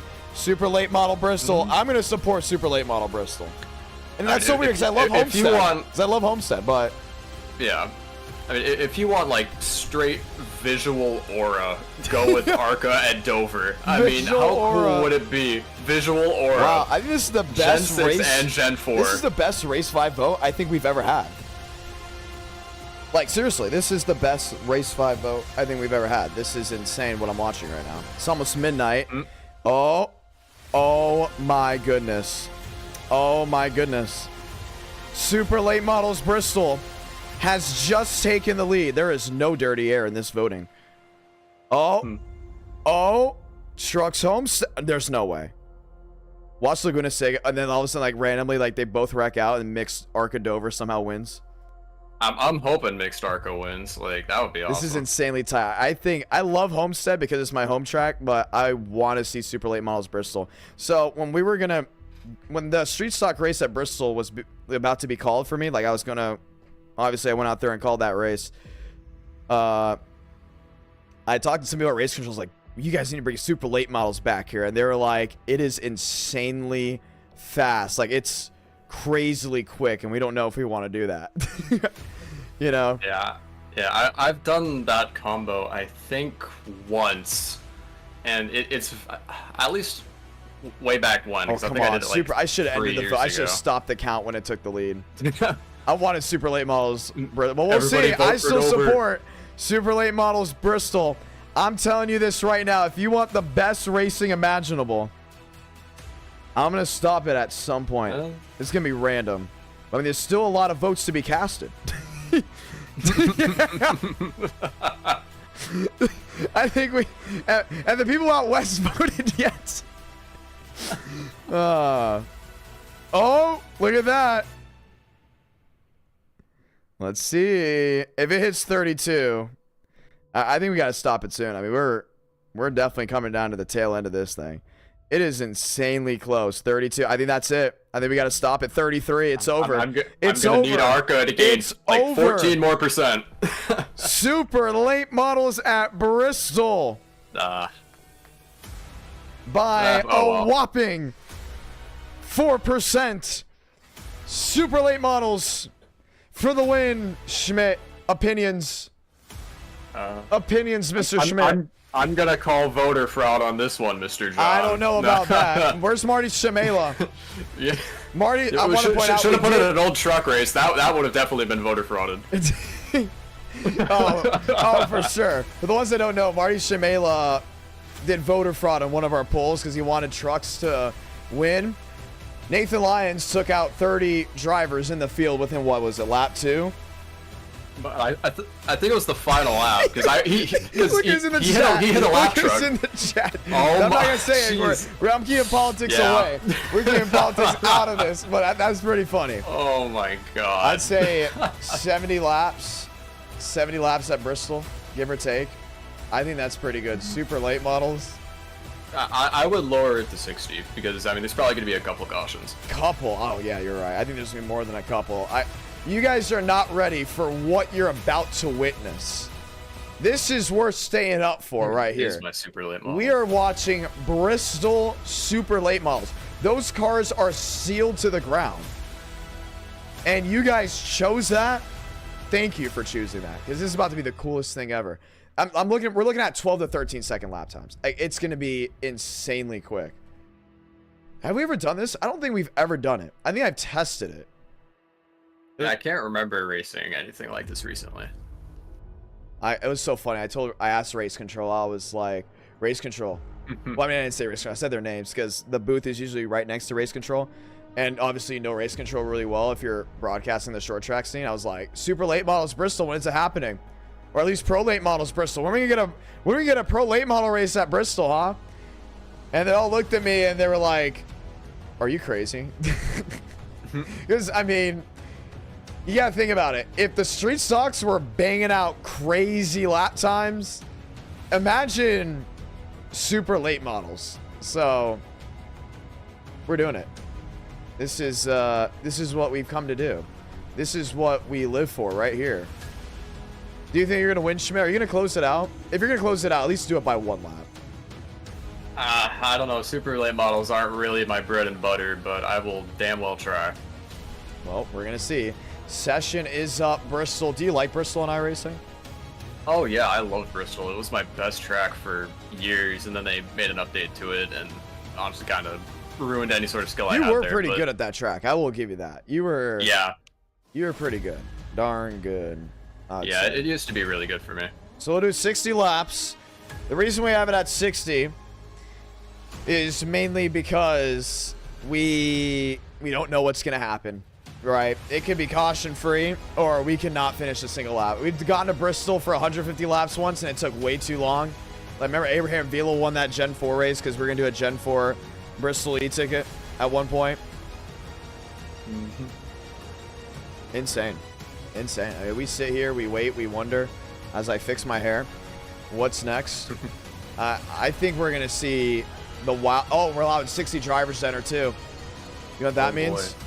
36 Bump race day. if we need 36, but bump day as well. So you're not gonna have any time to practice. You're just gonna go in there. You're gonna go in there for 4 laps to figure it out. And I'm interested. I'm very interested. Schmitty, always great speaking with you. Good luck. Yep, thank you. That's William Schmidt, ladies and gentlemen. Let's go chime in with some other drivers that we have yet to talk to. How about Gavin Austin? Because why not? I haven't talked to Gavin in a while. Gavin said, John, you got a copy? Yeah, I do. Whoa. That was loud. Sorry, my We're getting bad. ready for super late models at Bristol. What do you think? I don't know. I'm gonna have fun, but I don't think I'll look too sharp out there. I don't think I'll have the speed. You don't think you'll have the drive, the power? Not with what I'm racing on. No. What are you not at racing all. on? I'll be on controller. Oh my goodness.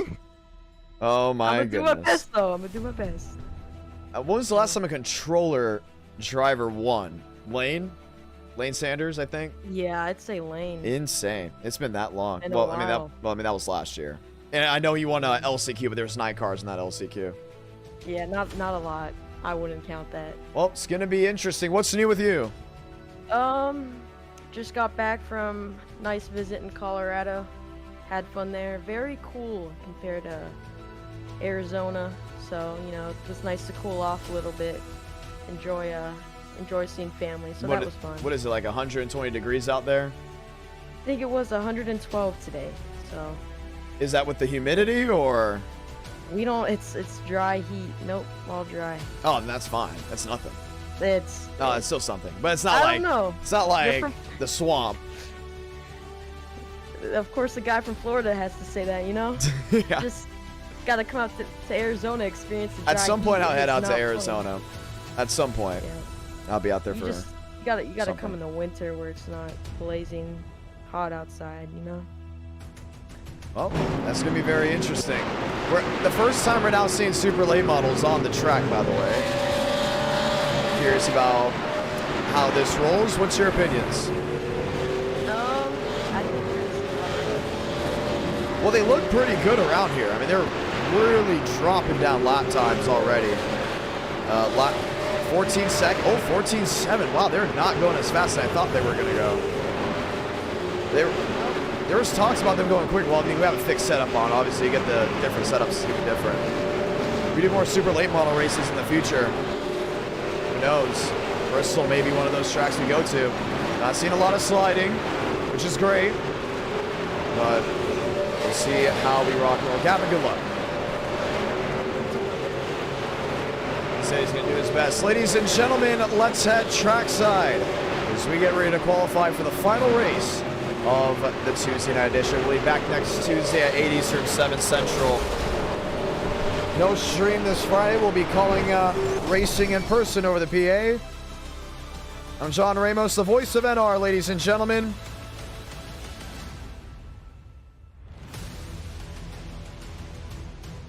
Let's get ready to go green.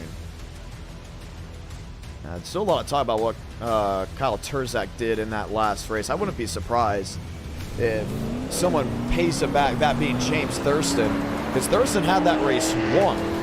Password IDK for the ones that are wondering to join. Thurston had that race completely won.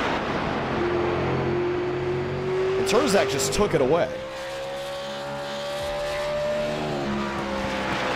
Now, the thing about Bristol, which is interesting, at least to me, when I first arrived there, you feel like the back stretch should be the front stretch.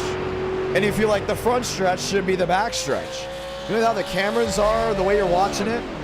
It definitely feels flipped. Terzak goes 6, Walker goes 2nd. River Page back to P6, watching on with him. Ash Ridge is there as well. Carlos Struther on the scene in the 54. Massinez there in the 51. Next e-ticket event, that will be August, we believe August 20th or 23rd. I believe it's August 20th. Maybe I should check for you in this moment.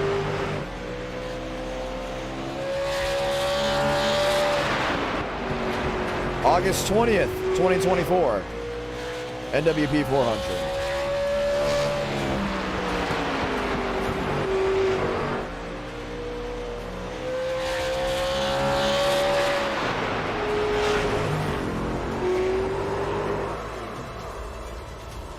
Vining, Wynn, Holt, Real, Terzak, Conklin there in second.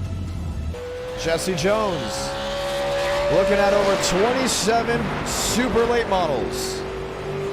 Getting ready to take the green flag, which is a very healthy super late model field.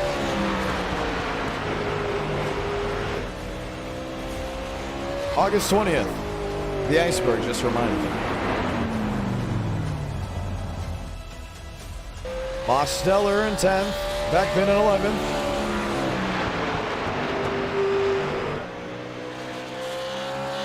So does anyone know why Joey Chestnut has been banned from the hot dog eating competition?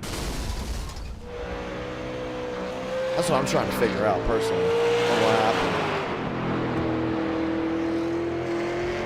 Waylon Vining.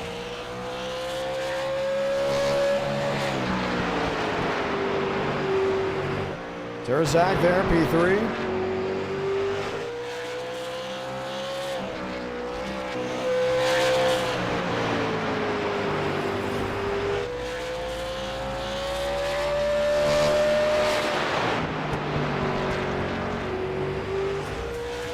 Terzak, Gavin Austin there in 25th.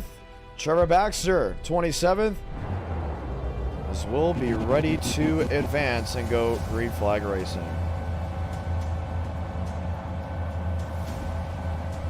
So this is the 5th race of the night and our night in America. Feeling victories all year long. So glad to have you all with us. Want to say thank you to everyone that's tuned on in. Already looming midnight on the East Coast.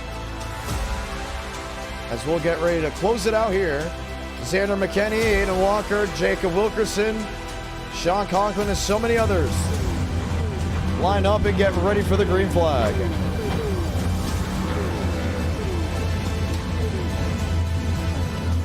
He had another sponsorship with a hot dog company. Oh, that's disgraceful.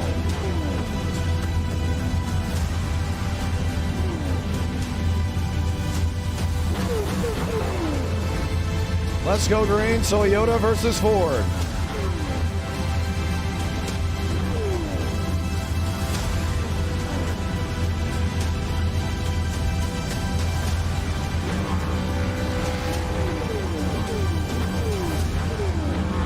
Moore, Quinney, Beckman, 60 laps of thunder from Bristol, Tennessee. Ladies and gentlemen, welcome to Thunder Valley. I want to say thank you to everyone that's tuned on in tonight, whether you came in for one race or you came in for them all.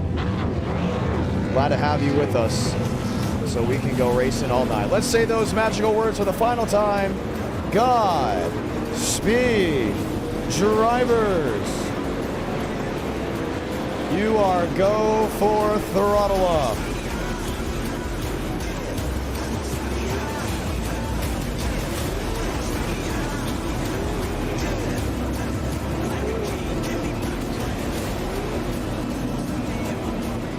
Thurston versus Conklin. Turzak versus Walker.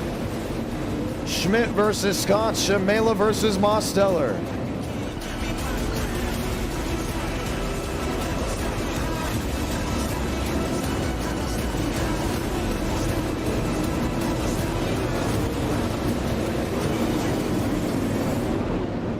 "60 laps of action getting ready to take place. Conklin on top, Thurston on the bottom. Lined up 2 by 2 as we get ready to enter the restart zone.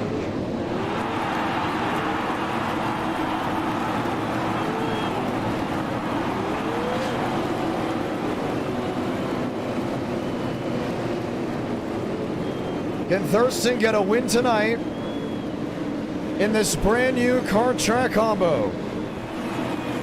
Pace car, the hard left on a pit road as we light the fuse from Thunder Valley.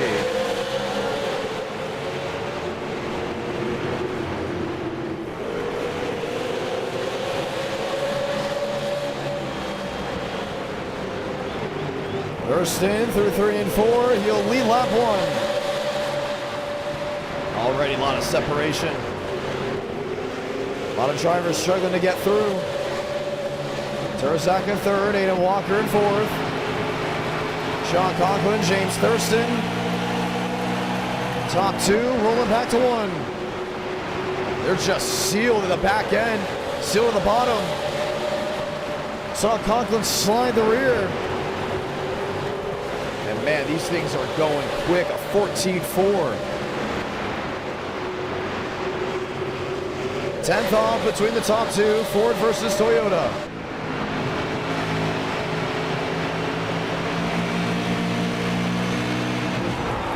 Trouble. Cars around to the racetrack. Caution's going to wave.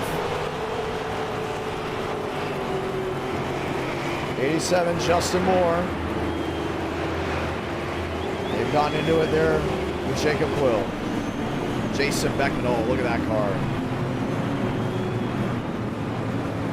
Absolutely destroyed. Let's see it.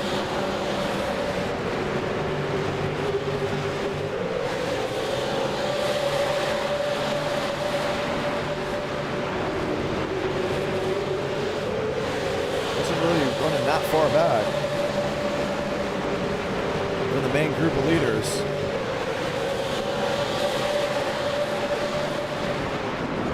Man, River Page.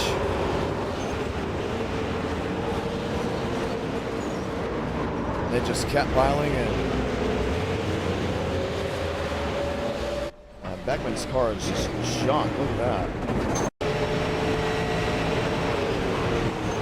Just came down the track and that was it.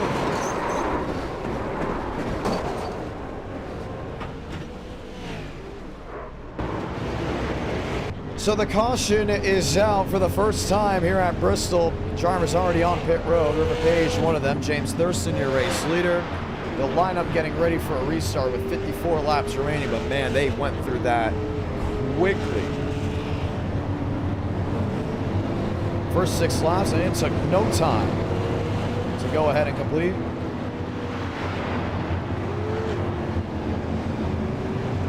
How about those Florida Panthers? 2 wins. On their quest for the Stanley Cup, need 2 more. 2 wins after just 2 games.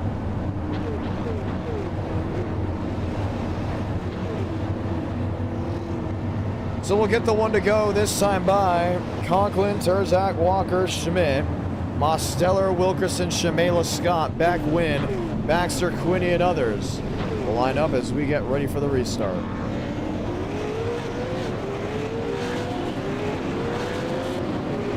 Conklin on the outside, Thurston on the bottom. Turzak and Walker 2 by 2 in that second row. Walker, Schmidt, Mose, Wilkerson, Shamela up inside that top 10. We'll get ready to fire off and try it again. Lights go off on the top of the pace car as we get ready to go green.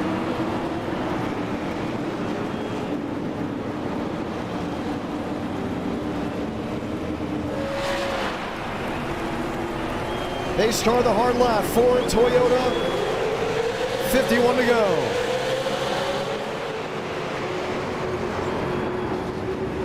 Drag back of the pack, Marty Shimela. Off the racing surface, we stay green, battle for the lead. Trying to clear up.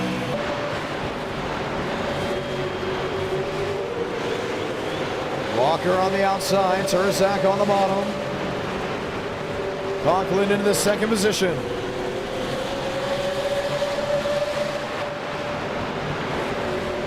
Look at how many cars are already out. We're multiple laps down. A piece of debris looked to be stuck in the catch fence. Did you just see that? Hosteller, Jacob Wilkerson.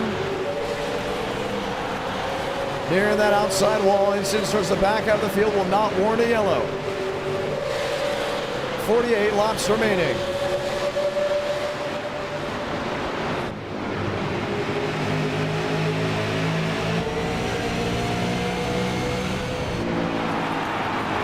Close to the back end.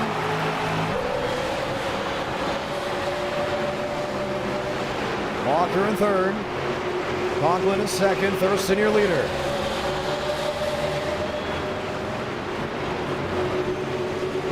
Did a great job just ripping that bottom. As Conklin right in the rear of Walker. They're in that third position. Turzak, Mosteller top 5. Schmidt, Wilkerson, Scott top 8.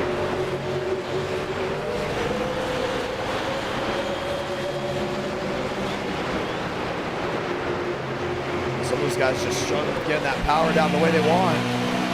Conklin lifting up the rear tires. Thurston slides, saves it, but loses the lead. The bump and run for Bristol in the super late model.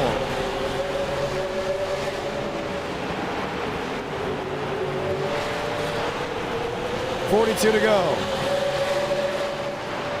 Thurston in the wall once more. Turzak on his back end, Aiden Walker chops right through the center of both of them. Can Thurston close in and take that spot back from Sean Conklin. Walker in third, Turzak in fifth.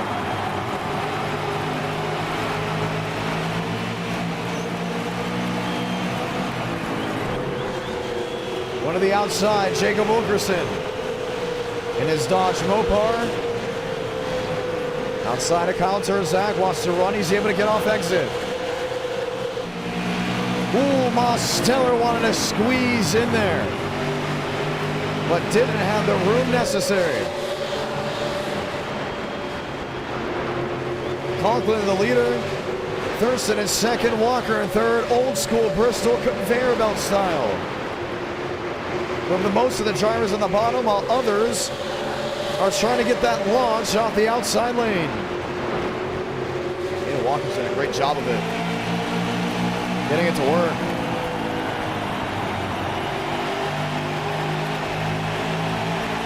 Oh, blink by the 4. Thurston on the inside, Walker on the outside.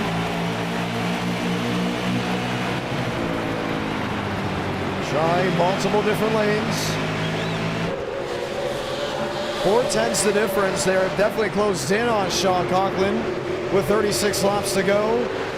But can they pass Sean Conklin is the real question. Wilkerson to fourth, to the outside of Schmidt. We've lost a lot of guys in this field just due to incidents alone.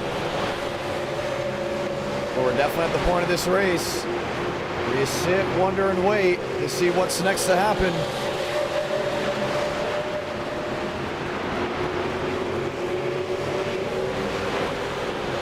Top 3 under half a second. Isn't this so cool to watch? I just want to point that out. And this is so awesome. Super late models at Bristol. What a sight to behold. They're ripping all over the place, top, bottom, middle. Wilkerson in fourth. Terzak in 5th, Schmidt in 6th, Mosteller in 7th, Wynn in 8th.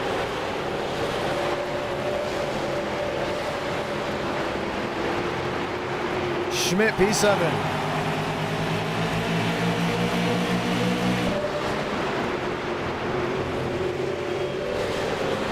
3.5 tenths back.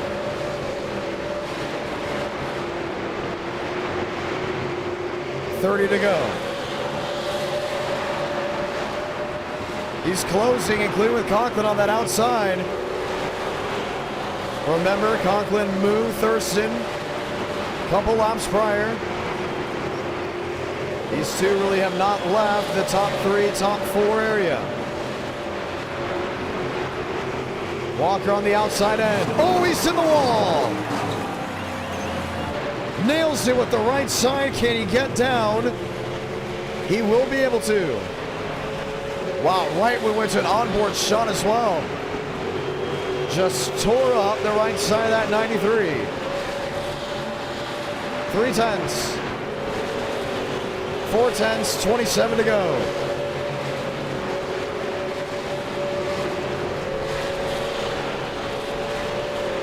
He's closing, but he's not out of the woodwork just yet. Toyota versus Ford.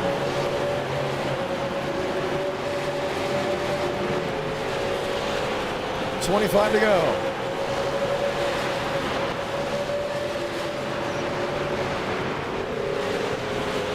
Five tenths the difference. 3-6 back. Wilkerson P3, Kyle Terzak P4, Mosteller P5.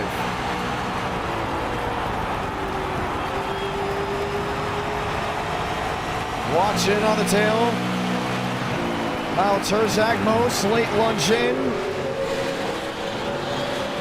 Terzak, good drive off the outside. May have just caught the fence, he did. Nails the door, the 87. Mo sneaks through, here comes Schmidt. This is so cool to watch. I just want to point that out for everyone watching back at home. What a beautiful sight this is.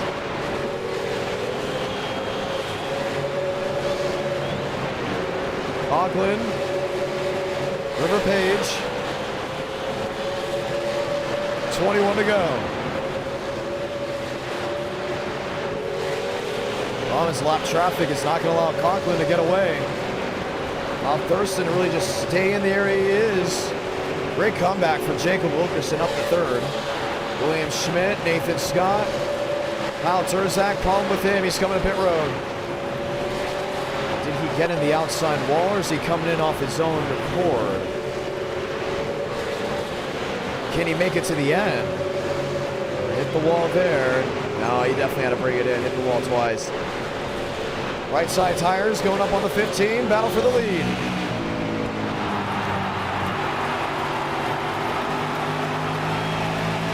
Thirston. Closing in on Sean Conklin. For Toyota.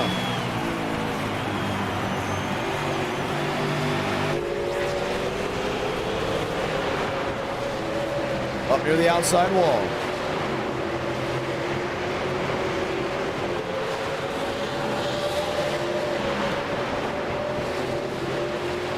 Thurston up top, look at all that change in the track. All that rubber being placed on the surface. Multiple lanes have come into effect. Thurston losing the rear. Yeah, he's going to have to lift Conklin up just like he did. Or Conklin did it to him earlier in the race. Because I don't see that 88 laying over for anybody. 15 to go. Sun setting from Bristol, Tennessee.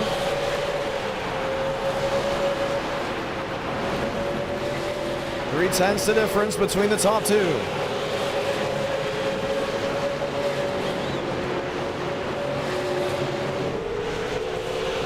Page on the outside has not made it easy for his teammate at Thirston at all. But then again, he does have fresher tires. So when he gets wheel to wheel here with Sean Conklin, is it an easy pass through, or maybe put some pressure on him. 12 to go.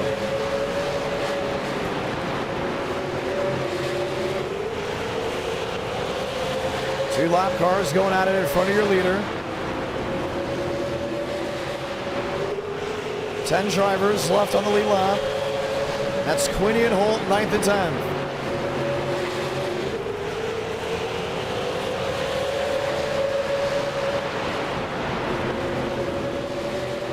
To the inside of the lap traffic.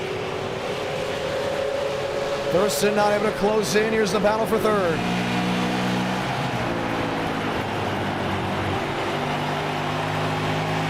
Mosteller, Jacob Wilkerson. Toe-to-toe up the banking.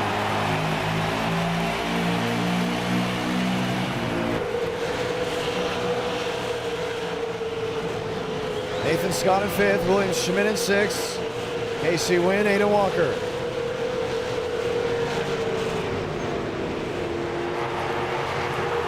There's James Thurston in 2nd.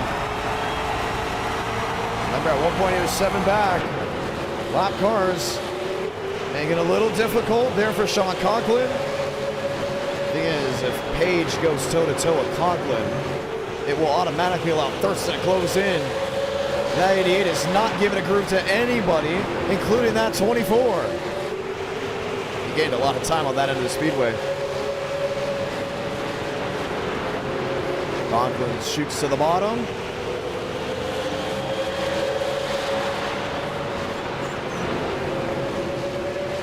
Hole in the 13. Won't allow the 88 by. Gas it up right here. Doesn't want to go lap down in the case of a late race yellow. He's going to hang right with them. Thurston closes in this lap. 7/10, the difference. Page is there, 3 to go for Sean Conklin. Can he become the first driver to win a super late model race in our night in America at Bristol?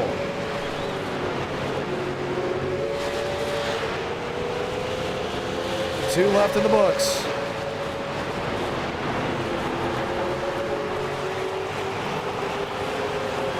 He's going to make it back around Salamanca. 1 to go from Thunder Valley. Thurston nearly now a full second back. Wilkerson in 3rd, toe-to-toe with Mosteller. We'll see that race to the finish as Conklin works his way to 3 and 4 for the final time to take victory in East Tennessee. Sean Conklin wins at Bristol. Fight for 3rd. Wilkerson gets it. Mosteller comes home 4th. Nathan Scott 5th. Ladies and gentlemen, as you file out, I want to say thank you to everybody that has tuned on in tonight. Fun night of racing from race 1 to race 5. It was a unique car track combo.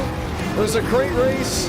I'm so glad to have you all sticking with us this late at night. I'm John Ramos, the voice of NR, saying so long, as we'll see you guys next Tuesday at 8 Eastern, 7 Central. Thank you all so much for hanging out with us. And hopefully you all have an amazing rest of your week.